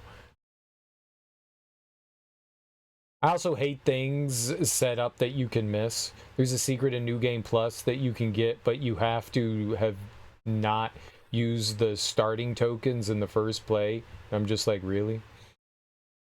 It was very Nier Automata. No. Nier Automata is a different can of worms. They're both presented in acts, but that's kind of where their similarities begin and end. There's like Act 1, Act 2, Act 3 in Nier Automata, and there's Act 1, Act 2, Act 3 in Expedition 33, but that's pretty much where they end. There really isn't. They do. I like the characters in Expedition 33, and I like the story. And it definitely, I've had some conversations with people about the game that were intriguing. You know, like I enjoyed having those conversations with them. But I don't think Expedition 33 is like world shattering in any way. I just don't. Like, I kind of feel like Hollow Knight was some people's first Metroidvania. They had never experienced that kind of game before, so it was mind-blowing to them. Hollow Knight's a good game. It's not the greatest game ever. It's a solid game. And same with Expedition 33. It's not the greatest game ever, but they did a good job with it. It's just not revolutionary in any way. So a lot of people might have been coming into the game and experiencing it. I mean, honestly, I experienced that combat in Legend of Dragoon and Paper Mario, and there's a handful of other games that I'm forgetting off the top of my head. Legend of Legaia, all that did like similar mechanics to Expedition 33, but Expedition 33 kind of added in its own little bit of flavor into it, which is good. But yeah, the combat kind of got stale after a little while. The standard encounters did. I still enjoyed the game, but yeah, the combat was a little bit like, I've seen this before. I think that's what the biggest thing was, is I've seen this before. Is it more nuanced than, say, like Paper Mario is? Yeah, there's a bit more going to it than that, but it's kind of the same thing as Paper Mario combat, you know? Like, I'd seen that before. I've seen this story, not in this exact way, many times before. Like, I've seen this before. So there were bits and pieces about that I was just like, yeah, they're kind of treading well-trodden ground in their own unique way with a French outlook on things. That's cool. But I was expecting revolutionary, and I got things that I have seen many times before in a lot of different storytelling and a lot of different gameplay. Maybe not brought together in the exact same way, but I've seen it before. And so I came away from Expedition 33 disappointed. But people are out there talking like this is the greatest gift from God. And I think fan bases can poison the well. I think fan bases can poison the well. I think it actually can do a detriment to a game. I think it actually can. And that's not me trying to take anything away from Expedition 33, but I think they can be. My favorite is Ending K. Dude, I know there's like an ending for the alphabet, and I don't remember what any of them are. Wasn't a Squaresoft disappointment.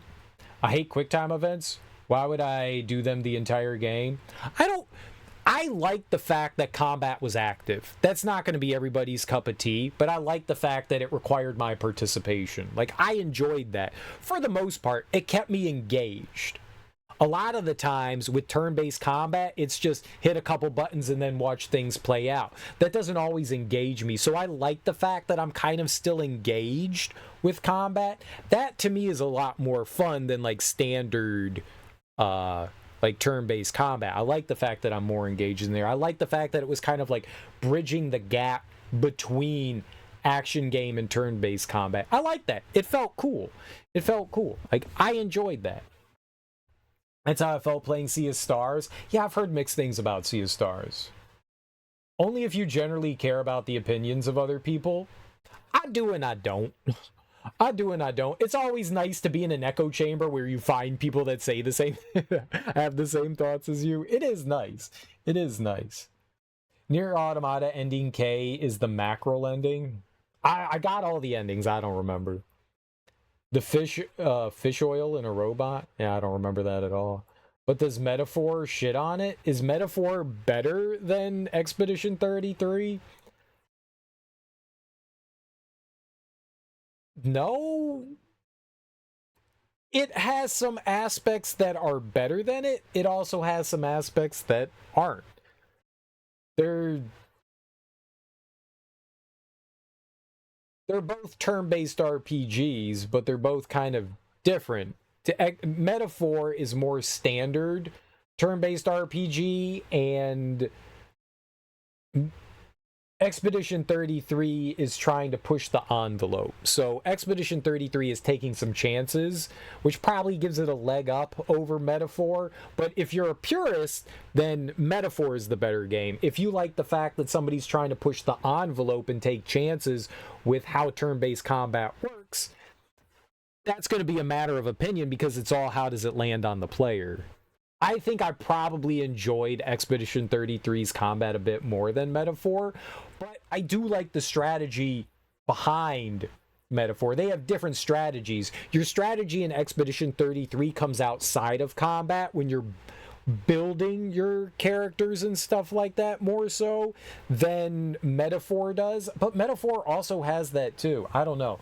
They both have like builds you can make for characters and stuff, and you have to like make adjustments depending on bosses and their weaknesses and strengths and stuff. They both have, I don't know, it's hard to say. It really depends on where you fall. If you like more traditional stuff, Metaphor is probably the better game. If you like more non-traditional turn-based, then yeah, probably Expedition 33. I didn't mind the combat in Sea of Stars quite as much because it let me turn off that QuickTime event thing. You can sort of turn off the QuickTime events in Expedition 33, and it's still beatable. But are you really playing the game at that point? Like, you're cutting off what really makes the game the game. I think it does all the combat stuff. You can't get perfects in there. You can still beat the game like that. And I don't think it does anything for, like, it'll auto input the attacks, but it doesn't do anything for like the dodging and defense. I think you still have to do that on your own.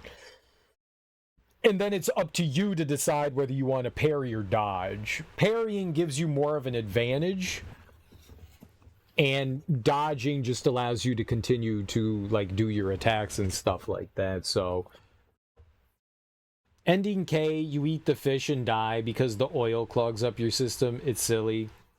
Like, what did you expect? Or like when, what was it? Was her name B2? Her skirt explodes and then you die. Right? Like you can die to skirt explosion. I think the point is that I think people's expectations get out of hand. We were talking about Bloodlines too, and then we got sidetracked. But I think a lot of the times, and it's not always true. Yes, sometimes people expect train wrecks, but I do think that when you have a rabid fan base,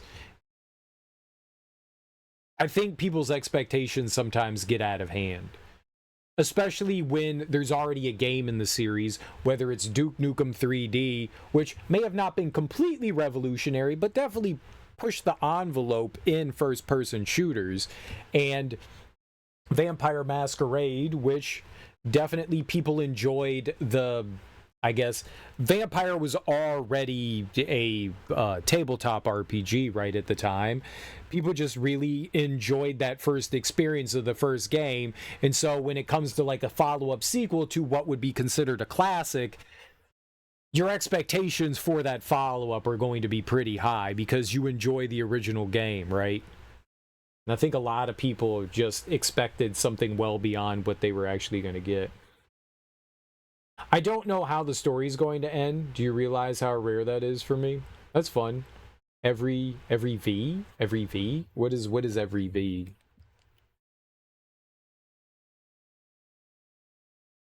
Was that an incomplete sentence? Did I mess that up? Vampire the Masquerade fan I know has been dreading or mocking the sequel for months. Okay.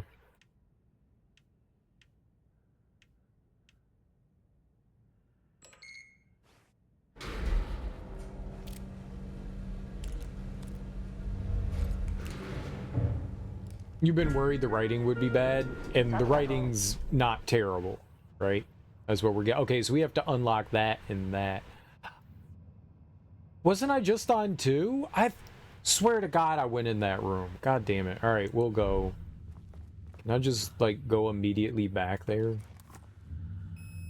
I thought I went into that room. I thought I, like, walked back over there. But it's not. It's good. The story's layered. The pacing's great so far. That's good to hear. I try to take games on a game-by-game basis. Put my expectations solely on the game itself. Sometimes that's easy to do. Sometimes it's really hard to do. Sometimes you get swallowed up by things. It's very easy to... Especially when something like Expedition 33, like, I got caught up in the hype of it. I got caught up in the hype, and that's what ended up disappointing me. The fan base ended up, like, overhyping the game, and it turned into a disappointment for me. That's fine. But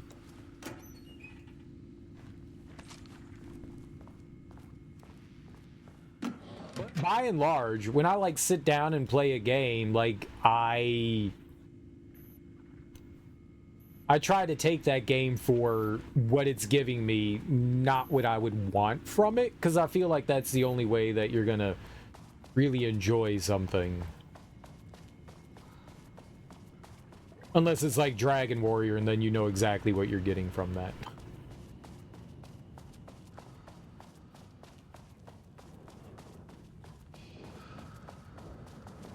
Yeah, I'm not going back in there. Fuck that. Outer World 2 tomorrow? I feel like that's another one that's an easy letdown of a game. I bet you... I've never played Outer Worlds 1. I don't know whether that's a good game or a bad game. I've heard a lot of mixed things about it. Some people really enjoy it. Some people find it very mid. And I heard that 2 is pretty much more of that. Based on like the early reviews and stuff I saw, it seems to just be like more of the same. Like, literally more of the same. Like, not many improvements. They added third-person mode. That's nice. That's how I'm with anime. The fan base won't shut up about something being good. I watch it and it's just mid. And that's the thing. Like, when there's so much hype around something and you're excited to watch it, you can only be disappointed. Like, it's rare. It is a very rare occasion where I feel like the hype around something actually meets my expectations. And that's a personal issue. That's, like, on you. But it's hard not to buy into those things. It's really hard not to buy into that kind of thing. It is very hard not to buy into it, especially if you find yourself in the middle of a community or you participate in a community. It's very hard not to, like, get excited or disappointed by things like that. And, I mean, everything is to taste, too. Not everything is going to sit the same way as it does with somebody else that it does with you. I'm expecting more of the same as Outer Worlds. Well, that's good, because that's what I heard that it is, based on, like, the early review stuff that I saw, is that it's, like, more of the, literally more of the same.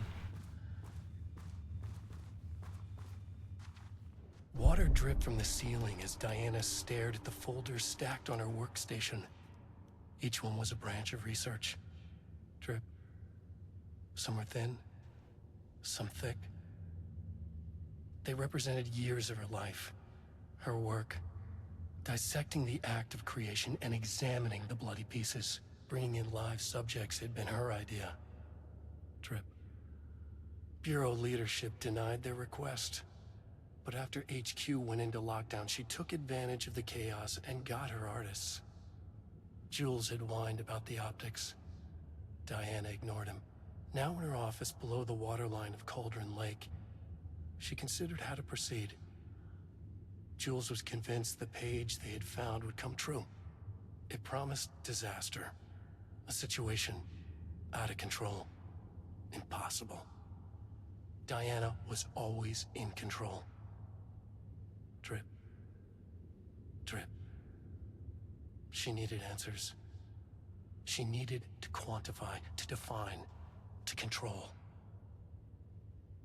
Lyrics from an early 90s song I live by for media consumption, and if you don't expect too much from me, you might not be let down. Oh, I like that. That was a fun one. That was a fun little pagey.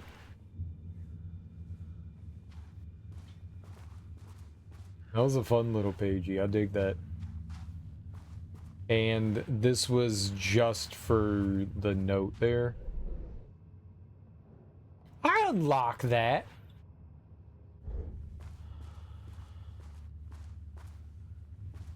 I don't need to be reminded that it's there. Yeah, I don't see anything else in here. Okay, so the one little pagey. Got it. That's unfortunate. I would have liked, I don't know, ammo. That'd been good. Ammo's good. I like it when I get ammo. Some shotgun shells, or I don't know, shotgun shells, or more shotgun shells. I love it. Yeah, that was good. The writing in the game is solid. No. The panel was the thing that I clicked on. Bad. Clicked on that. Not the door.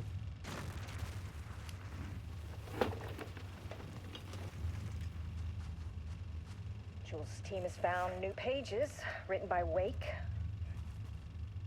He must have gotten Rudolph Lane painting again. His bullshit pedestrian methodology cannot produce results before mine. I have to go faster, no matter the cost. We're still behind our projections.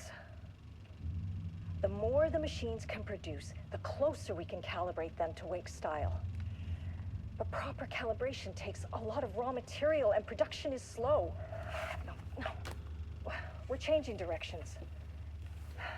The hypothesis remains unchanged. Imitating Wake's writing style will allow us to generate art capable of linking with the threshold. Our live subject should match Wake's style much faster. People can be calibrated just like a machine. You simply have to push the right buttons.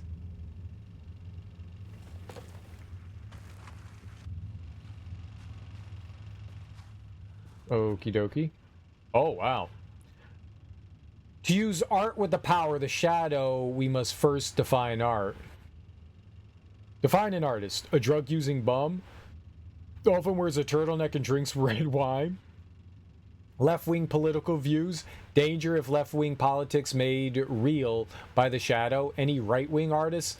Not for abstract art or poems. Thesis. Does a critic define what is art? Where do we find critics? Kidnap, luring critics, or the audience? Are we the audience? Must we like the art? What is the role of an artist? Who is an artist? If you believe you're an artist, are you one? Do you need to be good? Does quality matter?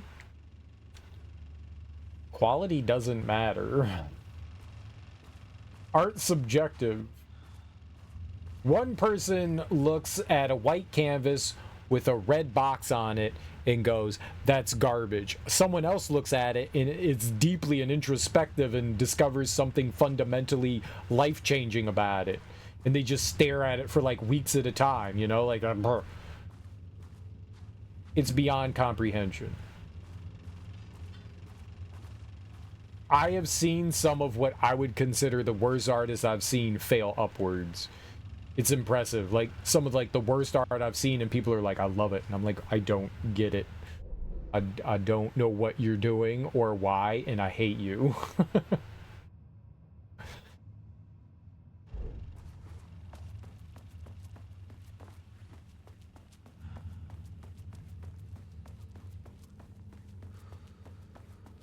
And that goes for everything. That's not just in like art, like drawing or painting or sculpture, but like musicians and writers. And it's like, wow, you're talentless, but somehow people just like keep allowing you to be talentless. This is great. Can I get some of that, please? Flare and a flashbang. Nice. That like restock or something? Or I just never opened that. Alright, let's save and then let's take the elevator down to 4, I guess. It's a good place to do that with. Oh shit. There's a container here. Give me something good. Maybe the empty ones will like close back up and then you can get something from them. Maybe. So like if something was empty once upon a time, it'll like close back up and you can retrieve a good... Oh, holy shit. Oh, that's empty.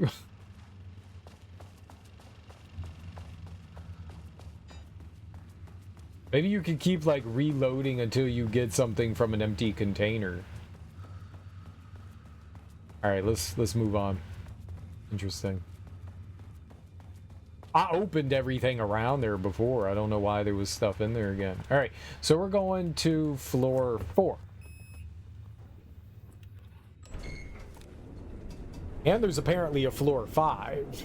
We need to get to the sub-basement 5, but we'll stop at 4 first. What? How was it updated?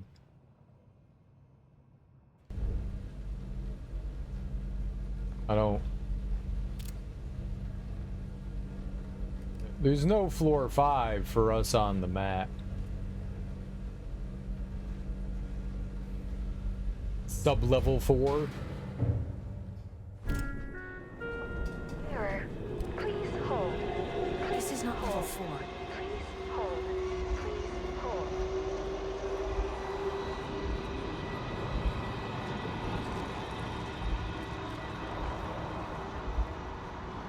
The Marmonts were holding a painter here. Rudolph Lane. Does that ring a bell? The shape of a man.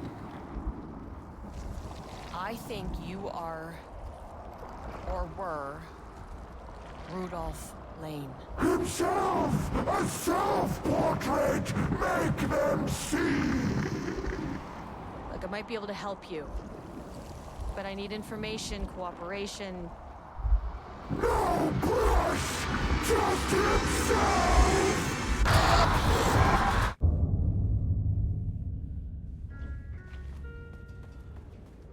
He's my friend. Is my friend. Is Brian the painting? Is Brian the painting? Pagey. Rudolph Lane was dying. Both murderer and victim. Red hues ran down his hands.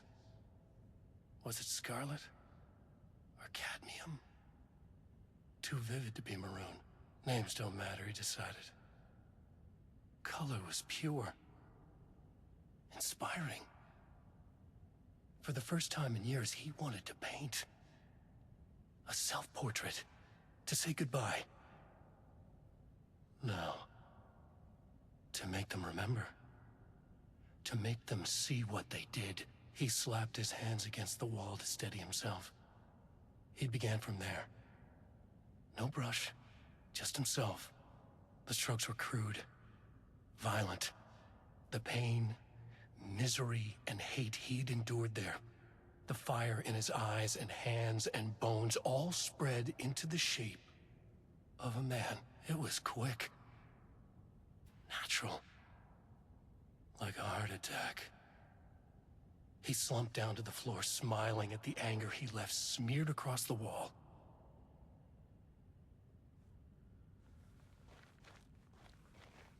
He smeared the wall with poop?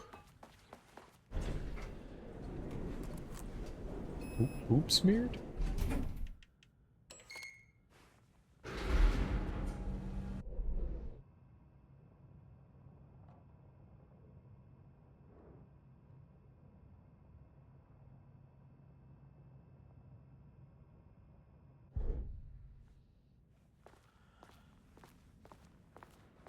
I was reading the emergency phone, use that.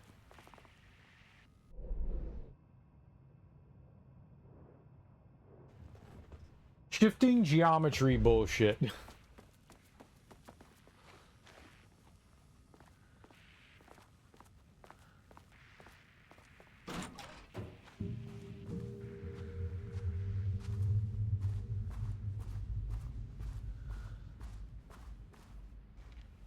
Oh, nice office.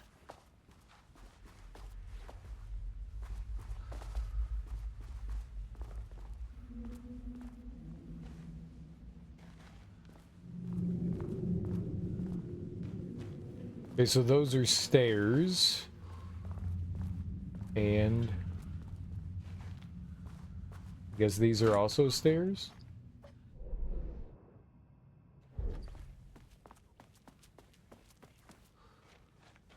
Oh boy.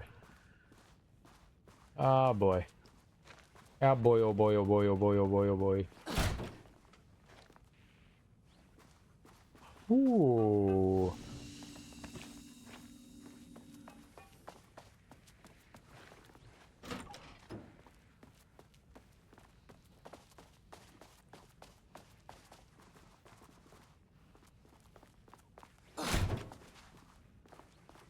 Nothing in the hallways here, or the stairwells. This is a thing, though. This can have stuff. No. No.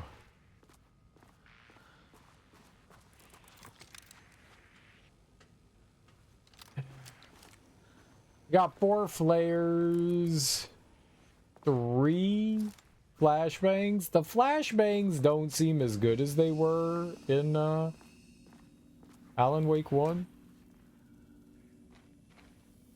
Lovely. I love it when the boxes are empty. Yes, please. Have more empty boxes if you don't mind. Yes.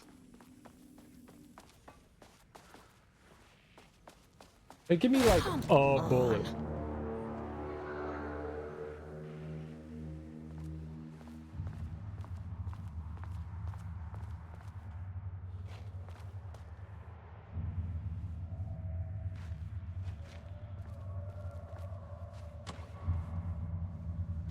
That huge chest with 2 rounds of ammo. Love it.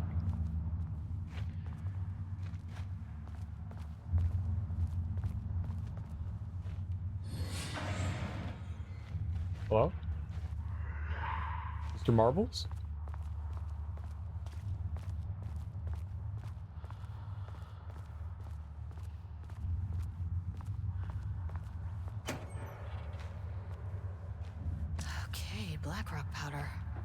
was gonna say, Keep yeah. an eye out for more of these. Yeah, that's good.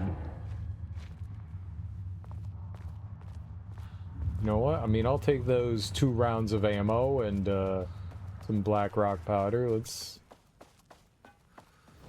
set up a save here. Again.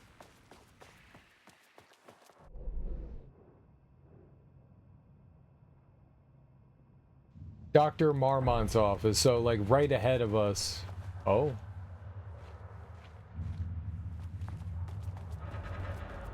Alright.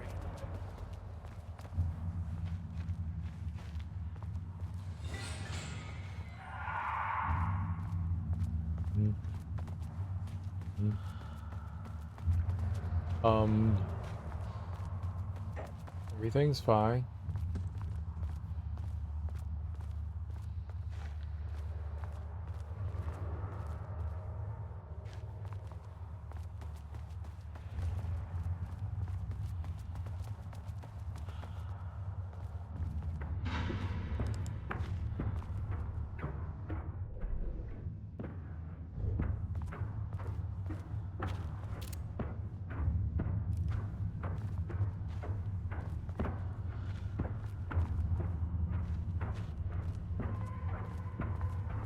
Where's the rocket launcher thing? Okay, right there.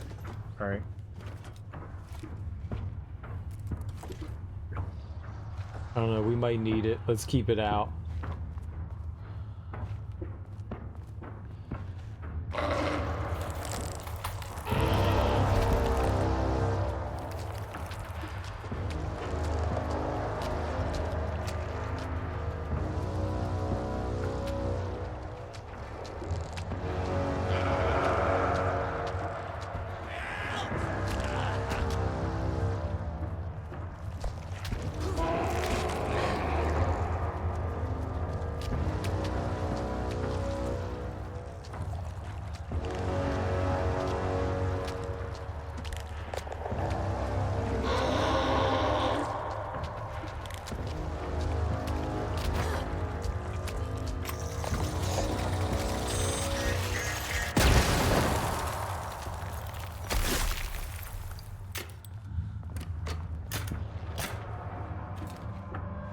Diana sat in her office. A weak desk light kept the darkness around her at bay. The silence of the archive suited her. She scowled at a series of graphs when the room turned red. Alarms blared. Breach detected. Then the walls of the archives rumbled. A tremor in the bones of the facility. One by one, the red lights went dark as a wave of nothing poured in from all sides. Diana stood, but there was nowhere to run. The sheer depth of the darkness terrified her. She realized they had done this. Her and Jules. Their ambition. Their hatred. Her desk lamp flickered. In the brief moment before it all went dark, she thought of Jules' smile. Aw. I don't know why she swallowed the fly.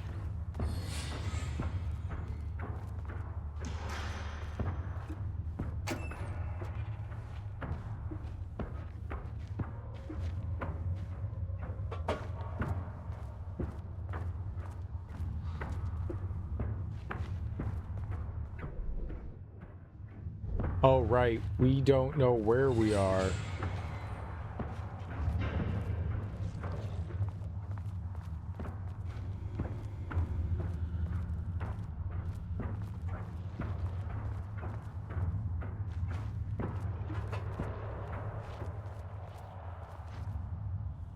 So that's our office over there. Now, we ran... I don't know where we've been or what we've done around here. I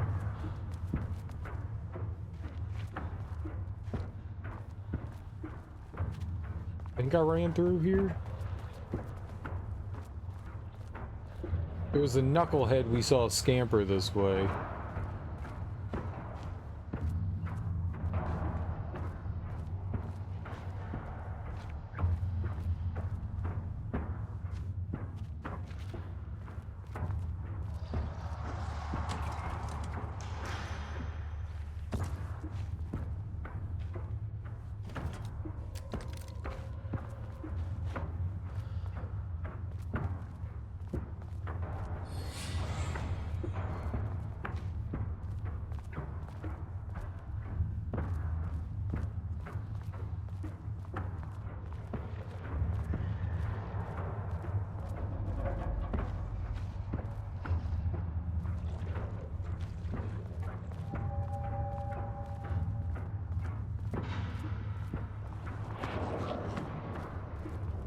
Right!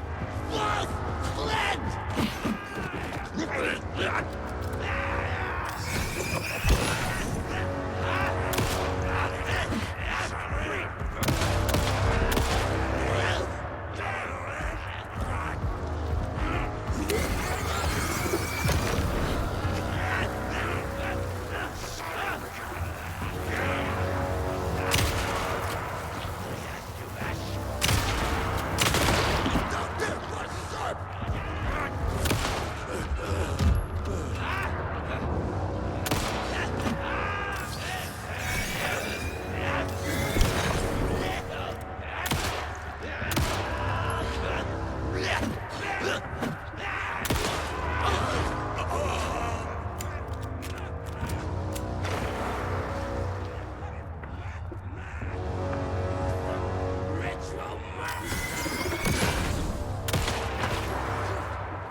Fuck, dude!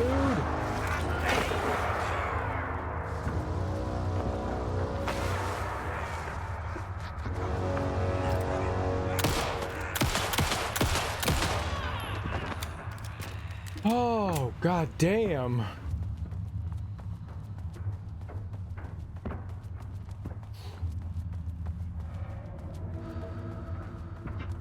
You know what we haven't found? Any healing. I've literally never found a heal.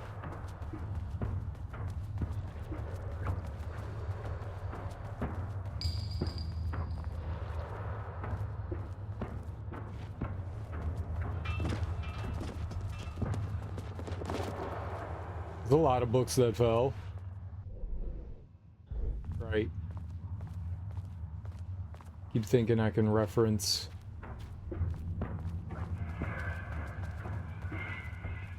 something and I can't.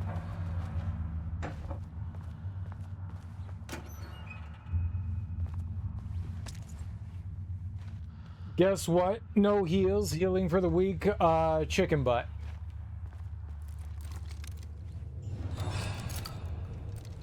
What, Darby? What you got? You're not gonna tell me now, are you? Because I said chicken butt.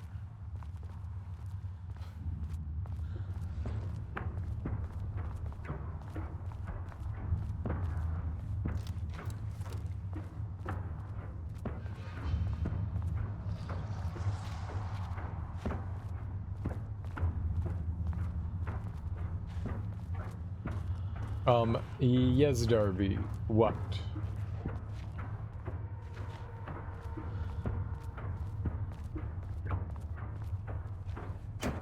Something. Alright, that was like 9 rounds. That's good. Nope, no. You don't deserve to know now. Ah, okay, well, fair. No, not fair. Do it.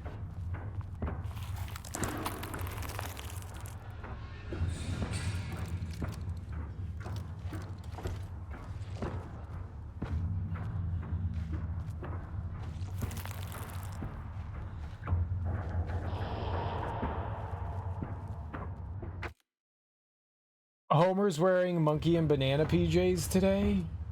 Dogs don't wear pajamas.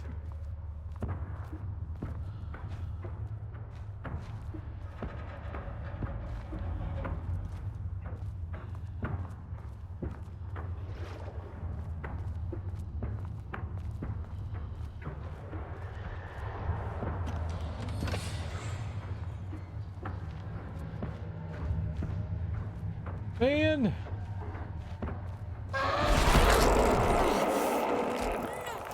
No, don't kill her. Like, I didn't even have a chance. That's so unfair. Like, what am I gonna do there? Like, it grabbed, like, I didn't even have a chance to get away. It's just, nope, hop, you're dead. No, you're gonna make me do all that shit again? Fuck. Come on.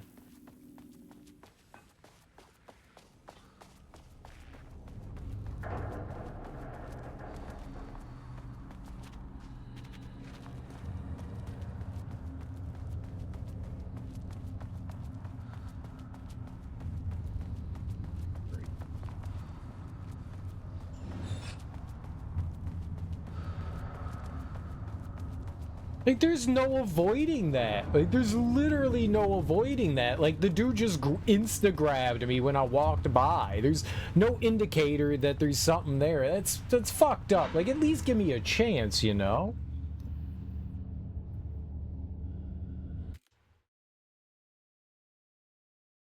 What? Nope, the moment has passed on by. You shouted mean things to it as it went by you. Its feelings are hurt, and you don't get the thing now.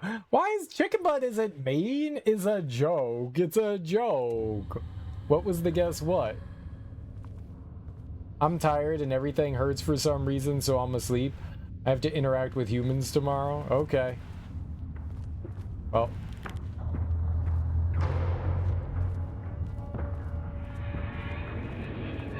Thanks for stopping by, Darby. Good luck sleeping. I wasn't mean.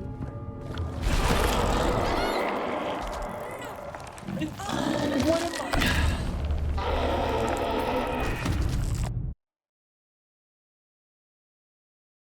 You know what's mean? This fucking game. Like, what? How am I supposed to do anything about that? Like, it literally just grabs me when I'm walking. There has to be a way by that. There has to be a way by those things. There has to be. This is like wildly... It's like insta-death. Like, haha, you insta-die. There's gotta be a way by that. That's not cool.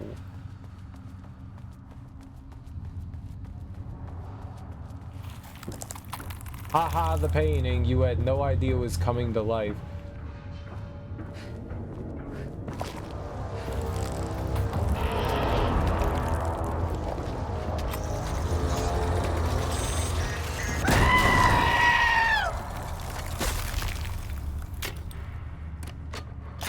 It's just not nice, man. Good night, everyone. Okay, Darby.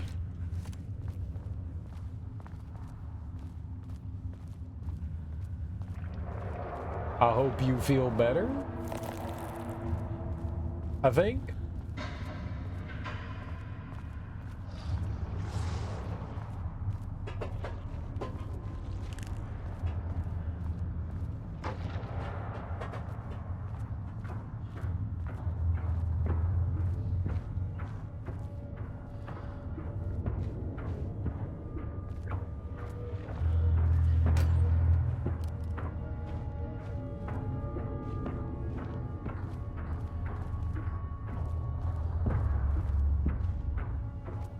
Thank you, me too. Yeah.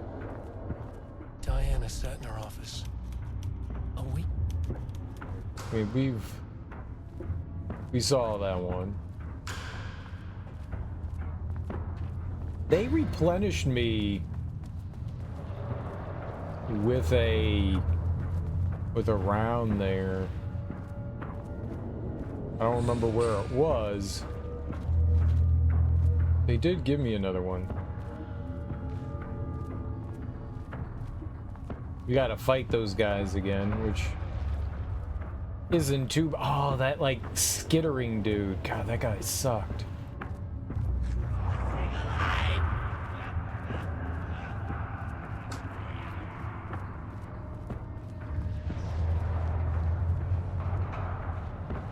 This is where they were. Handgun, shotgun. Where is flares at the bottom?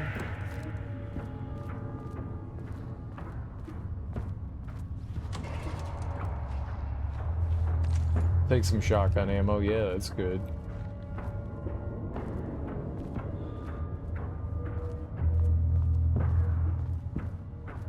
Blackrock round would have been better, but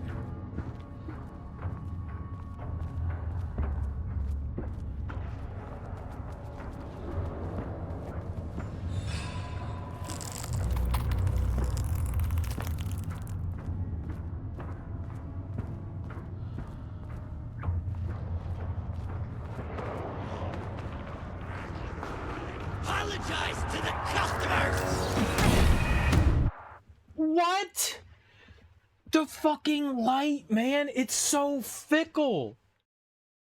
Why does it not work all the time? Like, I'm shining the fucking bright. I hit the like intense beam button and it's just like, no, you're not hitting them.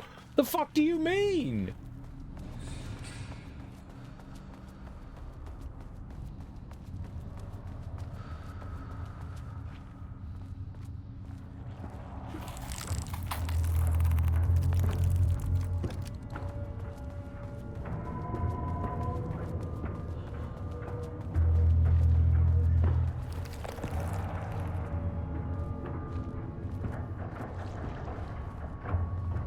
Did they just not spawn the enemy in?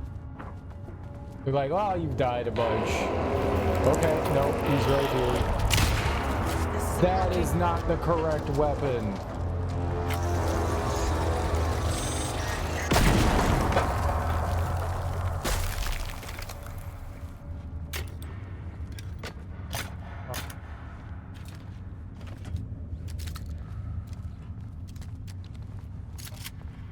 Thought I had selected the big gun. I did not.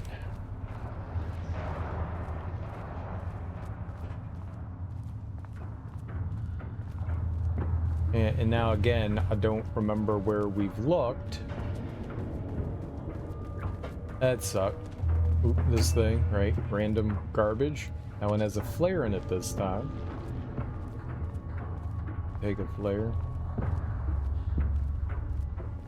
Diana sat in her office.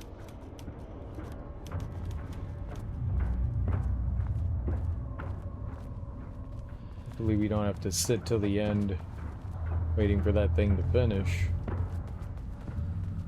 To see.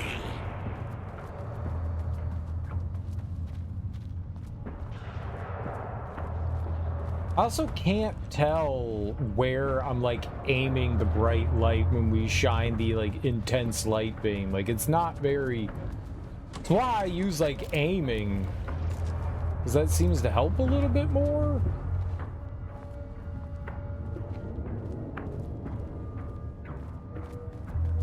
Man, yeah, that's it's frustrating. Down! Are you kidding? One. Oh, God, fuck me, man.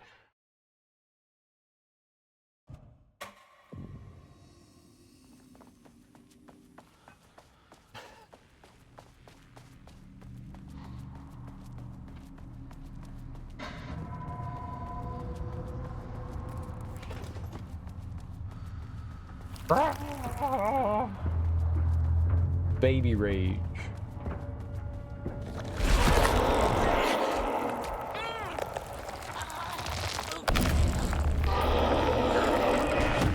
That's horseshit.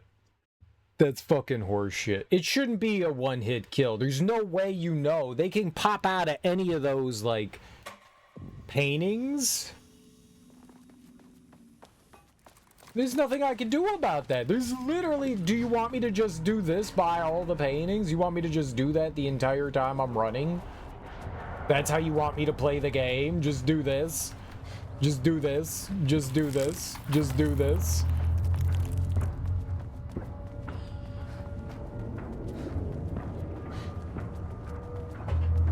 Wasn't even there.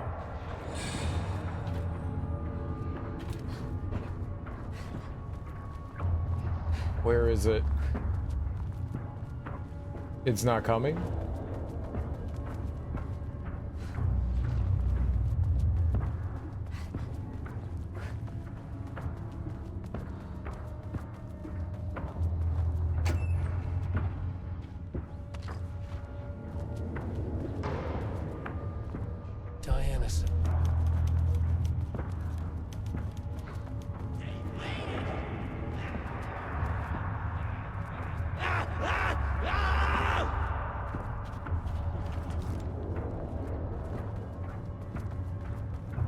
Is there always ammo in this one? Nope, there's nothing there now. That's fucking great. Gotta love randomness.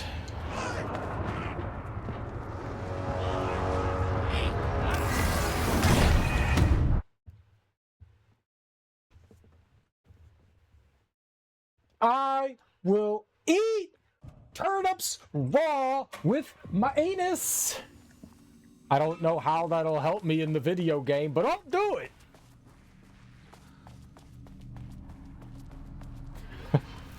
God damn it. Well, I guess if there's one thing to be said, it keeps me on my toes. That's for fucking certain.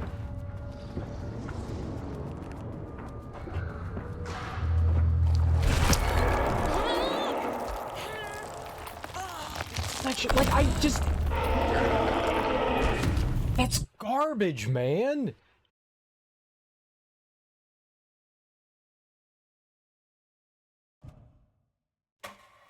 Like, I get the idea that it's supposed to keep you on your toes, but it's a one-hit fucking kill. That's not okay. Maybe I just don't have enough health. Maybe it takes like 3/4 of your health away or something like that, but that's fucking absurd.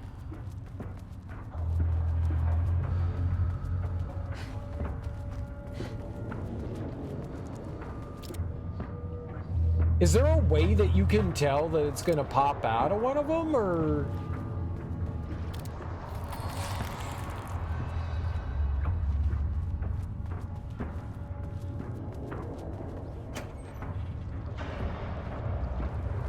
Right, now there's nothing there. Diana. I need less resources.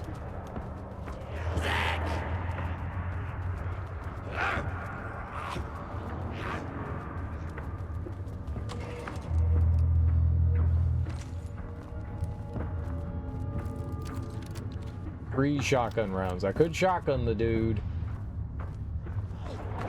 Please don't, like, insta-kill me.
I missed a few of those shots. I was just a little eager there.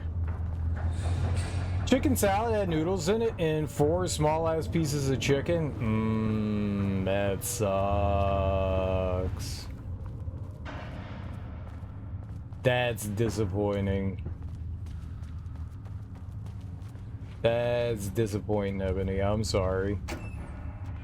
Sometimes places be shady like that, man. Sometimes they be mega shady. That fucking blows.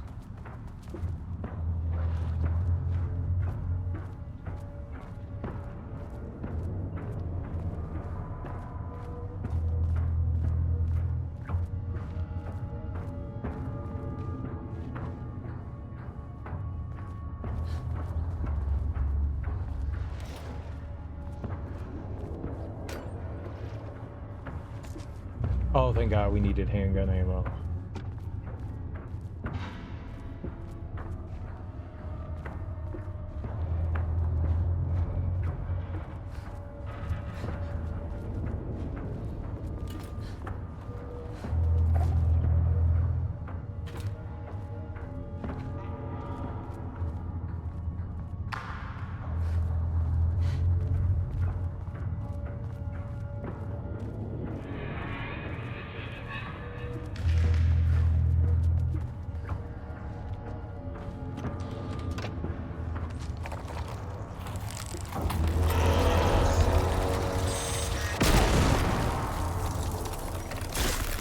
Does chicken noodle salad, it's good, but not great. I would have rather it be a chicken salad. Yeah, I get you. But I mean, you expect to have a little bit of chicken in there, you know? That sounds fucked up. Like, it doesn't need to be... If I order a chicken salad, a salad with, like, chicken, I expect, like, you know, a cutlet. You know? That's my expectations is... Like, yeah, you're gonna hook me up with a cutlet.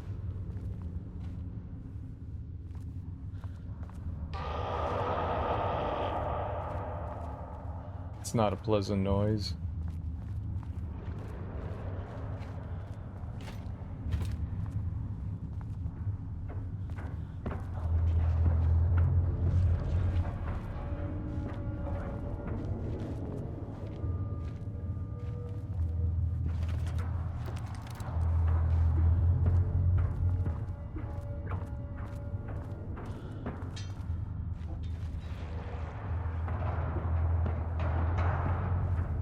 I just like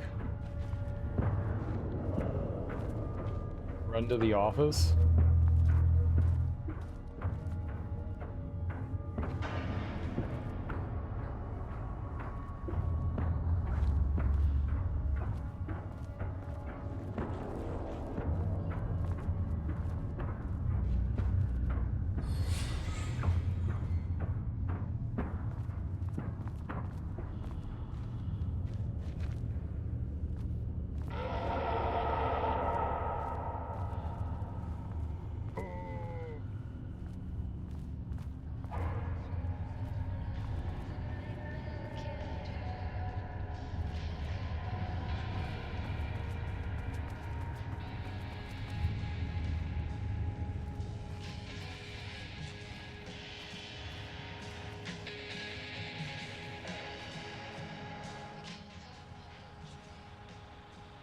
September 13th, 2023. Notes regarding the concept of the tortured artist. A romanticized image of the sensitive artistic temperament, yes. But there may be truth in the cliche. It's no secret Rudolph Lane has been unhappy here for years.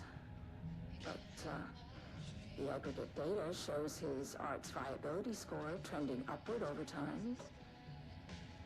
If Jules hadn't neglected to hold regular psychological exams, then we could have quantified the subject's emotional state, creating a sort of distress rating to compare against the art score.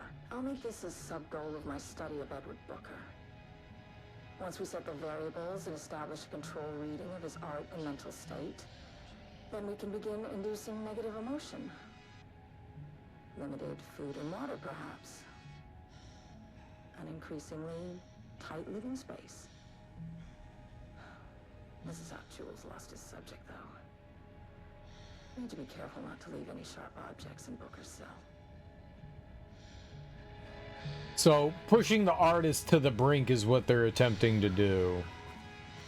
Really fucked up. I mean, you're basically torturing the person. 7/15/2016, Project Orbit is the definition of art studied by Diana Marmont, PhD. To truly comprehend the threshold within Cauldron Lake, we must first understand its attraction to art. However, even the definition of art is as varied as the range of crafts that fall under the name. To that end, we must open a track of research dedicated to defining and quantifying art, ultimately rendering the concept into a unit of measurement.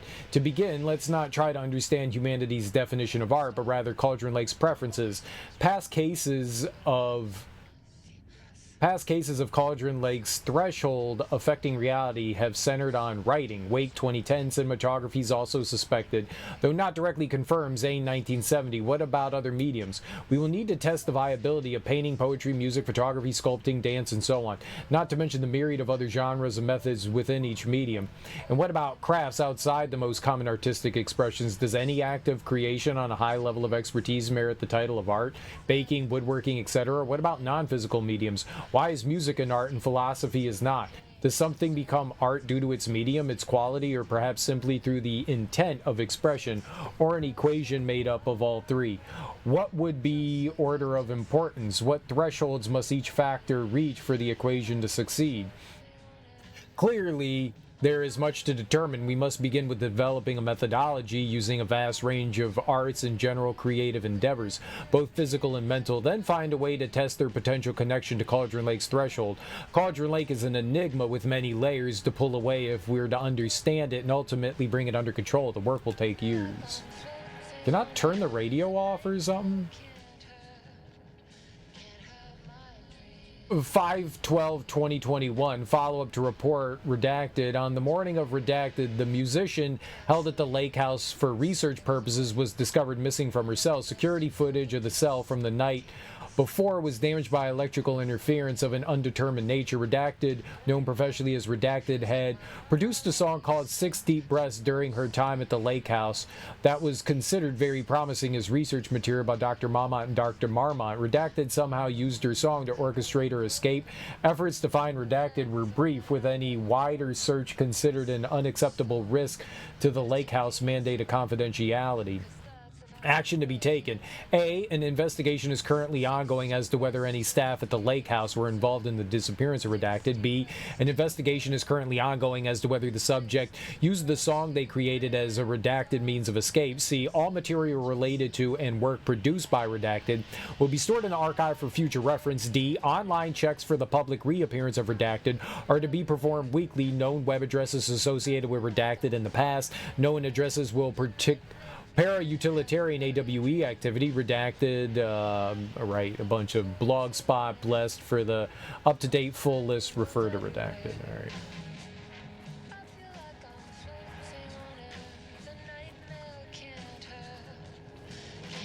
Is there... I saw that we got a save, but there's no save, particular save in here.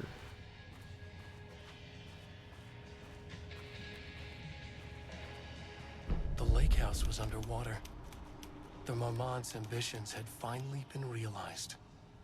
Jules had dangled the painting like a lure and hooked an ocean.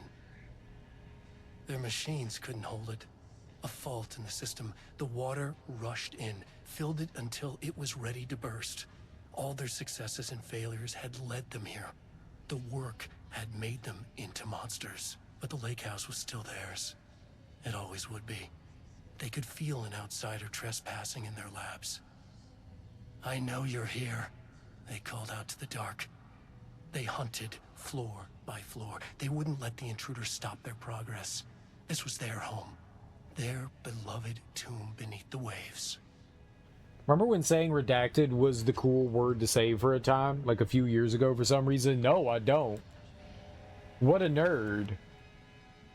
Get Redacted. 685298. 685298.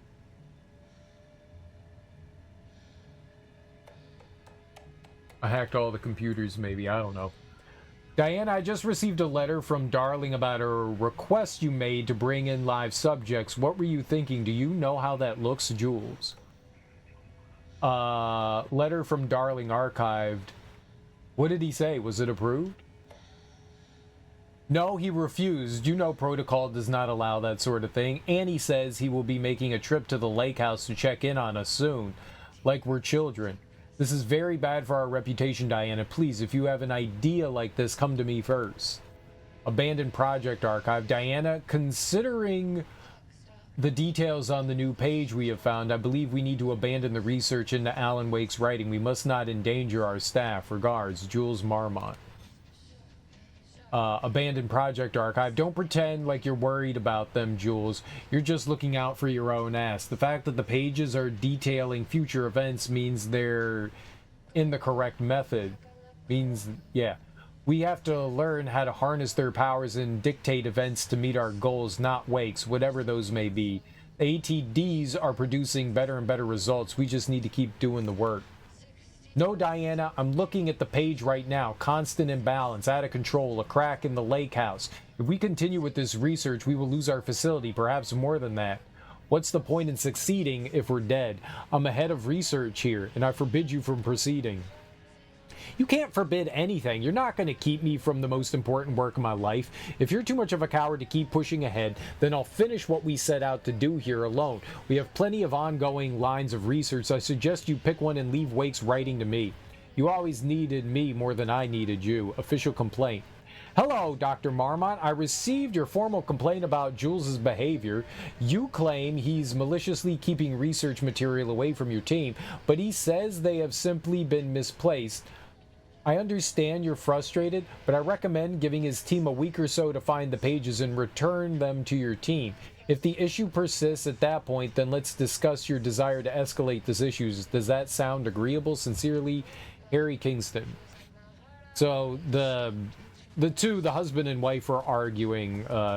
Jules wanted to stop because he feared something terrible was going to happen, and she wanted to keep pushing the envelope.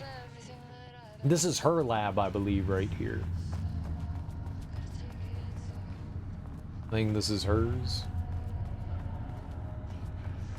I think I ran by this. No, I do not remember when Redacted was popular. But I'm not popular. 12/15/2017, annual report, threshold study. Progress in the Lake House's directive to understand and suppress the Cauldron Lake threshold has improved this year. Research in the areas of threshold energy detection and measurement have made great strides. See reports YW113 through YW139. I'm assuming that's Wyoming. Allowing us to work within the investigations department in the construction of an early warning system near the shore of Cauldron Lake. Exploring the relationship between the shadow and sources of light continues to be difficult without active threshold manifestations to test against. Additional means of containment and offensive measures against the shadow have similarly been difficult to develop without an active AWE, though theoretical research continues. Research into threshold suppression techniques is ongoing, with no clear determination regarding their viability possible at this time. The team has been testing frequency projection in the vicinity of Cauldron Lake per mandate V29HED, with all findings being sent to Dr. Darling as requested. In summary, 2017 has been a successful year, with further promising breakthroughs predicted for 2018. Signed, Jules and Diana Marmont. 9/12/2020. Research mandate. Before Dr. Darling was lost in the lockdown of the oldest house, he tasked the Lake House with discovering the nature of the shadow and its ability to convert art into reality. During our diligent research into this phenomena, it's become clear that Darling was not dreaming big enough, which leads us to the new goal of the Lake House and its talented staff: to create a stable connection between the Cauldron Lake threshold and our own dimension. Threshold traversal has only been possible inside the oldest house and occasionally during altered world events, though this is often an involuntary process. The shadow's known attraction to art provides us the perfect opportunity to create the world's first controlled bridge between dimensions that can be safely traversed in either direction.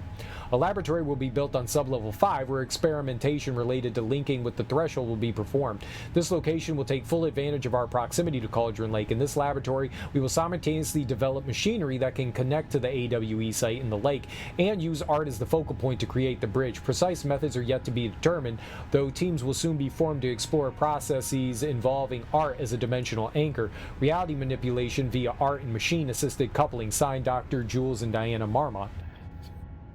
Popularity redacted. Serial spitting bars. Oh, did I go hard there with reading?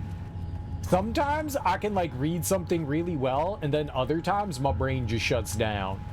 It's very inconsistent, and I find that wildly frustrating. Sometimes words are like, yeah, I know words, and then other times it's like, yeah, I don't know. I'm a lost boy.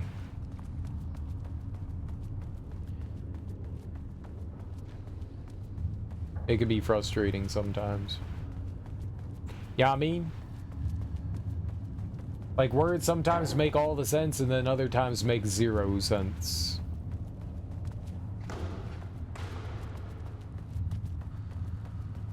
Alright, there was a switch here?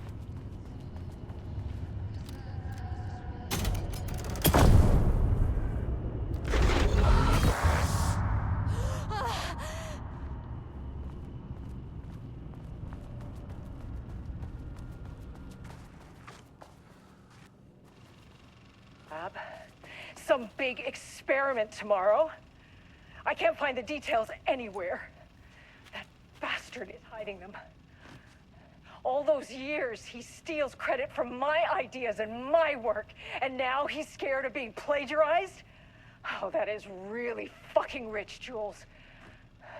Oh, and he's reportedly misplaced the manuscript pages I need for my work. Suddenly, the exact pages that I need to reference have just vanished.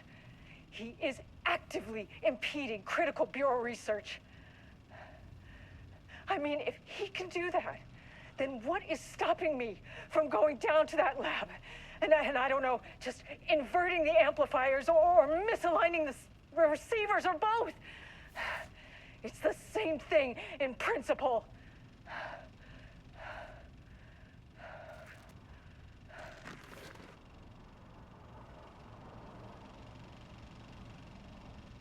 It was loud. It was a loud playing. This doesn't look like Lane's style. Different artist. 2/26/2019, Dr. Casper Darling, FBC head of research, to Dr. and Dr. Marmont. Subject, something to get you started. I couldn't stop thinking about how this new direction for the lake house after I got back to New York. I hope pivoting to researching Threshold Redacted's reality manipulation effect wasn't too much of a shock for you. It seemed like your work on containment was stalling, so I decided you could all use a fresh start. Here's something to get you started. Some drawings made by a certain Redacted a while back, files 6D001 through 6D004, found in the attached envelope. Test for any reaction they may trigger with the shadow. Still don't like how unscientific that name is. You should designate the artist as P6 in your records. I expect regular updates. Go team, Dr. Darling.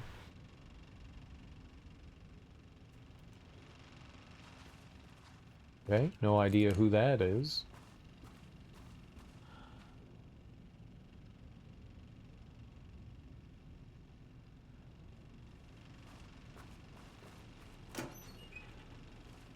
No, come on.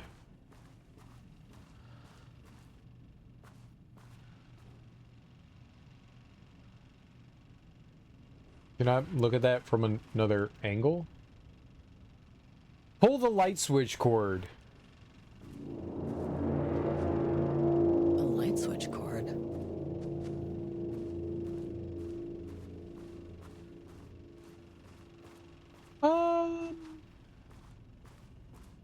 Ain't no way that's a good thing to pull. Oh, the light switch cord! No! Oh.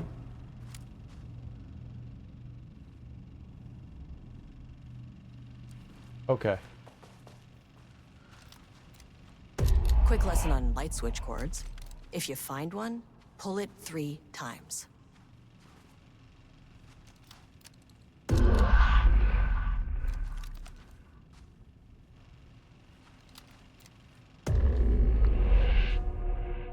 The Ocean View Motel is a dimensional intersection. The doors from the lobby can lead anywhere, but I didn't end up in the lobby this time, which was definitely unusual.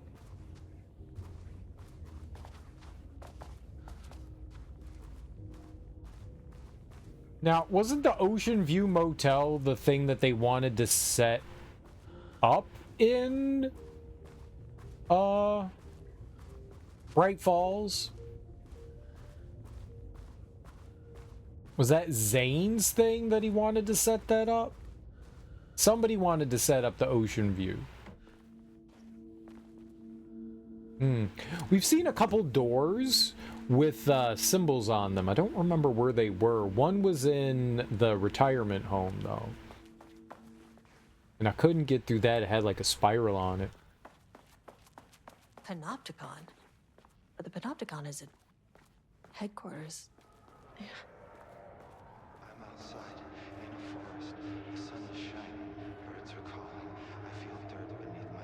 Was P6 the woman's brother in Control? It's been a few years since I played. I don't even remember the main character's name in that. Maybe if they called it... Yeah, it was him, huh?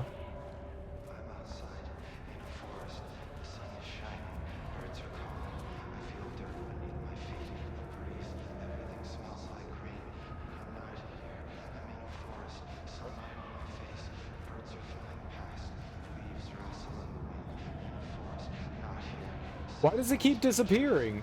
Why does the... Hello? Every time I go to... Why is this interaction so bad? I'm Agent Kieran Estevez, Federal Bureau of Control. Identify yourself.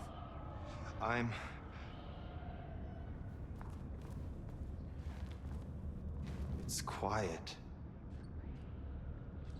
Who are you? It's been a long time since I've seen anyone.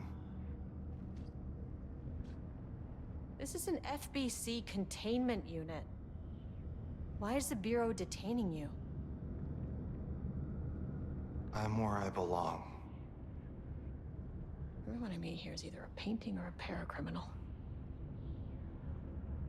There's a sign over there for the Panopticon. The Panopticon's only in New York, in HQ. Is this the oldest house? I think that's where I am. So you are inside the oldest house. Is anyone else alive? I can't. It's a waste of time. Hey, this is important. FBC headquarters went dark 4 years ago. What exactly happened in there? We were attacked.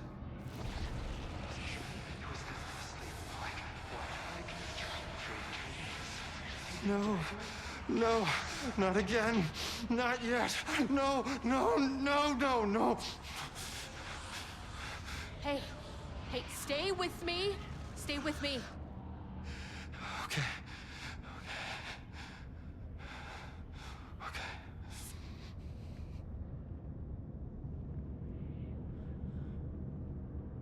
What attacked the oldest house? I need to know. Something's changing. Outside. Can you feel it? I can hear it. It's getting worse. You can't stay, can you? Hold on. I need to know if I can...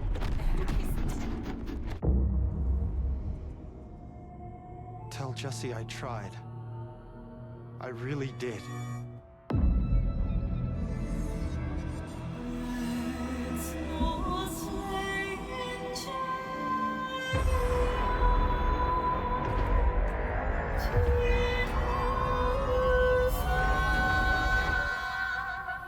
that really the oldest house? It felt wrong somehow. At least my voice is back to normal.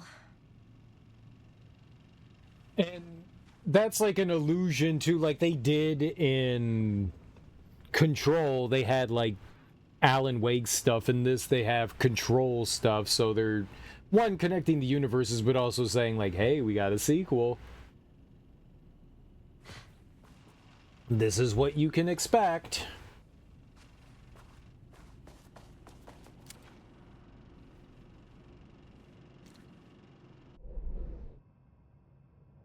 Could I literally, like, run?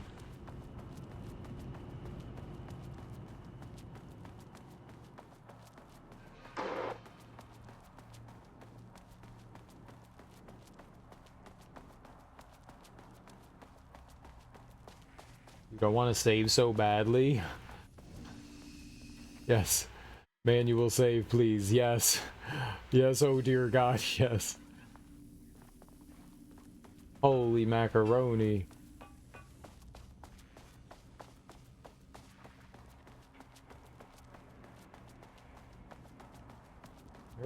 Cool beans.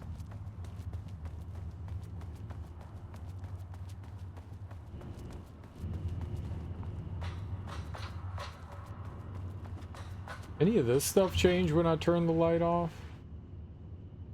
No, that's all still the same. So the only stuff that changed was in here. Right, and there is a velvet rope. Obviously, you can't get around the... You have to be very respectful of the rope. Don't disrespect the rope. Hey, boy! You disrespecting my rope? No. Oh, you better not. It's my rope. It's good rope. Keeps miscreants like you out.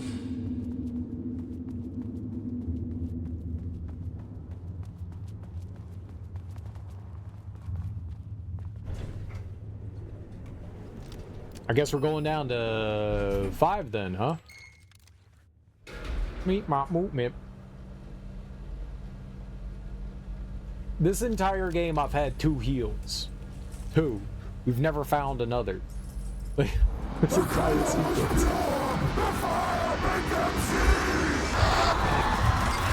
Oh, Jesus. 1, 2, 3. Sublevel 5. 6.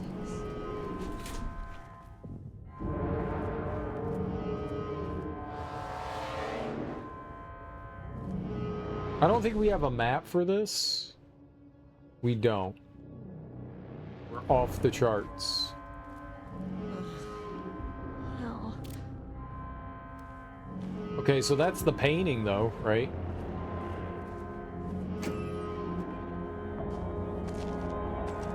Nice. Did I get a heal? I did. I'm using that shit. I'm so using that. Okay, we don't know what to expect in here. I got 3 flashbangs, 4 flares, 20 shotgun rounds, 7 black rock things, and about 40 handgun rounds. Shit's about to go down. The Marmonts had opened the door into Cauldron Lake's threshold. It was forced. It was unstable. Shutting the experiment down was the only option.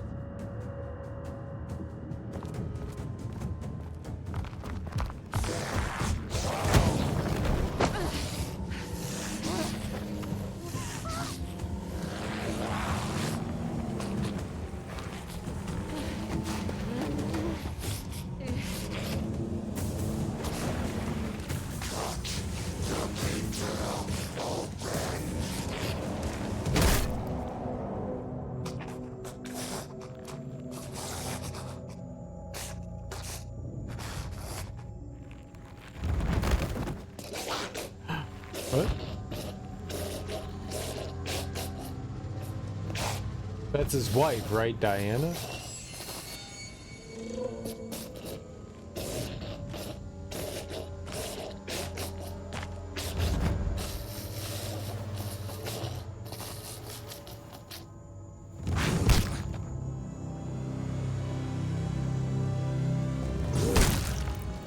True love.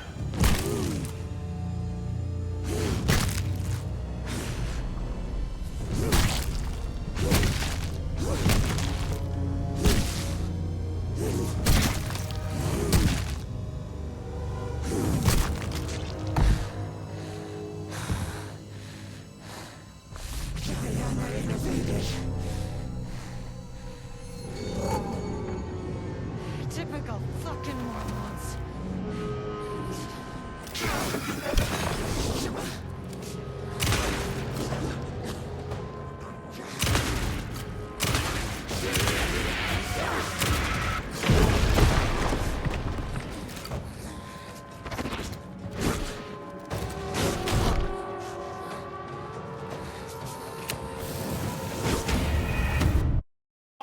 Look at my flare, and she was like, yeah, but what if I punched you in the face?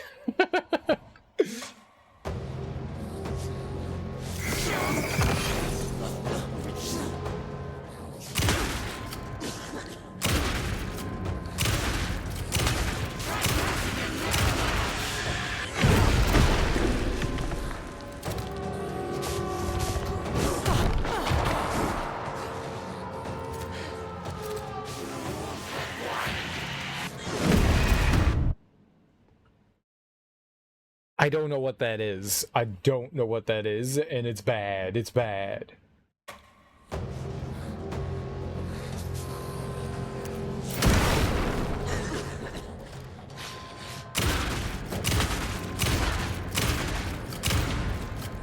Why was she rocking back and forth?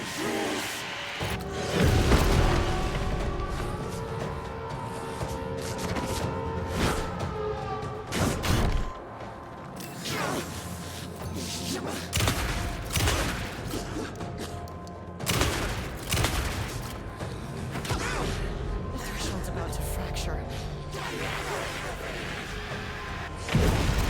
Oh.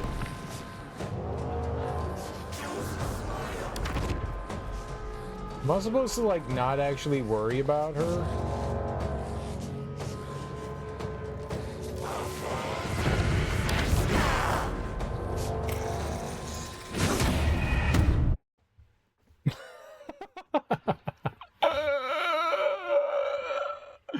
Bullshit.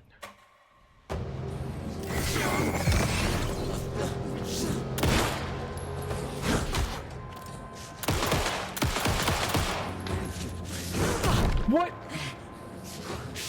Oh, I was like stuck against the wall.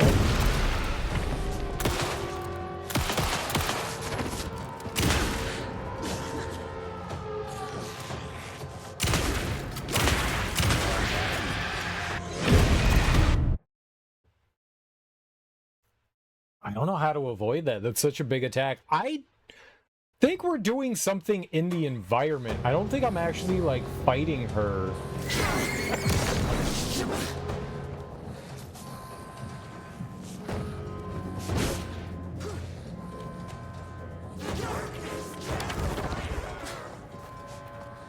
Maybe. Maybe not. Maybe I am fighting her. I can't tell.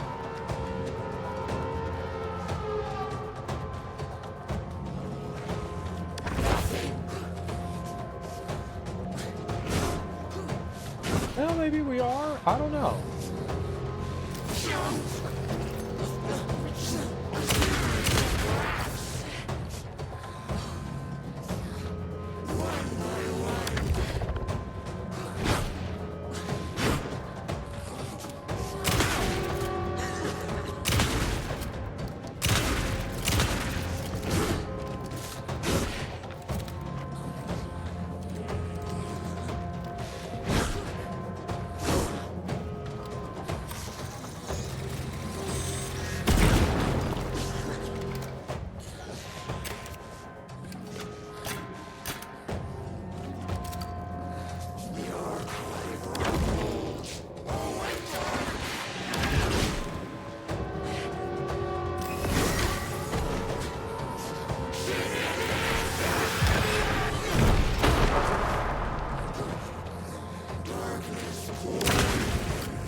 I was kicking her ass. That's unfair. It shouldn't have moved like that.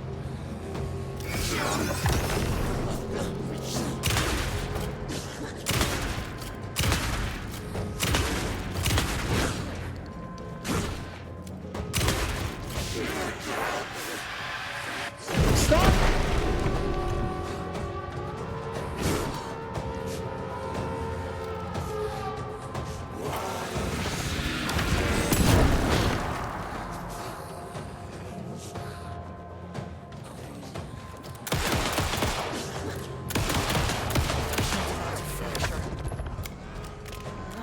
Where'd she go?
Why did you idiots think this was a good idea?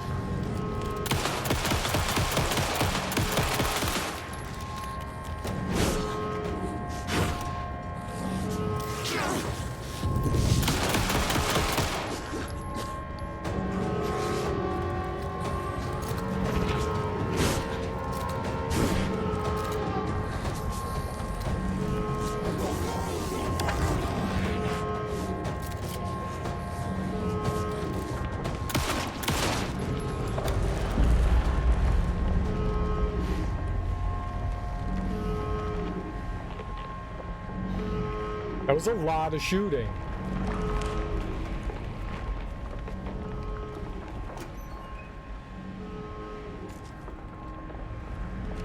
I'm gonna shut it down, but on the off chance I need something on, like, I don't know, the way out or something like that, let's grab what we can.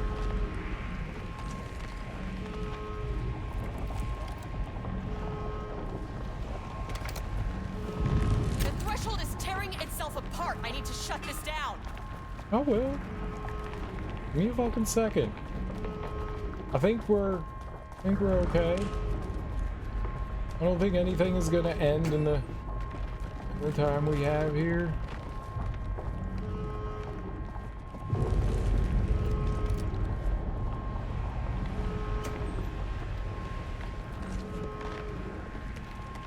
At least I don't think anything will. Hey, man, get off that!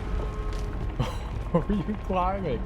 Alright, that wasn't too bad of a boss fight, I don't think. She had like a big AoE that was pretty destructive, but other than that, she wasn't too bad of a fight.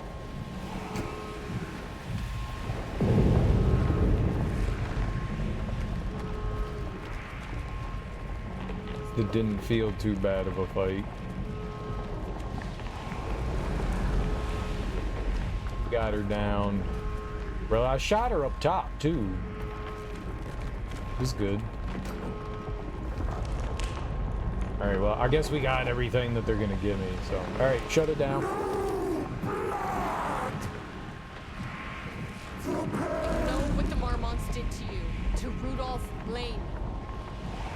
I will do whatever I can to make sure this kind of thing doesn't happen again. The putrid weight he could never wash away!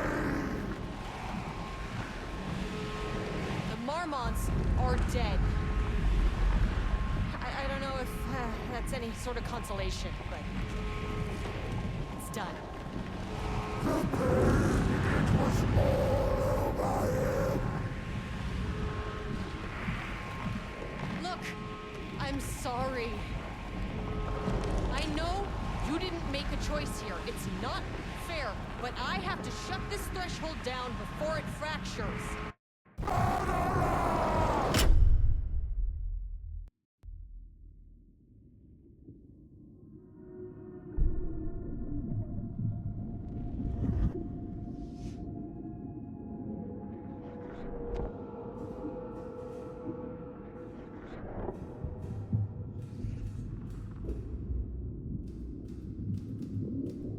I guess we got to talk to it a little bit before we shut it down. Agent Estevez stood in the forest just outside of Bright Falls. She watched her team detain Alan Wake and Ilmo Koska, stuffing them into black SUVs. She realized this was the moment Wake had been writing in the vision she had seen.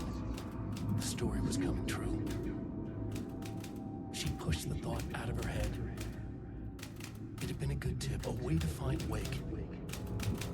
Nothing more. Alan Wake!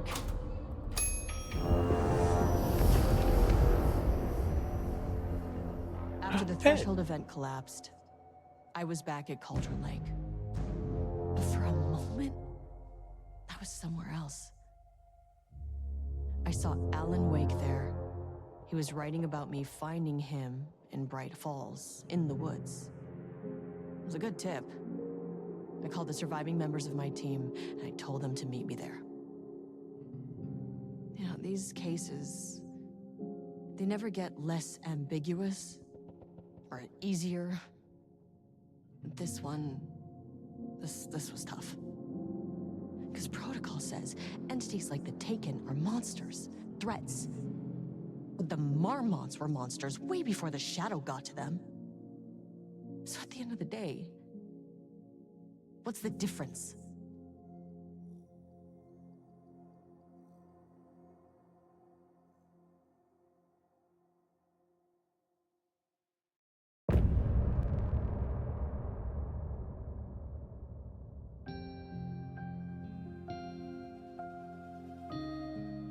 That was really groovy.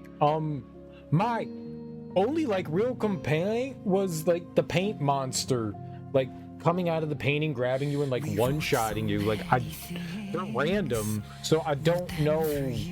I was missing something there. Like maybe there was some sort of like tell. Like they would make noises in the paintings to make you think like, oh, there's something in there, but then nothing would happen. Just to keep you on your toes. I just didn't like the fact that when they grabbed me, I was dead, you know? And maybe that was just a health thing. Maybe my health wasn't high enough, but yeah, that wasn't great. Maybe they just did too much damage. Aside from that, like I really liked it. That was a lot of fun. Like that was my only complaint, was like the paint monster. I think they were really cool too. At least it added like a new enemy, you know? That was neat. And that's because of the painter that they added a new enemy. I also think that's like a clever way of saying, hey, look, Control 2, you know? I like how they do that. Giving you like a glimpse as to like what's coming next. I dig that. I dig that. That was fun. That was a fun little I guess diversion from the main game and kind of like more back into like Control-esque kind of things. Though you don't have really Control abilities. It's like Alan Wake in Control, you know. It was interesting. Because one, Estevez doesn't have any like superpowers like the director had. Wasn't that long though. I mean, that took us like maybe like 5 hours to get through all that. Maybe. That's pretty short. It was pretty short. That was pretty short. It's like I took a break and then we talked for a little while, and yeah, it was definitely pretty short. I don't know. I paid $18 for the deluxe edition. I don't know what else the rest of the DLC has. I think we did a Night Springs thing with Rose, and then this. I don't know how much the season pass would ever cost on its own. But that's I think it took like maybe an hour to get through Rose's thing, and then that was about like maybe 5 hours, maybe.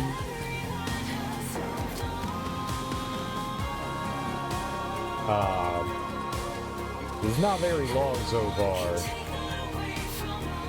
I definitely put value to price tag, and I do feel that a lot of DLC compared to like buying the base game. You get a base game, you get somewhere between 20 and 100 hours worth of gameplay, and then they release the DLC, and the DLC is $40, but you get 10 hours out of it.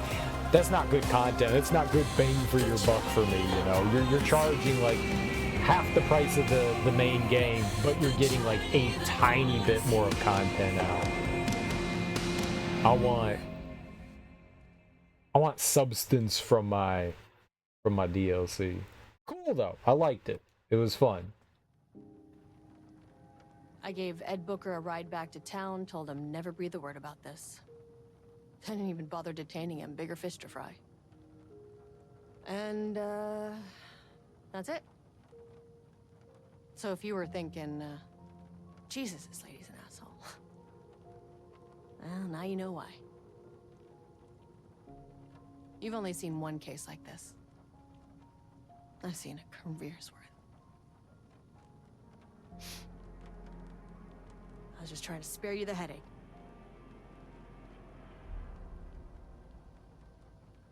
Cool beans. That was neat. You missed 18 innings of boring baseball last night. They're playing the Blue Jays, right? The Blueies. All right. Well, we finished that. Let's get our manual save here. Boop. Yeah, the Jays. They won game. The Dodgers won game 1, right?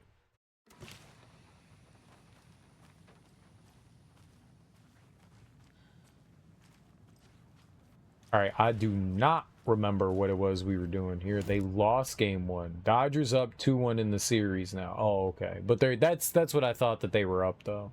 Okay, I did know that they were up. I did. I can't pretend like I knew something. I didn't know nothing. I ain't know nothing.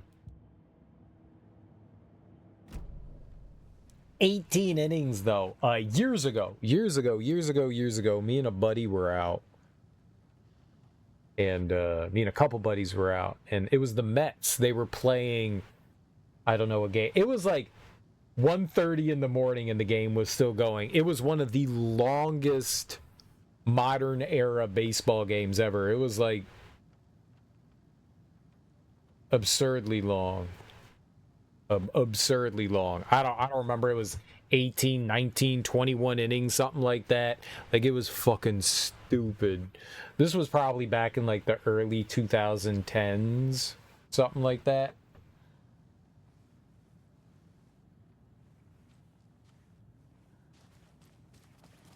Of course it was the Mets, you know, of course it was the Mets. That's when I was like razzing my buddy. I was just like, the fucking Mets. He was like, shut up, man. They can't even score a run. Shut up, man. That might have been like, it's exciting when games go into crazy extra innings, but it's also boring. They're the freaking Mets, man. Right, when it's your baseball team and you have vested interest into it, it can be fun and special.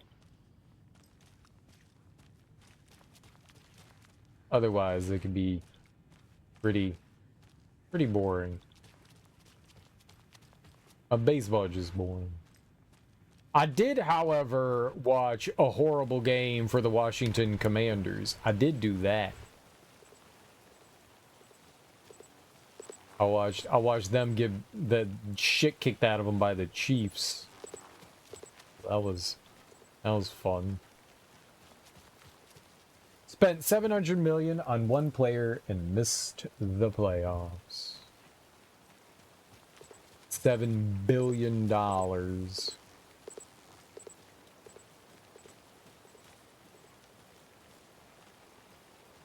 Mets are horrible.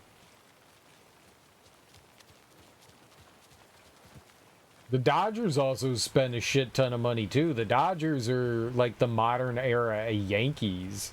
The Dodgers are spending money out the wazoo to buy World Series as well. I mean, it works when you can spend that kind of money.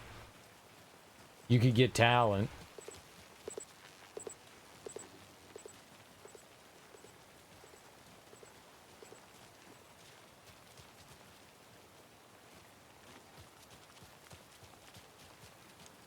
It's just absurd.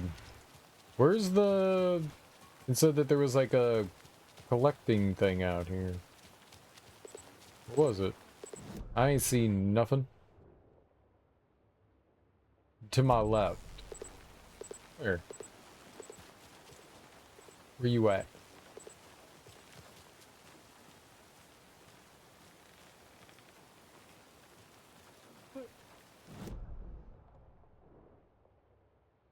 What? Wait. In the corner? There's nothing there.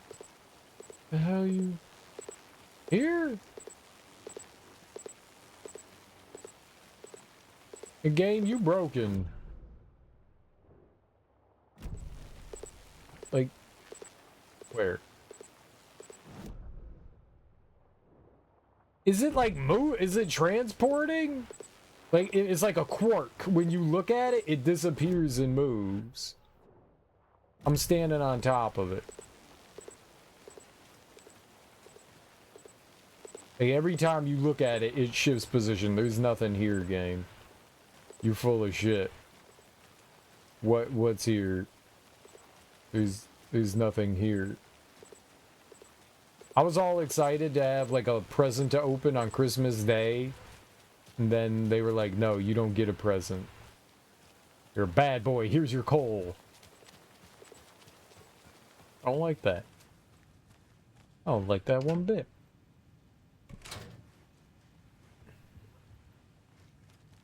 No, sir. I don't like it. The cult didn't trust Wake. Or is it Scratch? Transcript of interview with subject Alan Wake, suspected para-utilitarian. Location Bright Falls, Washington. Interviewer Kieran Estevez, lead investigator.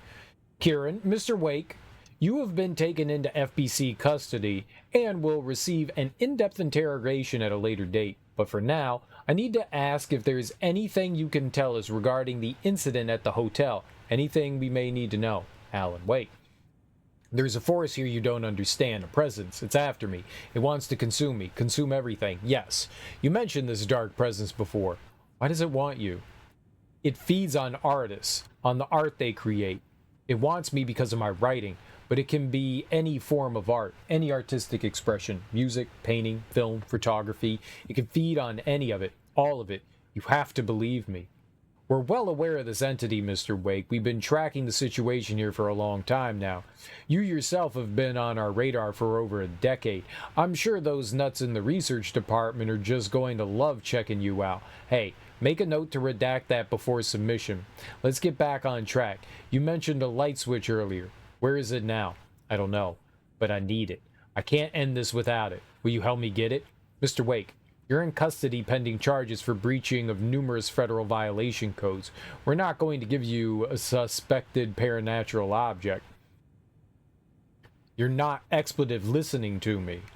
We're listening just fine. Now, do you have any accomplices? Expletive you. Let me the expletive out of here. It's coming for me. We're all in danger. Interview was terminated due to subject being uncooperative. Wake isn't the first person the dark presence disguised itself as. Report supplement, RE the Shadow, summary. Through extensive interviews with all witnesses of AWE 35, additional details regarding the Shadow A010 have been discovered. Redacted and Redacted, both present during the AWE, reported seeing a woman named Barbara Jaeger in Bright Falls at the time. Jaeger is a former actress and Bright Falls resident who emigrated with the filmmaker Thomas Zane from Finland. And was reported to have drowned in Cauldron Lake during a redacted AWE in 1970. Research staff have concluded that Jaeger's appearance is likely a case of the Shadow manifesting in human form Research is ongoing as to the nature of the connection between the shadow and the psychological signatures available to it for it to mimic. Current hypotheses are: A, the shadow can only manifest as artists or individuals tangentially involved in the creation of art, who have operated within a certain physical range of Cauldron Lake. B, the shadow can manifest as any individual, contain definition needed within Cauldron Lake. Research is actively ongoing. See file 38-453-1873 for full report.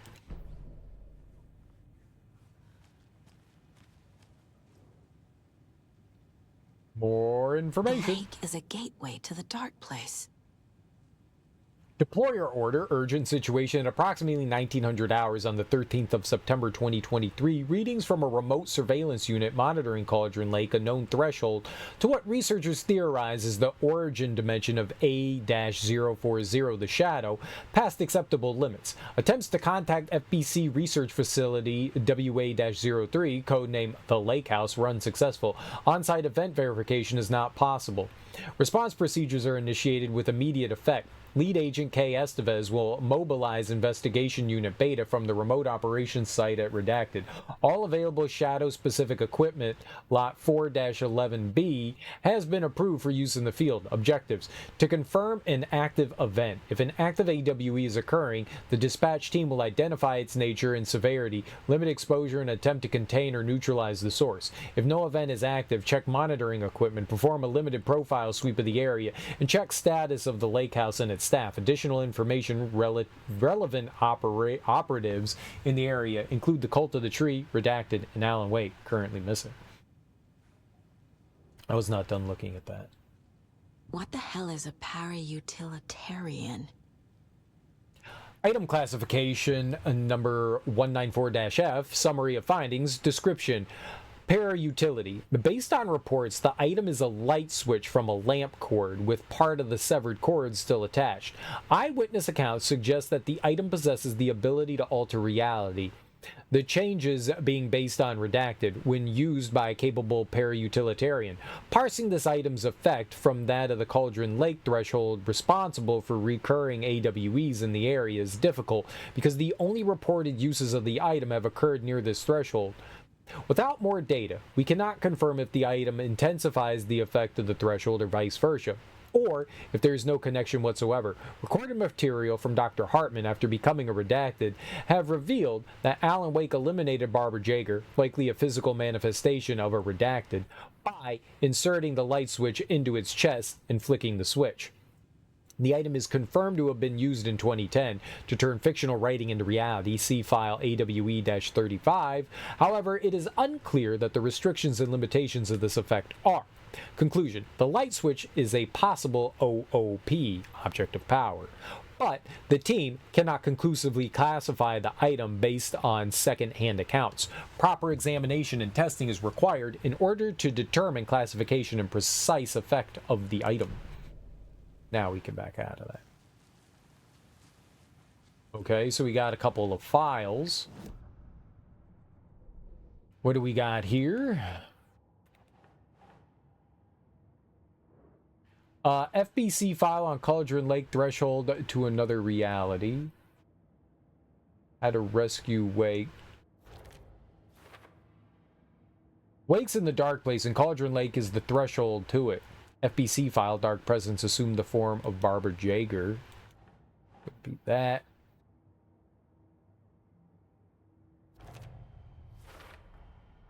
I need to know what information I can still trust.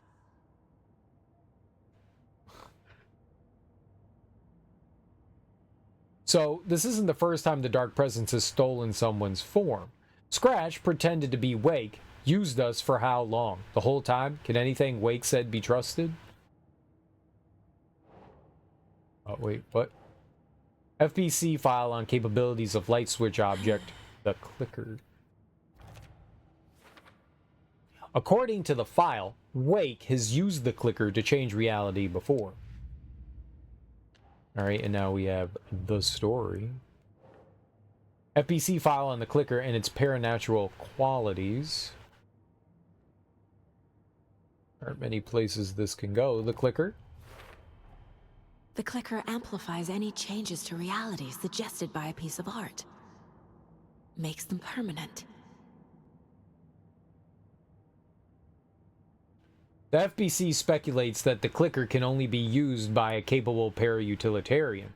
A light switch with supernatural powers must be used with art to amplify reality-changing effect. The Dark Presence feeds on artists and the art they produce. And that has to be the only other thing we have here, right? The Dark Presence leeches onto artists, manipulates their art.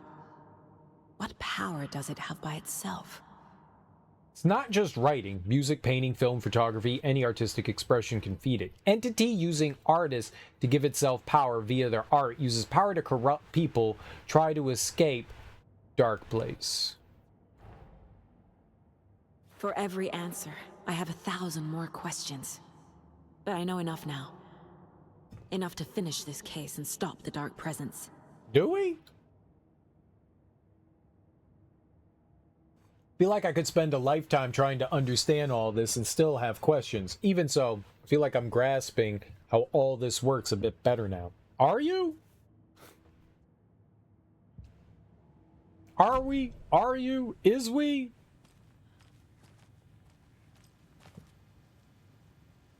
Ask Estevez about the clicker.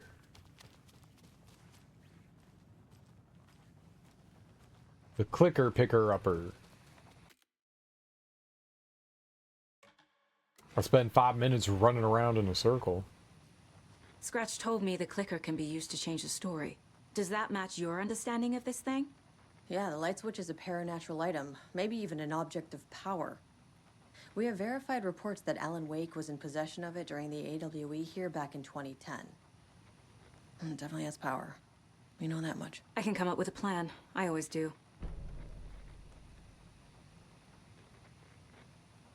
Come up with a plan. Great. Got it. No problem. I'm great at planning. What's the word of plan?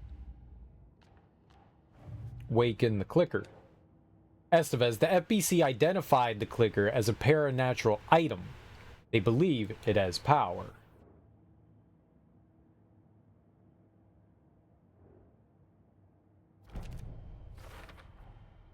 The clicker can fix this. But I can't use it without Wake. The Thor FBC knows about this stuff.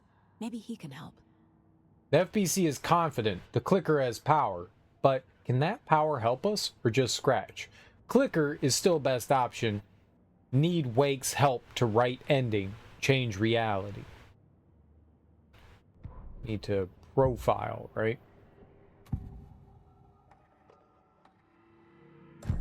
Wake told me the clicker would fix this.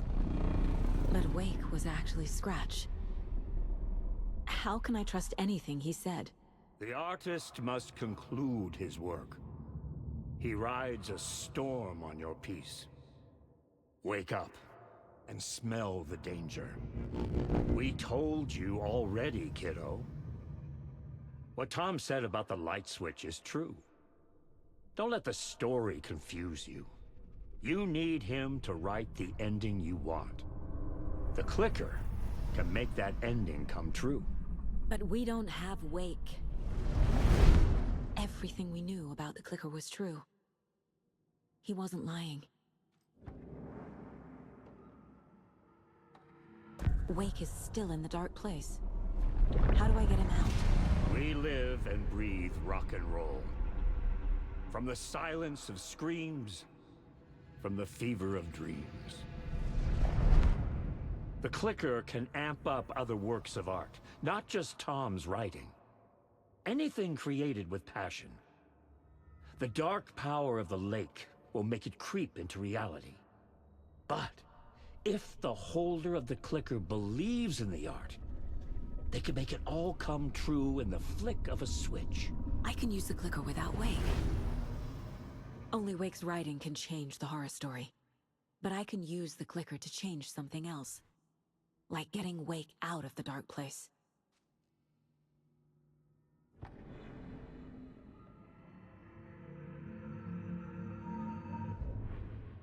Deduction available. The clicker can be used by anyone, so long as the holder believes in the power of the art's message. I will use the clicker to change reality and bring Wake back at Cauldron Lake. I'll need the right work of art, but that won't be a problem. What? Wake wrote the story, so I need him to change the ending, but I can use the clicker to change something else. We'll try using clicker at Cauldron Lake to pull Wake out of Dark Place. I've got it now. I just need to tell the others what to do and fix everything. For good. Got a plan. So we need Wake to fix the story, right? That hasn't changed. So here's what I have. Wake's still trapped in the Dark Place, under the lake. I think we can use the clicker to get him out. But first, we need a work of art. Something other than his story. And that'll get him here. I'm not filling out the paperwork for this one. I wouldn't know where to start. But I'm sold. Okay. Look, this feels like something that once we get the ball rolling, there's no turning back. You sure you have it all figured out?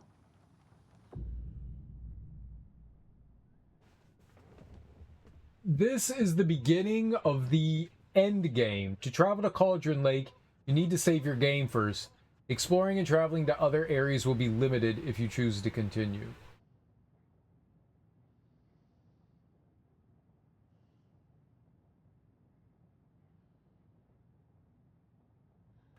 Not just yet.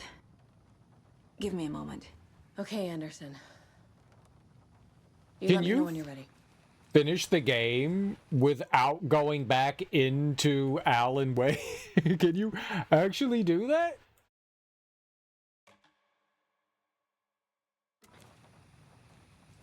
No fucking way. Ready to go?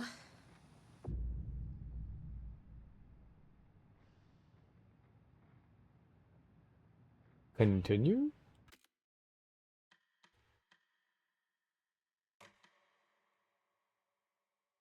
I'm ready to head to Cauldron Lake now. Let's get the plan started. Okay, here we go. We'll be there for you. What do you need from us? I'll head to Cauldron Lake with the clicker. Scratch will try to get you, Anderson. You'll need backup. I can tell there's no talking you out of coming, Casey. Estevez, is there a way to get that light array to the lake? Oh, I've got you covered, so good news there. And we'll bring our mobile containment unit. It's specially built for entities like Scratch. And this work of art, Anderson. What's the plan for that? I'll make some calls on the way. Just meet me at Cauldron Lake.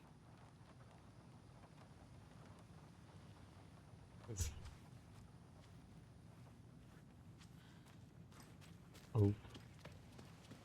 Yeah, we're just gonna go to Cauldron Lake? Tor, I need the old gods of Asgard. I need a very special song. Hell yeah! The tour bus is already loaded, and we said our goodbyes. Ready to hit the road, just like the old times, baby. You saw this coming, huh? Of course.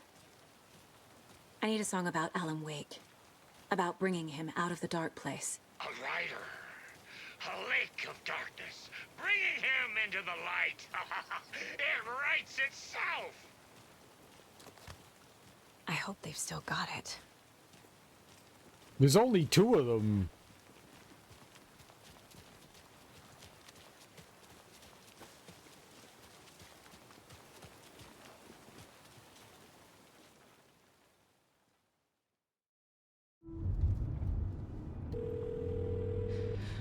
Pick up. David, please pick up. David. David! It's me. Where have you... Stop. For once, you need to listen. You left me. You took my daughter away from me. Then you let her... She's dead because of you. And I don't ever want to hear your voice again.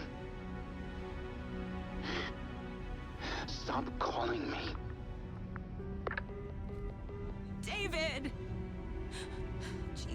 Christ. It's getting worse. It's spreading. I'm running out of time.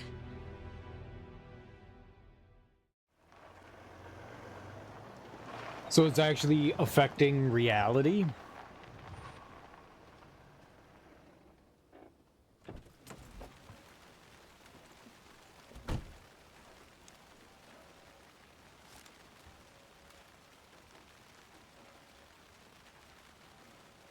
Get to the lakeshore. Like, I have not been Alan Wake since we started this. Is it unnecessary to be him again? Like, do I just never have to do that again? Like, I'm wildly curious. It's not that I don't want to be Alan. I totally do. Where do they want me to go? Down here. Conversation. New choices. Okay.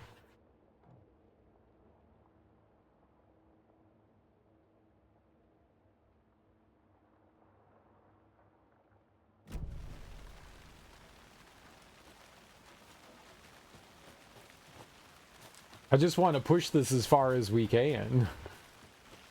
And they want me to go a very specific way. Okay.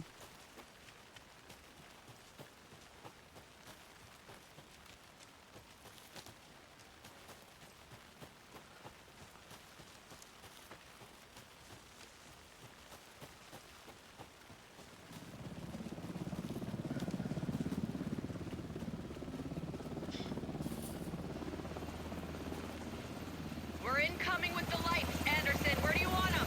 Set them up on the shore. We need to be ready if Scratch shows up. We'll be ready. Send Tevez out.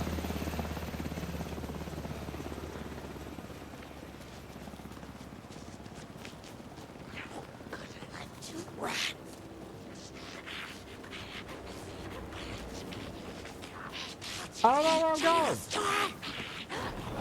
Oh, bad.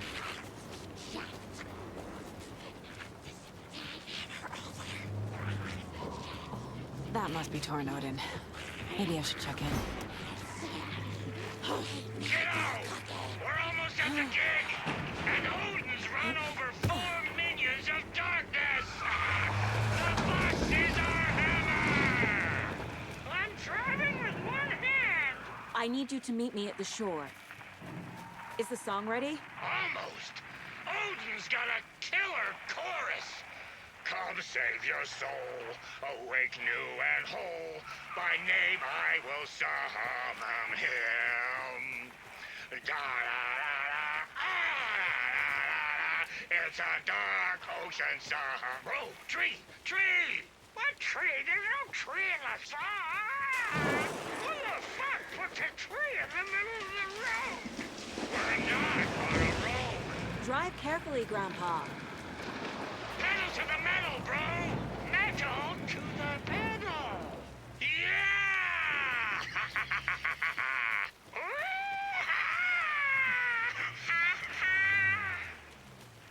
Very rock and roll way to drive.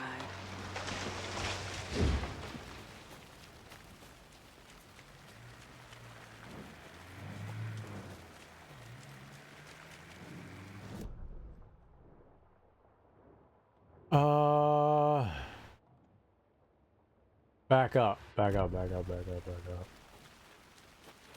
I can't get there through that way.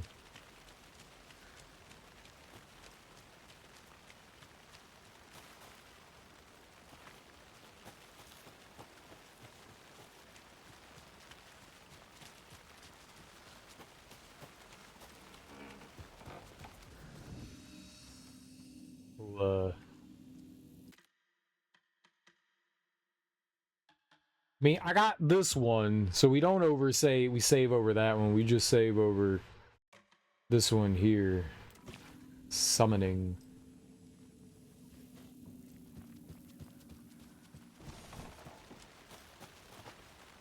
Alright, how am I getting down there? Ah! Not this way. Back out. Oh, well, how? Oh, we do go that way. I see. I can go, like, loop around. Oh, yeah. I got it.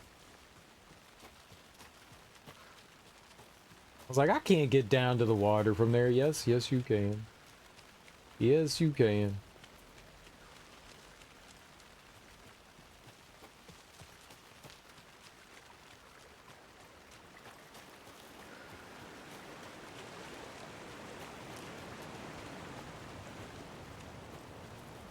Alright, there's the other cabin up there.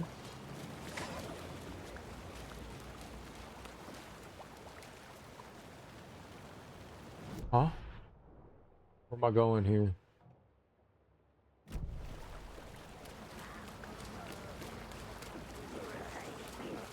Ah, brains.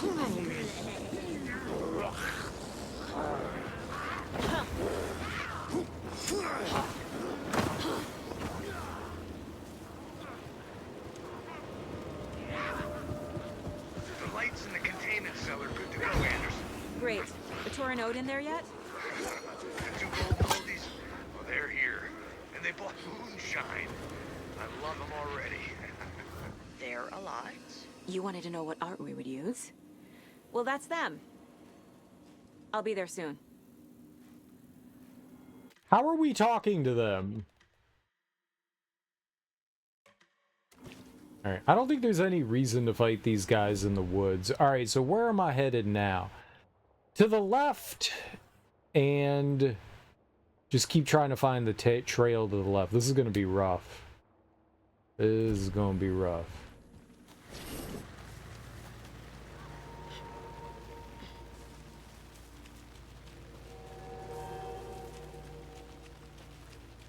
Okay. Good. So far, so good. I could open the boxes. 1, 2. 1, 2. How you feeling tonight, Cauldron? Been a while since we played on this shore.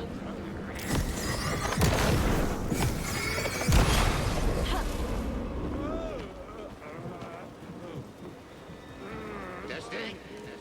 Testing. Gonna need more reverb. I'm getting no bounce out here.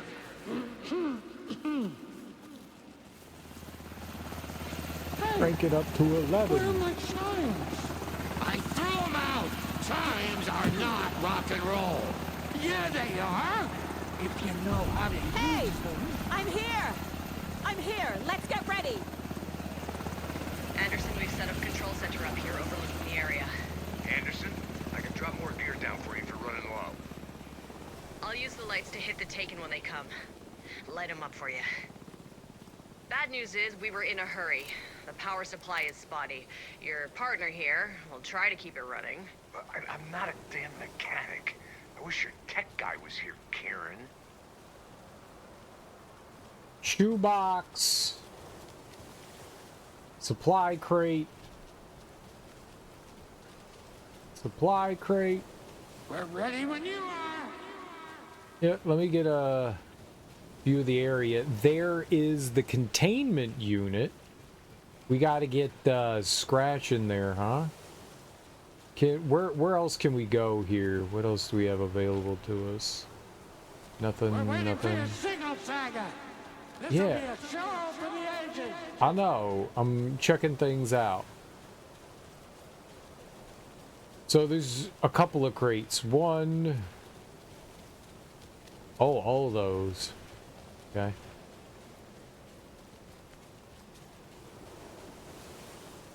Just like old times, right, bro? Fighting the forces of darkness with heavy metal. All right, before we do this, I'm gonna go quickly use the bathroom. I'll be back in like 2 seconds, and then we'll go do this. I'm very curious what's gonna happen. There's no way they're gonna let us like beat the game. We have to get to like a certain point with Alan, I'm assuming, before we can pull him out. It would be absurd if we could just yank him out before we did that. We'll find out. I'll be right back.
didn't mute myself. I just... Oops. I do that.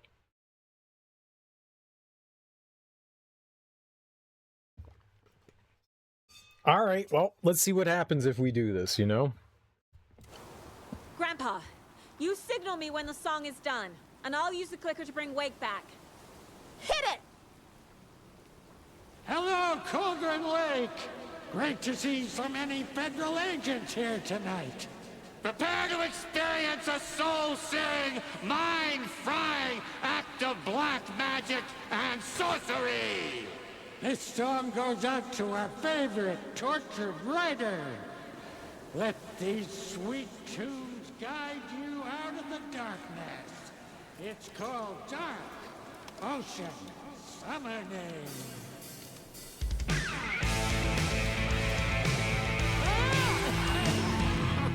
Hey, you're making me look bad in front of Saga, bro. Let's try that again.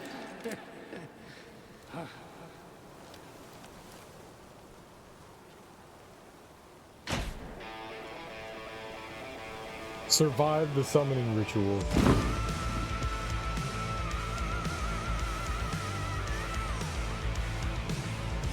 whole lot of paranatural crimes happening right now. It's fucking awesome. I want a t-shirt. The show's drawing a crowd. I'm gonna say, where's the bases? Yeah.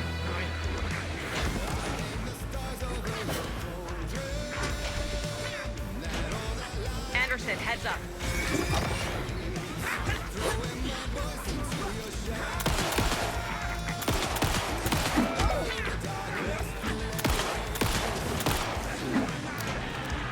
They're coming.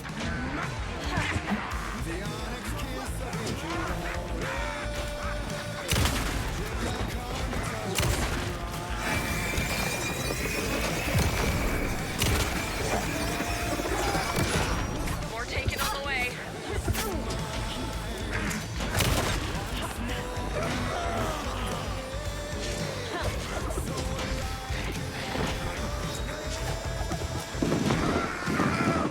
I'll light him up. What the hell was that? I couldn't, like, hit him. I was too close. Got a delivery for you, Anderson.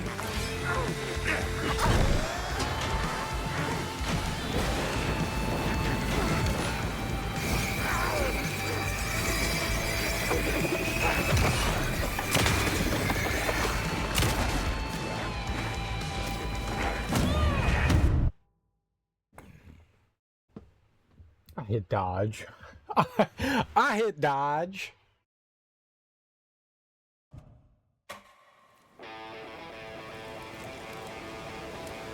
Okay. Is that my shotgun? Alright, we're good. A whole lot of paranatural crimes happening right now. It's fucking awesome. I'm nervous to open up any of those. Take an incoming, Anderson.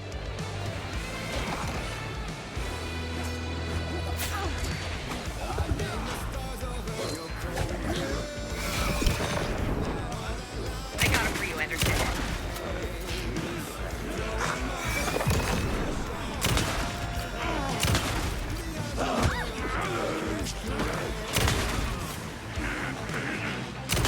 I'll blast him with the light.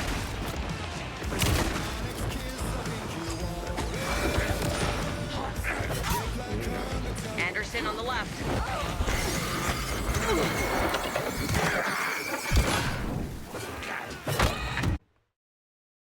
Huh?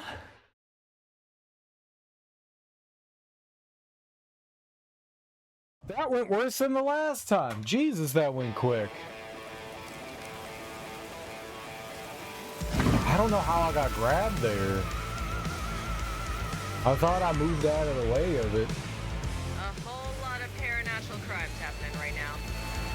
It's got to be on the move the whole I time. want a t-shirt. The show's drawing a crowd. Take an incoming, Anderson.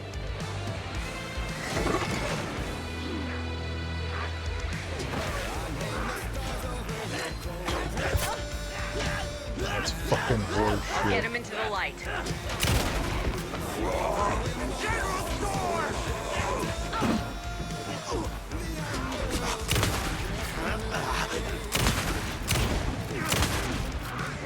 Anderson, trouble on the way.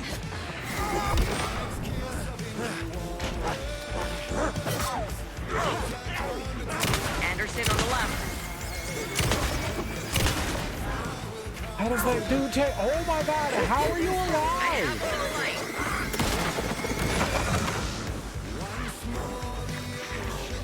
I can't see him?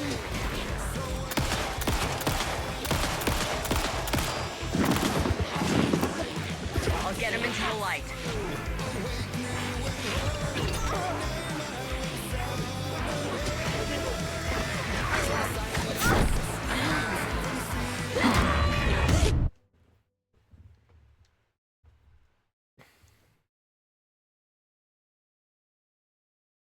I swear I dodged that axe throw. I swear I dodged it. I don't know how the hell that thing hit me. How did that one take and take so much fucking damage? I shot him 5 fucking times with the shotgun. Close. Right now. It's fucking awesome. I want a t-shirt. Holy shit. Take an incoming, Anderson.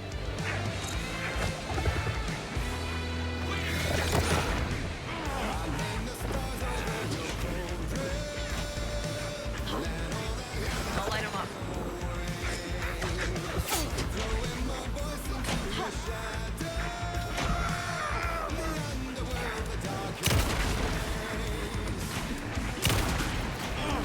I'll blast him with the light.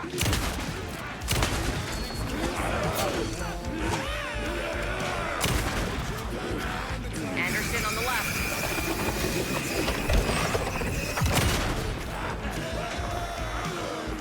They're coming.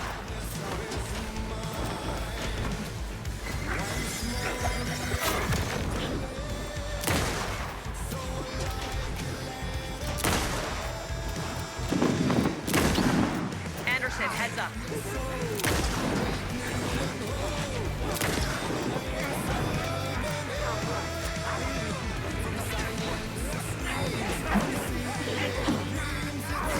Anderson, I dropped here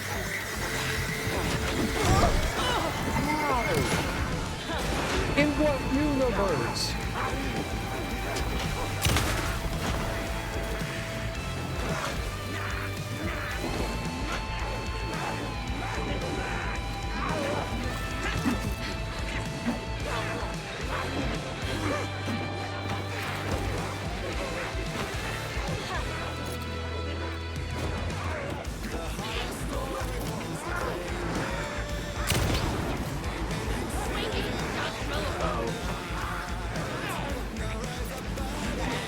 Oh, that is not good. More taken on the way.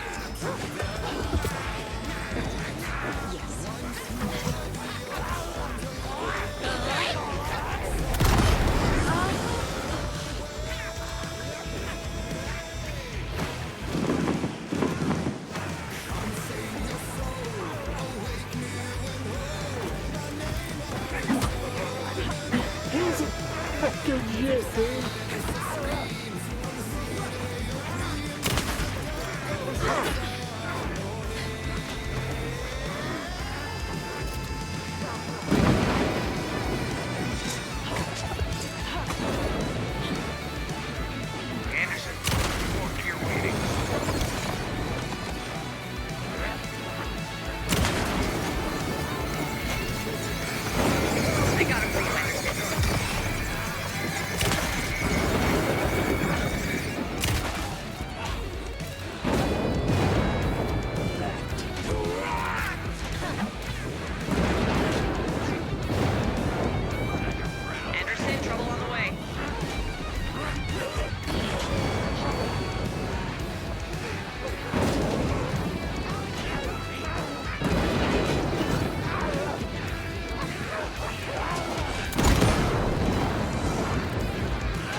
happened? Why didn't it work? I did everything right. Art to bring him back? Clicker to make it real? So where the fuck is he?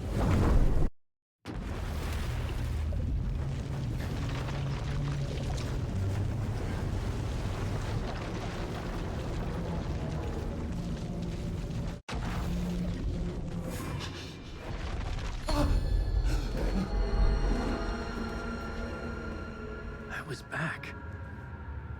I wasn't able to escape. A dark presence had stopped me.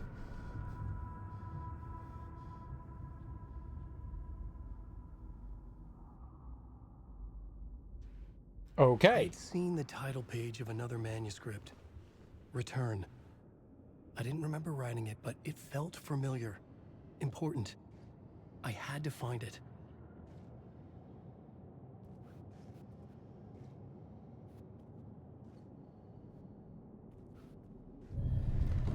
No, I would write a new draft of initiation to reach Parliament Tower using another murder site. Scratch was reaching out from the dark place to get Alice. She was out, but still in danger.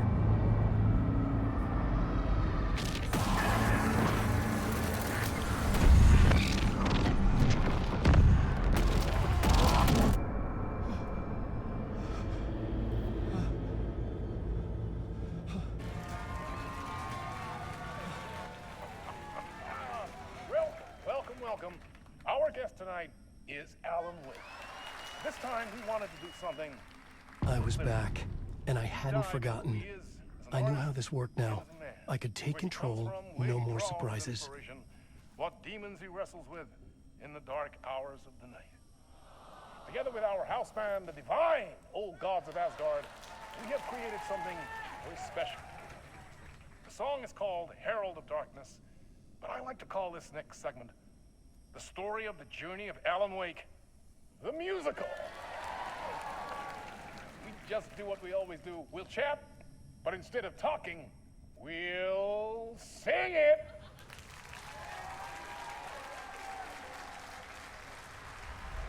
I would rather you didn't.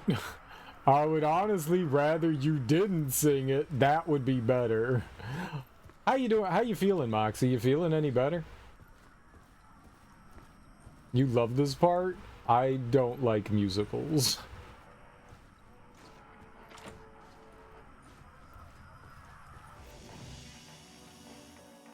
Yeah, we can't switch back to Saga. Switching between stories is no longer possible.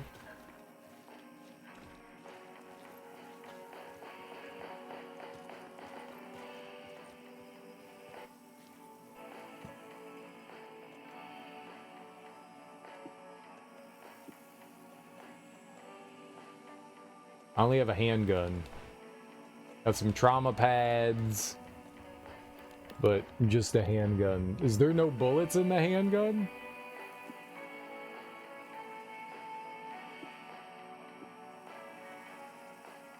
Maybe we don't need anything? Planning to go to the doctor, thanks for asking. Yeah, no worries, dude. We're not gonna remember things, it's nice.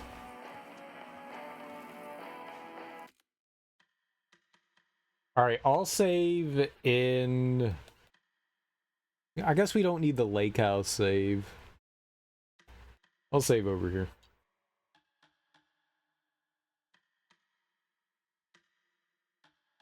We sing. I'm really tired, but aside from that, I'm okay. Alright, well, let's go experience whatever the game has in store for us.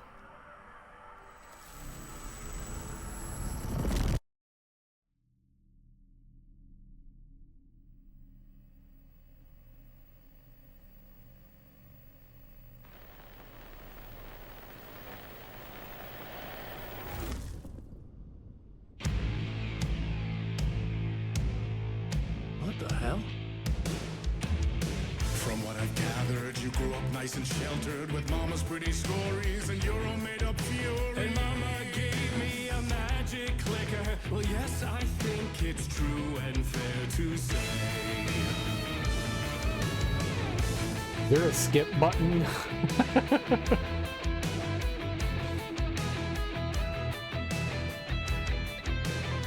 It's a little cringy. It's a little cringy. Little cringy.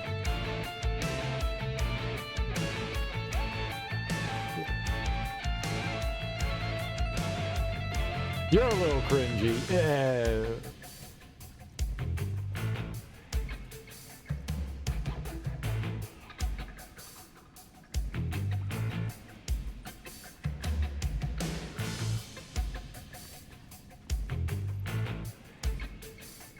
Oh, they're guiding me. They're telling me to go up here.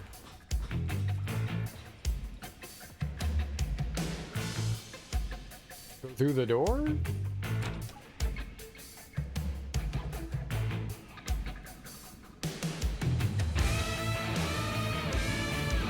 Come on in and listen. Lost words you've been missing. Now the fire you're bearing. Not for me. This is not for me.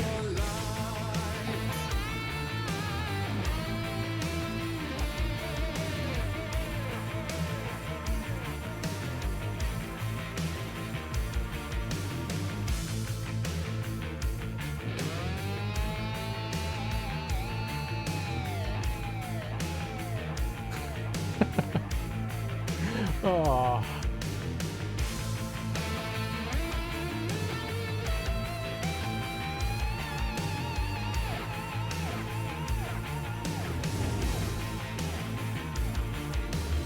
So you were drawn to stories early on. My dreams would light up my imagination. And you had nightmares night and day. Yeah, but with the clicker, I chased those frights away. Who you? So true. So here is the clue of hope to remember. Visions, they come true. Bend the light switch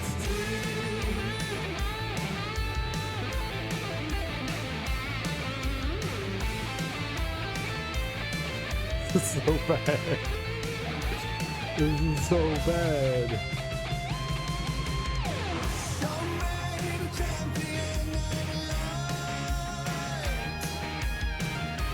Act scared.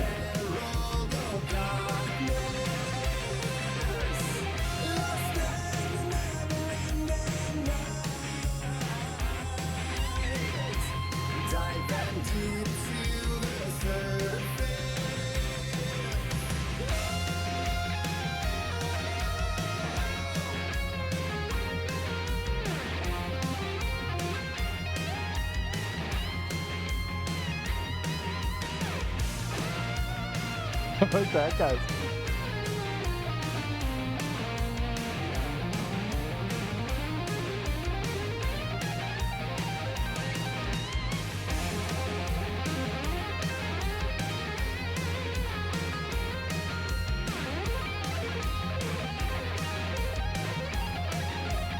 Oh.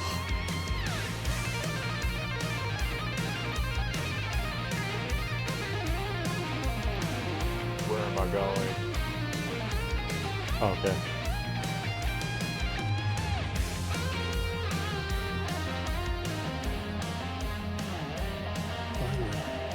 Oh yes, thank you. End it. Oh my god. Oh.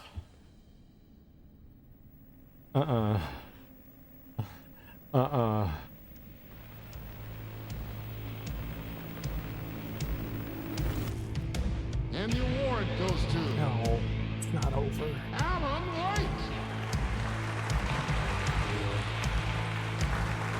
Thank you. Thank you. First, I would like to thank me, because without me, this would have not happened. So, thank you.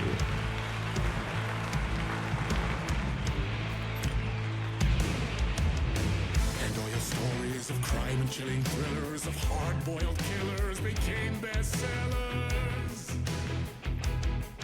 It was all too much, I had to get away.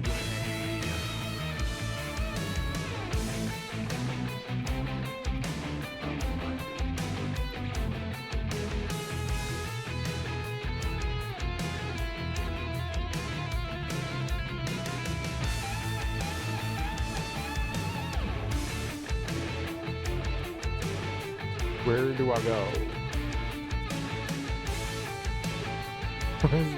There's the stage exit. Like, how do I... This way? That way? Maybe? I can't. This way? No? Ladder. Aha. Like, they have like markers, but they're really hard to see. It's dark.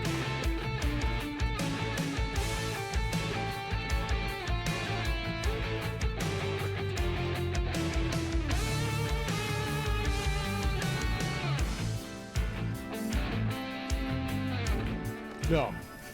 We have not beaten the game. We're in the musical portion of the game.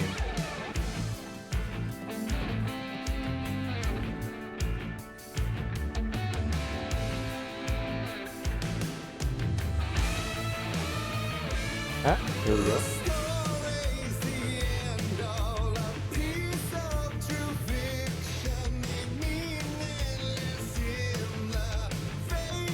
With this boring ass dad rock, yeah. Yeah, it's not really for me.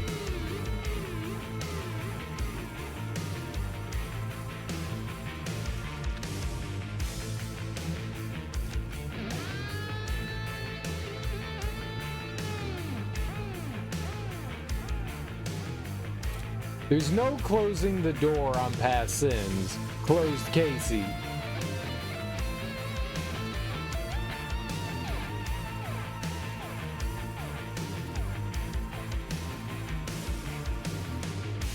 Backstage.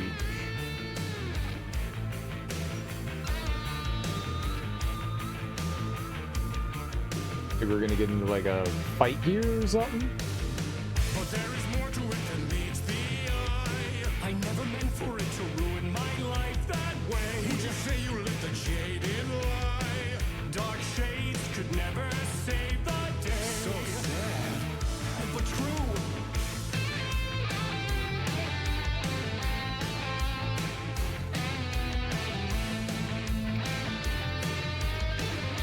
Oh, we can light up the car here, huh? How did I do that? I forgot how to use his like light.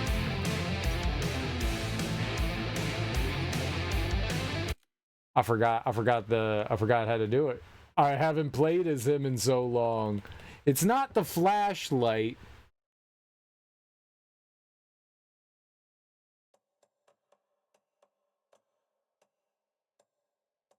What is the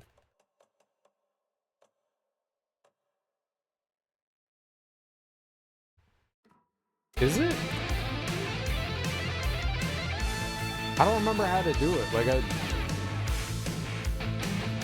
I thought it was A. Didn't? Wait, no, I just pulled in a light source, didn't I? Did I not? I guess not. We just took one. But yeah, I don't have the little light bulb in my inventory.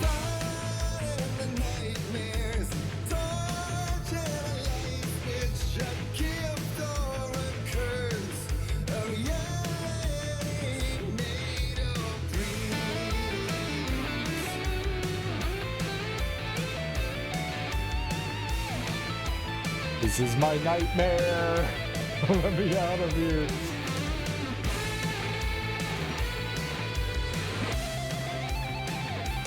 Shifter. Yeah. What happened to my light source?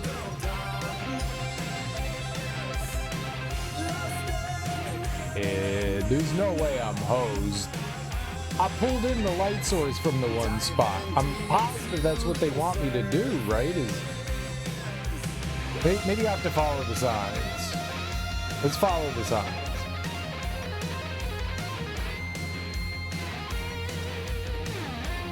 Getaway Club. Yeah, there we go.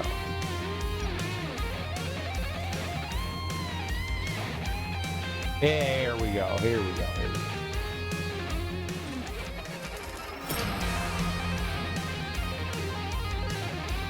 It could have been my forever life. It could have been.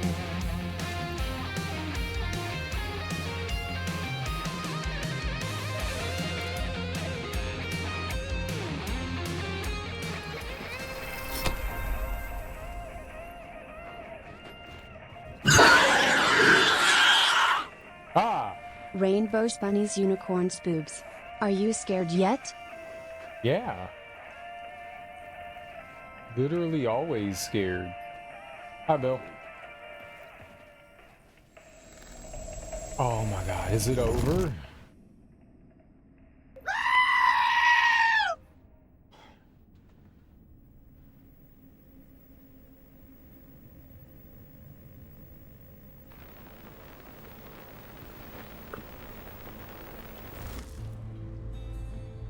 Nope. I want a rainbow penis. Cool. Very cool. And what will you do with this rainbow penis?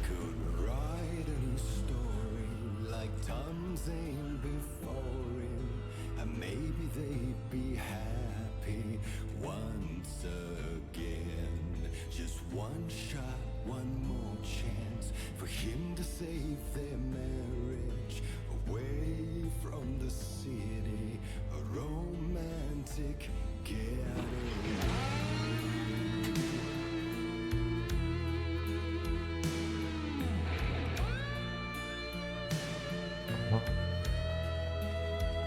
Oh, I can actually move? There was a gate there before.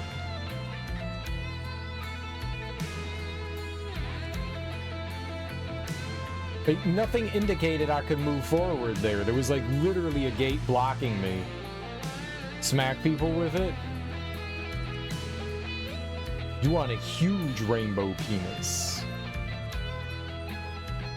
You could just get a rainbow dildo. Smack people with that.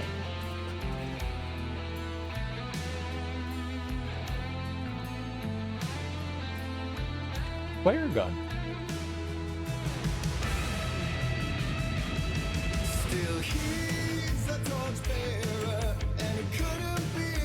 Wouldn't be the same.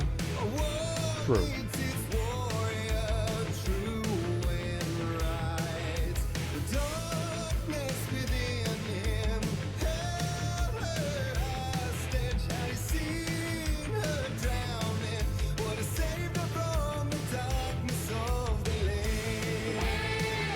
So they don't want me like... Oh, I do have a flashlight. Oh my god, they weren't letting me turn on my flashlight before. I tried like 3 or 4 times and it wouldn't let me turn it on. This is so much better now. I can actually see. Okay, can I ignore them? Ow! I can't, with your dumb, horrible music, I can't hear the fucking enemies.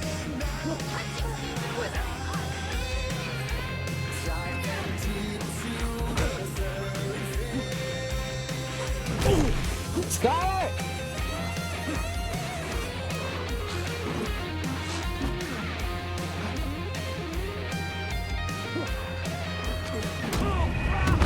I can't hear the fucking enemies throwing their garbage over your shitty music. Fuck.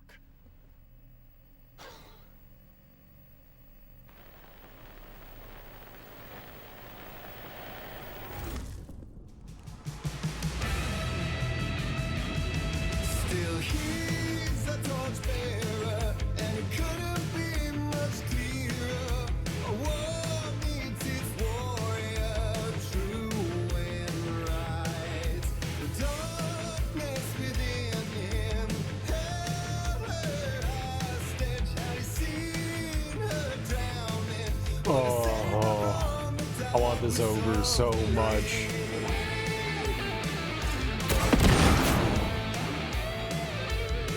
Okay, well, that was fun.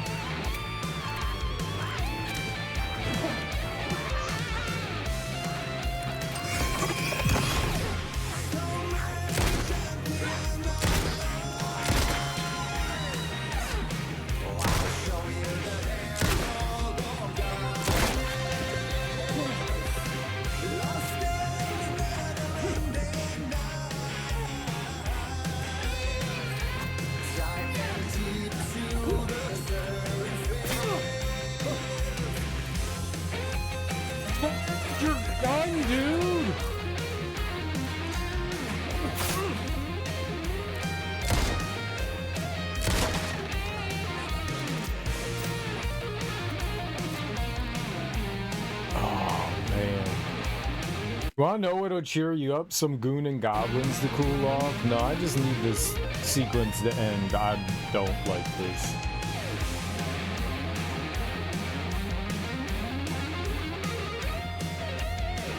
Where the hell am I going? Here?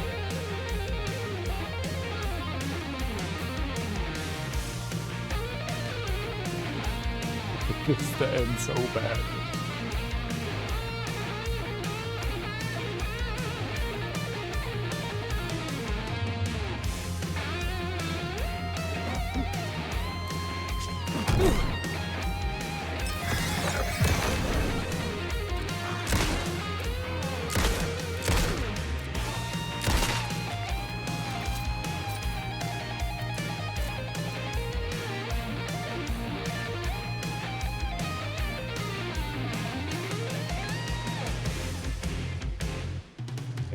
I would like some healing. That's what I would like, game. You could provide me with...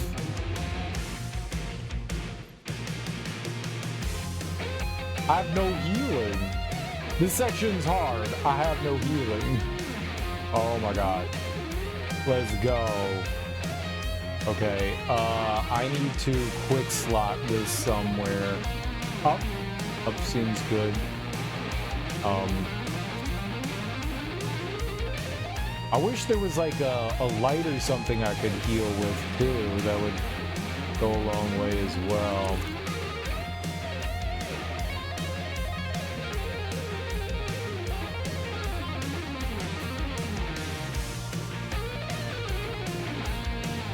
What they're providing me with, but a bunch of stuff. Well, I mean, regardless, if it's hard, it's fine. I very much do not like this music. Wait for solo? Okay, is this the solo?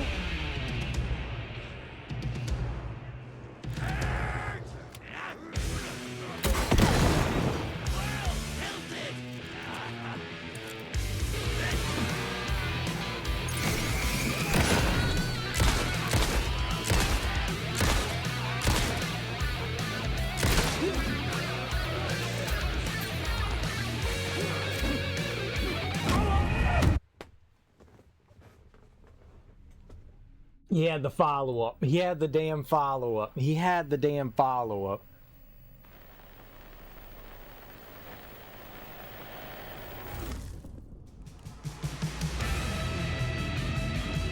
Still he's a torchbearer, and it couldn't be much clearer.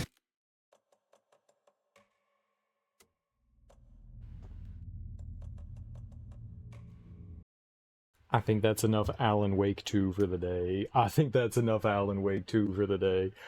I think that's enough. I think that's enough. I think that's enough. Oh, man, that sucks. Dude, that follow-up. Well, it would have been fine. It was the follow-up. The music would be 10 times better without the vocals. There's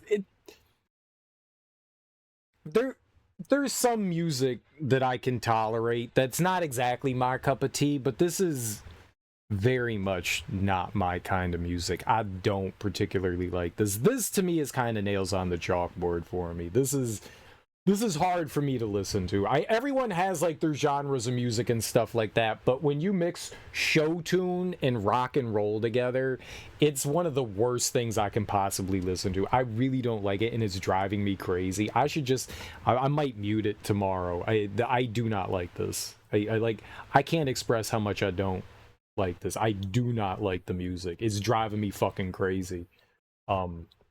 So that just coupled with that death there, like the music was driving me nuts, and then that death there, that just kind of pushed me over the edge. I just need to walk away. I can't do it right now. We'll come back tonight. This is very much not my flavor of music, and everyone has their like genres and tastes of music.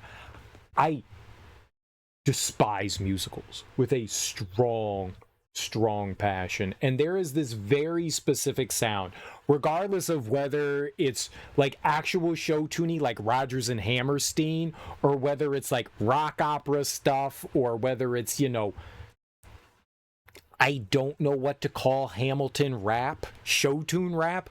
There is this very specific sound. I don't know how it's possible, but the lyrics and the sound of the music somehow just have this, and maybe it's just a me thing, but have this very contrived sound to them, and it drives me nuts. It drives me fucking nuts. I don't know why. It does. It sounds synthetic. It does. And this doesn't sound like this was created for the love of music. This was created for a purpose of just the video game. And it's probably just a me thing. It's probably just a me thing. There have been songs that have been created just for the medium of a video game. And it sounded fine. But every once in a while, there's something very specific. And this right here, when I say I don't like show-tune-y music, like musical stuff, this is the kind of thing I'm talking about. This thing drives me fucking batshit crazy. I don't know why. It's 100% a me thing. It's absolutely a me thing. I hate fucking musicals. I'm never going to get over that. I've not liked them when I was a kid. I don't like them as an adult. I don't find this particularly fun. It's absolutely 100% a me thing, but I need to get out of this. Like, I need this to end. Like, this is torture to me. Like, this is genuinely torture to me. I fucking hate this. I need that to end. Like, I don't, when people are like, hey man, let's sit down and watch a musical, I'm like, yo, let's go for it. You can have all the fun in the world that you want. I have tried so hard. I have been to rock operas. I have watched fucking Hamilton. I've seen so many musicals. I hate them all. I hate them all. They all sound fake and horrible to me. And it's purely a me thing. I don't know why people like them, but I can appreciate that people like them. Push himself through this part. We'll get through it. We'll get through it. We'll get through it. It's just, oh man. This is one of the hardest things I've ever had to play. This is one of the hardest things I've ever had to play. Ah. I don't like it. I genuinely don't like it. I like very much don't like this. Like, I wouldn't be opposed to stopping playing the game. I wouldn't be opposed to it if I could just stop it. I don't like it. I don't like it. I don't like it.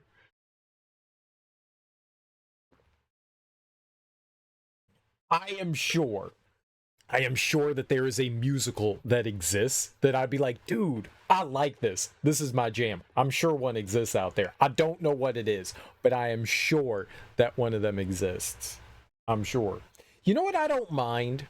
I've listened to a couple of operas that I don't mind. That counts, right? That's a musical, right? Carmen of Burana is beautiful. I like that. I like that by Carl Orff. That's my jam. That shit goes hard. That shit goes hard. Like, I can tolerate that. That's a musical, right? There we go. There's one. I can listen to an opera. I can listen to an opera. Actual opera. And I could get through that. I've listened to that a few times. What about Phantom of the Opera? No. See, now that's like the... I grew up listening to... That's Roger and Hammerstein. Right? I grew up listening to stuff like that. I can't do that. I can't do that. My parents had the soundtrack to Phantom of the Opera. Dude, my dad loved that shit. I think that in part kind of like plays into why I do not like musicals. But it's just a genre of music that I'm not a fan of. Phantom of the... I used to remember the name of like the lead singer. Is it Rodgers and Hammerstein? I don't know who did it.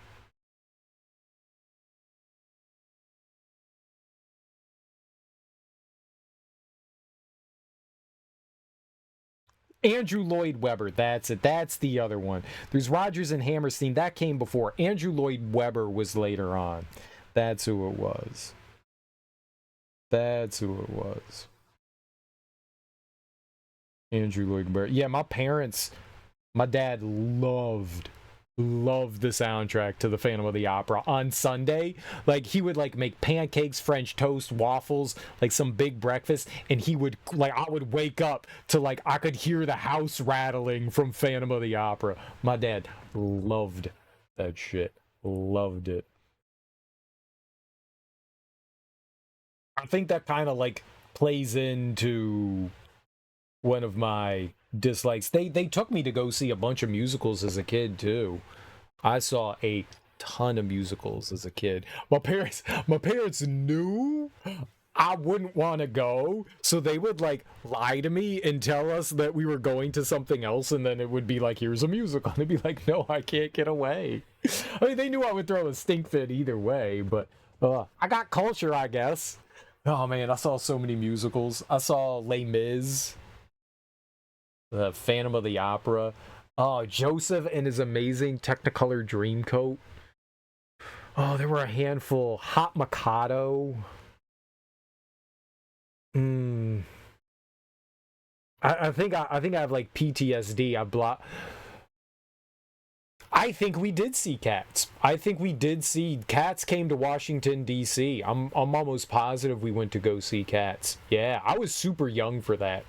I was probably like 10 or something like that. No, I've never seen the Lion King musical. That came around later. The Lion King wasn't until later. Cats has been around since the 80s. That was another soundtrack my parents enjoyed, was Cats. Yeah, we never saw the Lion King. The Lion King came around later. Fortunately, that was in a time frame in which I could be like, no, I'm not, because that came out in like the 2000s. So I was able to like walk away from that. Like, I think my mom took my little sister to go see that, but I was like, nah, I'm not going to that. I don't actually mind the music to the Lion King. I don't mind it. It's not my favorite, but I don't mind it. I don't mind it. But yeah, man, whew. I can't do musicals. There's not a musical you could pretty much name that I could sit there and be like, ooh, I like this. I don't mind the music from the Disney movies. I don't particularly like it, but I don't mind it. And probably just because, you know, it's childhood nostalgia, whether it's Aladdin or The Little Mermaid or Beauty and the Beast. Like, I don't particularly like any of that music. Like, I'm not going to go out of my way to listen to it, but I've watched those movies enough that I know the lyrics to some of the songs, sort of. Musicals is serial scripted. It genuinely is. It genuinely, my personal hell is musicals. It really is. I can't do it. I physically cannot tolerate it. I physically cannot tolerate it. Yeah, no, it genuinely is. I've laid that bare a lot. I've told people a lot that it's something that I just can't stand.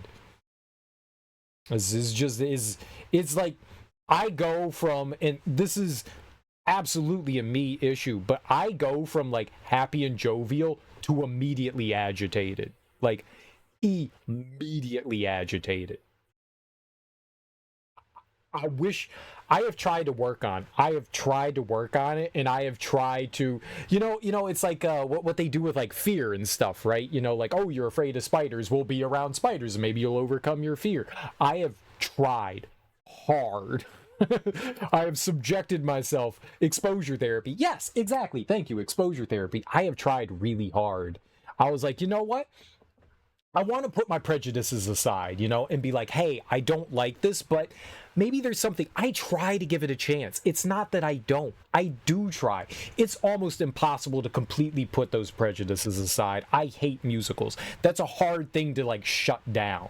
It's a very hard thing to shut down. It's something I very much dislike. So, but I have really tried to put those aside and given things chances. Like when friends basically begged me to watch Hamilton, and the first time I walked out of Hamilton, like I walked out of it. Like I was just like, no, I can't do this. Like I was like, this is awful. I can't do this. I need to get away. Like I went there and I gave it a shot, you know, like, but I couldn't take it anymore. Like it's just, it was not good. It was so bad. Like I can't sit there and like, why would I do that to myself? You know, why would you sit there and eat a jar of olives if you hate fucking olives? You know, like why would you do that to yourself? Why are you trying to force yourself to like something you know you don't like? I've tried so hard, and it's just, yeah, It really is. Like, it instantly agitates me. Instantly agitates me. And the worst part is I don't like feeling like that. It makes me feel bad too. Like, I don't want to be triggered. Like, it is my trigger. And I don't want to feel that way. So I have tried so hard, and I fail every time. And yeah, that instantly triggered me. So I was already at a 10. And so that death right there that did it for me. Like, I thought I dodged it, and he hit me with the follow-up, and yep, I was just like, nah, we're good for the day. We'll come back. If Cyril ever traveled by plane and Chicago was on the screen, he'd be looking for an onboard parachute. Fortunately, they require you to wear headphones to be able to hear any of it, right? So I wouldn't have to, like, watch or participate in Chicago. I've never seen Chicago, and I don't plan on it. I've never seen Moulin Rouge. I don't want to watch that shit. Like, I have zero desire.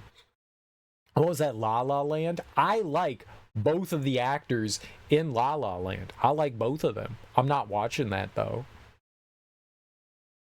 I'm not going to watch that. I like Ryan Gosling, and I like Emma Stone. Like, I enjoy both of them. I think they're great actors. I still don't want to watch that shit.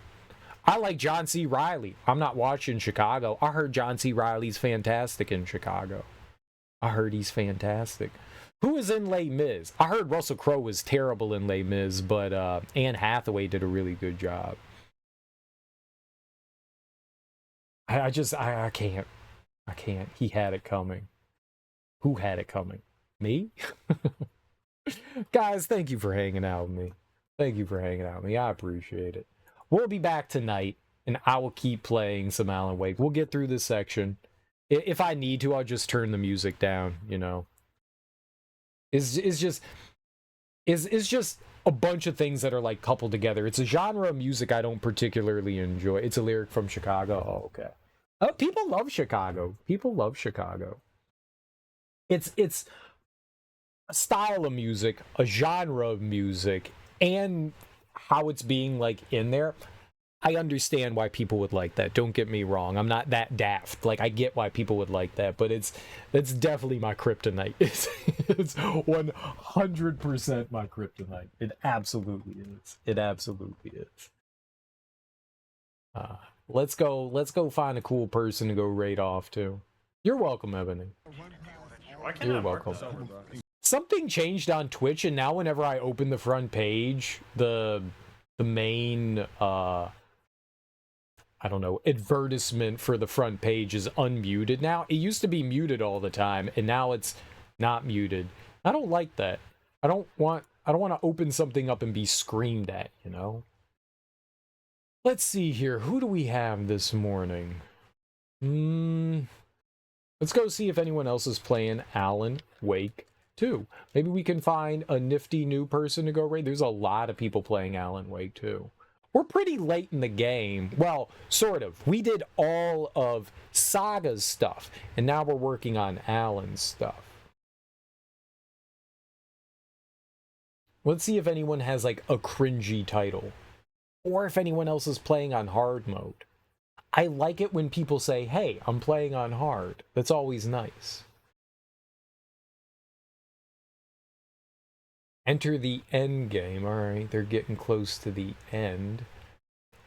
It's so weird. This also is like one of those things where you can be anywhere in the game because you can approach the game in different ways. Like, you can bounce back and forth between the chapters. I did all of Saga's stuff, and then, hey, I'm hard. We like it hard. Do we like it hard here? Is that a thing? Yeah, I want it hard. I do want it hard. I want it real hard. I love it hard. It looks like this person is going through Rose's bit of, they just started Rose. Okay, they're going through Rose's DLC. Let's go raid them. They just started Rose's DLC. That is Avril Fuentes 15. I spelled their name, Avril Fuentes 15. I was staring at their name while I was typing it. Avril Fuentes 15. All right. Let's go raid them. guys, we're rating a new person, so I don't know what we're going to get into. So either way, guys, thank you so much for hanging out with me today. I genuinely appreciate it. Enjoy your mornings, afternoons, evenings, whatever you all got going on today. Have beautiful and fantastic Tuesdays. I will be back tonight. We will happily continue playing Alan Wake 2. Despite my little tantrum there, I am enjoying the game. It's really fun. It's a fantastic game. This is just not something I particularly care for, but that doesn't lessen my enjoyment of the game. I still think this game is fucking awesome. I'm having a great time. So, I will be back tonight. Maybe we can push through and beat the game tonight? Maybe, depending on like how much game is left. I'm assuming we have 2 more streams of this. I'm assuming we have 2 more. And I don't know what we'll do for Halloween if that's the case, but I'm assuming we got 2 more streams of this. Either way, guys, enjoy your Tuesdays. Let's go say hey to a brand new person. Enjoy. Peace. Bye.